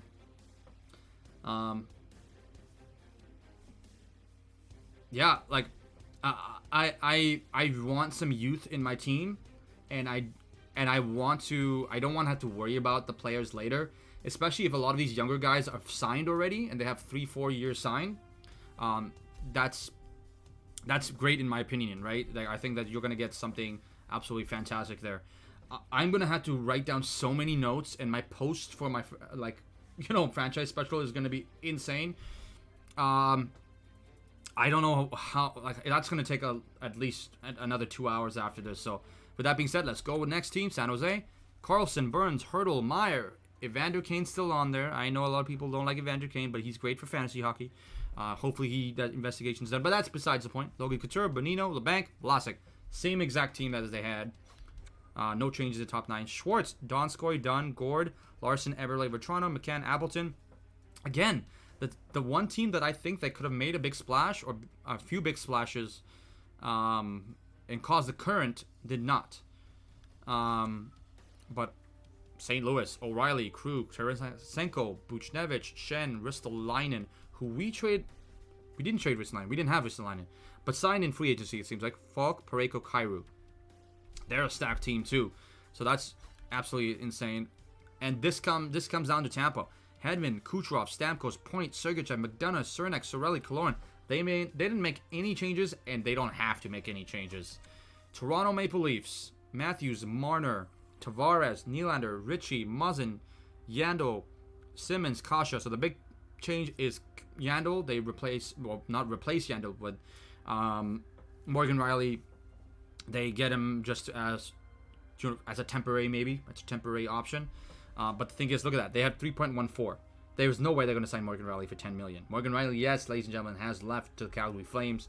So there's going to be that big of a rivalry, that type of rivalry kind of going there. Vegas is the big one. Vegas is the one team that I want to look through a little bit further down because they have a lot of veteran presence. So Pietrangelo, Stone, Theodore, Pacioretty, Marchessault, Carlson, Martinez, Kessel, Stahl. Kessel, Stahl being the notables, but Parise, Stasny, Bobby Ryan, Sam Gagner, Another 4 players right there that are absolutely fantastic and contribute to the Vegas Golden Knights, in my personal opinion. And I think you're going to get some amazing play out of them again. I am a bit scared of Vegas as well, mainly because I am going to be changing the difficulty next year, and that's why I needed some more players with experience and not players that I can necessarily call up and have slowly build up and everything. So if I'm going to go from pro to, I think it's the next one, but superstar, it's going to be a little bit tougher for me. Ovechkin, Carlson, Backstrom, Kuznetsov, Oshie, Mantha, Sprong, Orlov, Wilson, no changes to the Capitals. And I believe the last but not least, Winnipeg Jets, Scheifele, Wheeler, Connor, Ehlers, Morrissey, Pionk, Kopp, Dubois, and Schmidt, no changes at all. And we're back. We've finished all the teams here. We are now going to sim to right before the preseason starts. We're not going to play any preseason games right now. There's going to be no preseason games on the stream itself. Whether it be episode 40, which would be the first game of the season. That's kind of what I envisioned. My 40th episode will be the first game of the season. Yeah, man. Vegas, I don't know what to expect from them. Like, I'm glad you bring that up again, because I've brought it up multiple times, and I don't mind bringing up that thing, Vegas again, because they have a lot of veteran presence. Playoff experience, they have a lot of younger guys up front, but they also have a lot of depth now with all those veteran signings, which I love to see. Same thing with Ottawa, which I mentioned before. They got Thornton, Marlowe as well. That's one thing I didn't really look at when we were looking through the teams. So we've saved here. We're not going to go back, and we're going to now go from August to September, and we're going to go to the 5th. We're denying. So we sold over 97% of our season tickets, which was pretty nice to see that. We're going to go by 2 days. And we're going to look at free agents just in case to see if there's any other big signings. I'm going to see if there's anyone big available still. Where are the preseason games?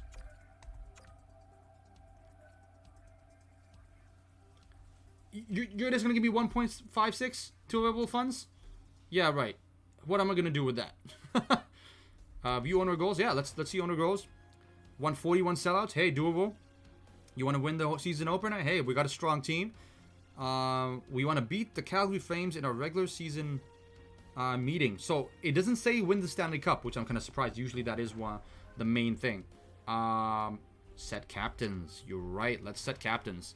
So captains, Bo Horvat. Stale remains. Besser is the A. Who's the second A? Quinn Hughes. That seems pretty fair. Look at that team, guys. Wow. But Shane Wright is not going to be on the 4th. Hughes is going to be on the wing because he can play left wing as well. And look at that. Our left wingers. Gunther, Hoglander, Mott, Grunstrom, Blay, Podkolzin, Kraftsov, Besser. Our decor. Chara, Provorov, Sider, Whitecloud, Stanley, Rathbone, Letang, Quinn Hughes, DiPietro, and Demko. Now, DiPietro is not going to be in the lineup. But this honestly here, the screen you see here, might change significantly. Edit lines. Should we edit lines right now? We'll edit lines in a bit. So let's actually go... Actually, no, let's sim to right there.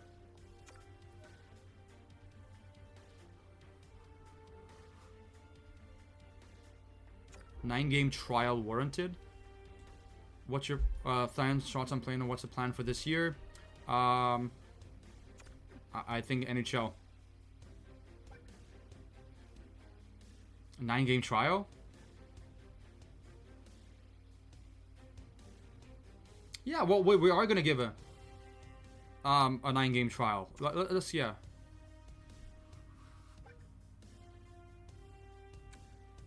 Okay, we're gonna give him a 9-game trial. Like we are gonna play Shane Wright in every single preseason game, just to see how he does, see how he kind of gels with the squad, and yeah, we'll see how it goes.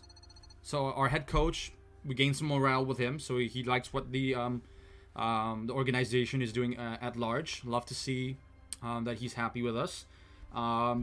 And yeah, like if we can win the cup again, great. But again, we were already so close in so many of our matchups in the playoffs that if we increase the difficulty, it might be a little bit tougher to do so again. I don't think with the increased difficulty we might be able to win the President's Trophy again. But if we can, I'll be absolutely happy about that. And yeah, I forgot to mention, we got Kosa. I think you might have already seen because I traded for him. But so here we go. So we're gonna, before we look at lineups, we're gonna go one more look at our free agent signing, see if any big free agents have signed, and to see if there's anyone who hasn't signed yet. And we're gonna go from there.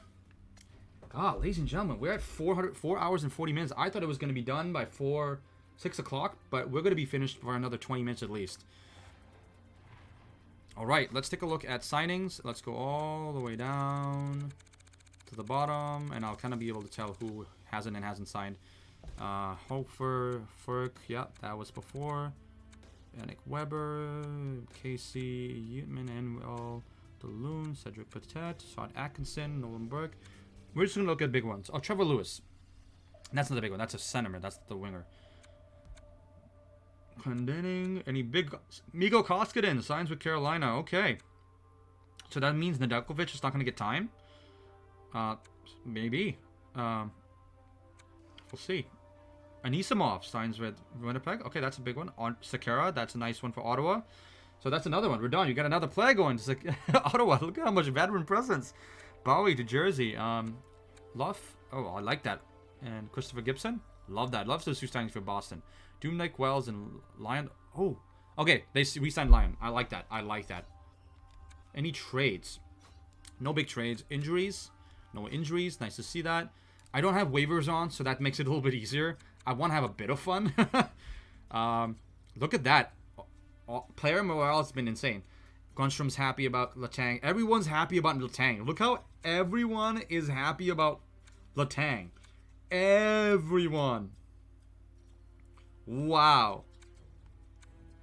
Everyone was upset that I traded away Asplin. Some people were upset that I Lincoln Kirk.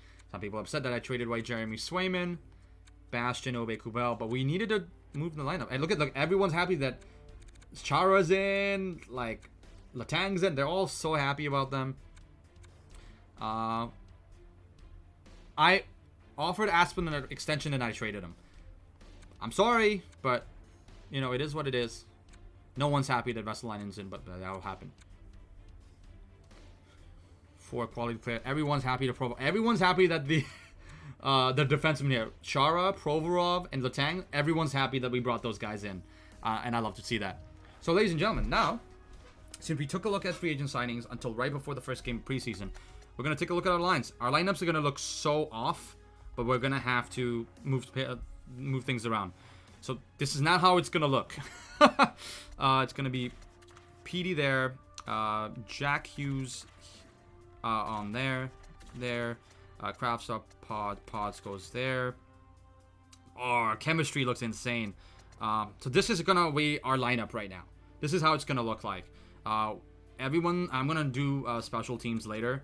Our defense, I want experience on that second line. So Mo Sider is still gonna be up there. Chara and then White Cloud. Who do I have scratched? Rathbone and Stanley. Who do I have scratched here in the AHL? I have a lot of guys scratched here. Okay, let's go back to the NHL squad real quick. So let's take a look at scratched. Oh no, goalies. Demko, DiPietro. Actually, let's change that right now. So DiPietro is gonna go back down. I hate to do it, but DiPietro cannot be in the system.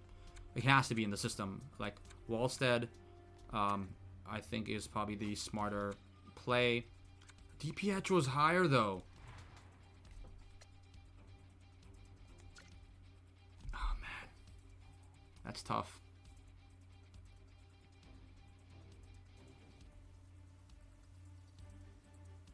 No, it's gonna be DiPietro, guys. Yeah, DiPietro's gonna stay. DiPietro's gonna get some time. I think that's only fair, honestly. Like I think, yeah, if I move DiPietro down, his value would have decreased as well. I think Wallstead should get that spot on the AHL squad. But right now, Hughes, Horvat, Podkolzin, Hogs, PD Besser, Gunther, Wright, and Kravstov, Grunstrom, Mott, Blay. I absolutely love it. Man, I am so happy right now with what squad I have here. Hughes, Sider. Oh, that's beautiful. And then we got some Provorov, Letang. We got speed and size. And then Chara and White Cloud. I didn't want to bring in a lot of big guys. I wanted to promote from within. But then when you see the deals you can get when trading away other guys, it's fantastic. And I still have a lot of cap space left. Around 6 million cap space. Maybe 7. And I thought I was... And I'm not even spending to the cap. And I have an amazing team. So... That's nice to see. And I'm going to go through my AHL squad now. So let's actually, before we go to defense, we got Vesalainen, Gustafsson, Makasov. Actually, Malsev, Robertson, Kolasar. That seems okay. Lockwood, Bowers. Who else do we have? Sodergren. Who do we have? 73. Zach Wisdom. Oof. Kolasar. Nick Robertson. Can you play left wing? You can. Vesalainen is going to play there. Malsev there. And then Nick Robertson can go there. Kolasar. Zach. I want to play Zach Wisdom. So Zach Wisdom is going to play there. Sokolov can stay there. But we got Bailey, Kolasar, and O'Connor as options. Sokolov can play on both sides though. So we got Connor Zary in that trade. Connor Zary is 20. Reichel is 20 as well. I think it's going to be Connor Zary instead. Goled. Who's Goled? He's 74. Lucas Reichel switches with him. Justin Bailey played pretty well for us, I think, in the AHL. We're almost done. We're done. And everyone else is in. Yeah, it's been absolutely insane.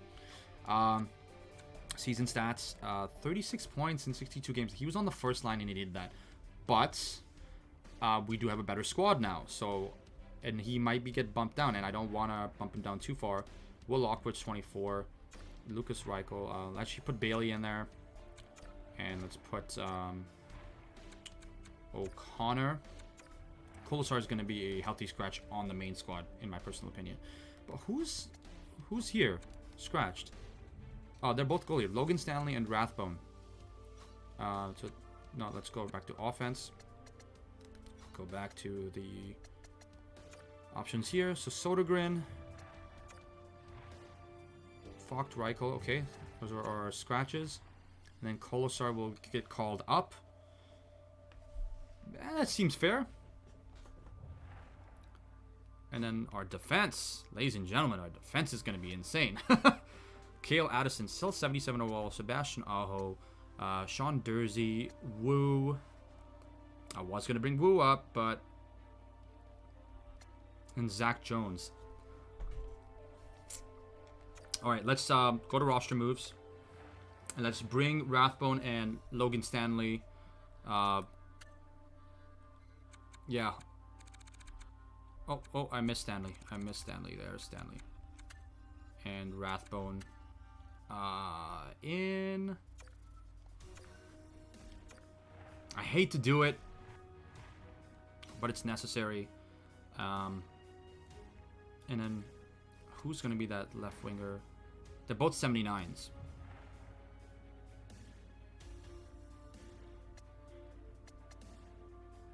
Aho. We'll take...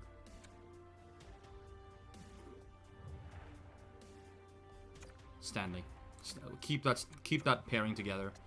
And then put Rathbone on the first. And Runinen on there. And then Jet Wu might not get any time. And Burrows might not get any time.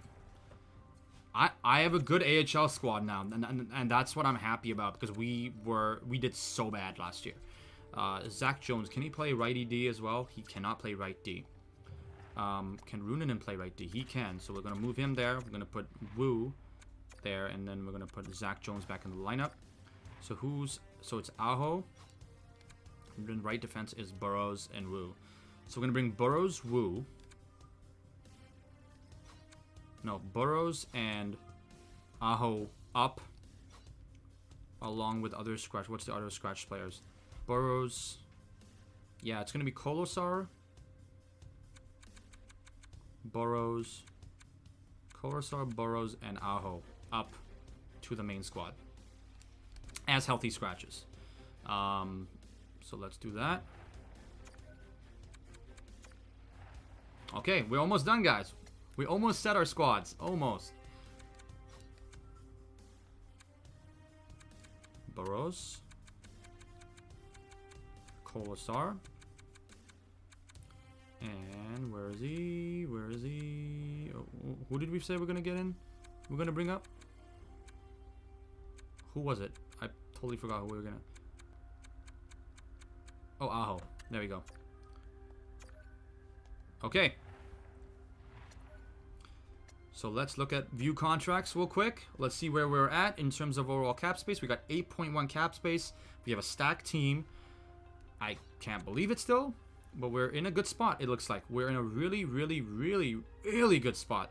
And it looks like some of these guys need to be signed, which I'm going to see what they want. They don't want that much. And Sokolov is pretty good. Top 9, 75 overall. Let's give him a 3-year, actually, at 750. Hopefully he says yes to that. But this is all this information is going to come in episode 40. Or not even episode 40. So this is I'm going to know myself what's going to happen. Oh, no, not trade for asset. Not trade for asset. I don't want to trade Maximov. I just trade for him. And let's just finish off on who we need to sign. Who is available to be signed. So Shane Bowers probably signed that extension recently. It's in purple. So, oh no, 2-way contract actually I should say instead. Zach Whitecloud already got traded. We traded for him. Logan Stanley. How much does he want right now? His want went a little bit lower. For 3 years, that's not bad. Let's just give him what he wants. I don't mind giving him that if that means I can solidify and keep him for 3 years. And yeah, ladies and gentlemen, we're just going to take a look one last time at our lineups, at overall trade values, and we're set to go. So here we go. Hughes, Poe, Pods, Hogs, Petey, Brockett, Gunther, Wright, Kraftstov, Grundstrom, Mott, Blay. For our offensive lines, defensemen, Hughes, Sider, or I should say Mo, Prov, Letang, Chara, Clouds. Oh my god, this is going to be absolutely insane to see. And then comes our wonderful tandem of goalies. We're actually going to give DiPietro the start. Or the backup position. I think he deserves it. Wallstead is going to be at that position where he might end up creeping up and, gaining some traction in terms of overall. But we'll have to wait and see. And then when we go back to our starting line, we switched to our AHL. We got Maltsev, Gustafsson, and Maximov. We got Robertson, Bowers, and Vesalainen. Sokolov, Wisdom, and Bailey. Golad, Zari, and O'Connor. I love to see this. I wish I could keep O'Connor a little bit higher. Honestly, we'll see how everything goes and see how Bowers and O'Connor do on their respective lines. If they ended up gelling a little bit better, then great. Let's go to defense. Rathbone, Anderson. So Rathbone gets demoted, but we had to make some changes because we are going to be upping the difficulty. Logan Stanley, Dursey. We retained those two together. Zach Jones and Runanen. Runanen is usually a lefty, but he can play right as well, which is a good sign. And that is pretty much it, ladies and gentlemen. Other than, of course, our pairing of goalies in the minors, Wallstead and Seelovs. Love to see it. So, we're pretty much done here. All I can say is thank you very much for watching. For everyone who commented and everyone who came in and said hi, I really do appreciate it. I can't believe that I'm at the point where I'm almost at that 70 subscriber mark. I'm probably going to hit 100, hopefully within the next month, the way things are going. I can't thank everyone enough. Thanks. I'm gonna go down the list here of people who commented today. Repentant Heart, thank you for watching. Evan, thank you for watching. Braden, thanks for coming in. CB, thanks for coming in. Henry Wall, Braden again, of course. Etienne, thanks for coming in. Radarn, Noxmax, thanks for coming in. Maya, thanks for coming in. And yeah, Radarn has showed the most support. Really, thanks for you two coming in and joining me and commenting. I love going back and forth, talking about squads and everything. So yeah, and I'm glad that Ottawa has taken the next step within the game, and same thing with Colorado. A lot of teams didn't make any changes, at least the teams that are higher in the standings. So thanks everyone for watching. Remember to like the stream. Remember to subscribe. Remember to hit the bell for the latest notifications. Remember to like and follow me on Facebook. That's usually where all my main posts and everything go. I do a lot of posts on the NHL GMO page, which is in the links below if I'm not mistaken. If it's not in the links, I will post that immediately after the stream is over here. And other than that, remember to take a look at the NHL roster starting page, which is going to be linked below. And I'm going to go through this wonderful preseason, see how I do with the higher difficulty, and we'll see if we can do a repeat like the Tampa Bay Lightning did for 2 years straight in our lives. So thank you very much for watching for this 4 hours and 56 minutes, and I can't thank you enough. Take care, guys and gals.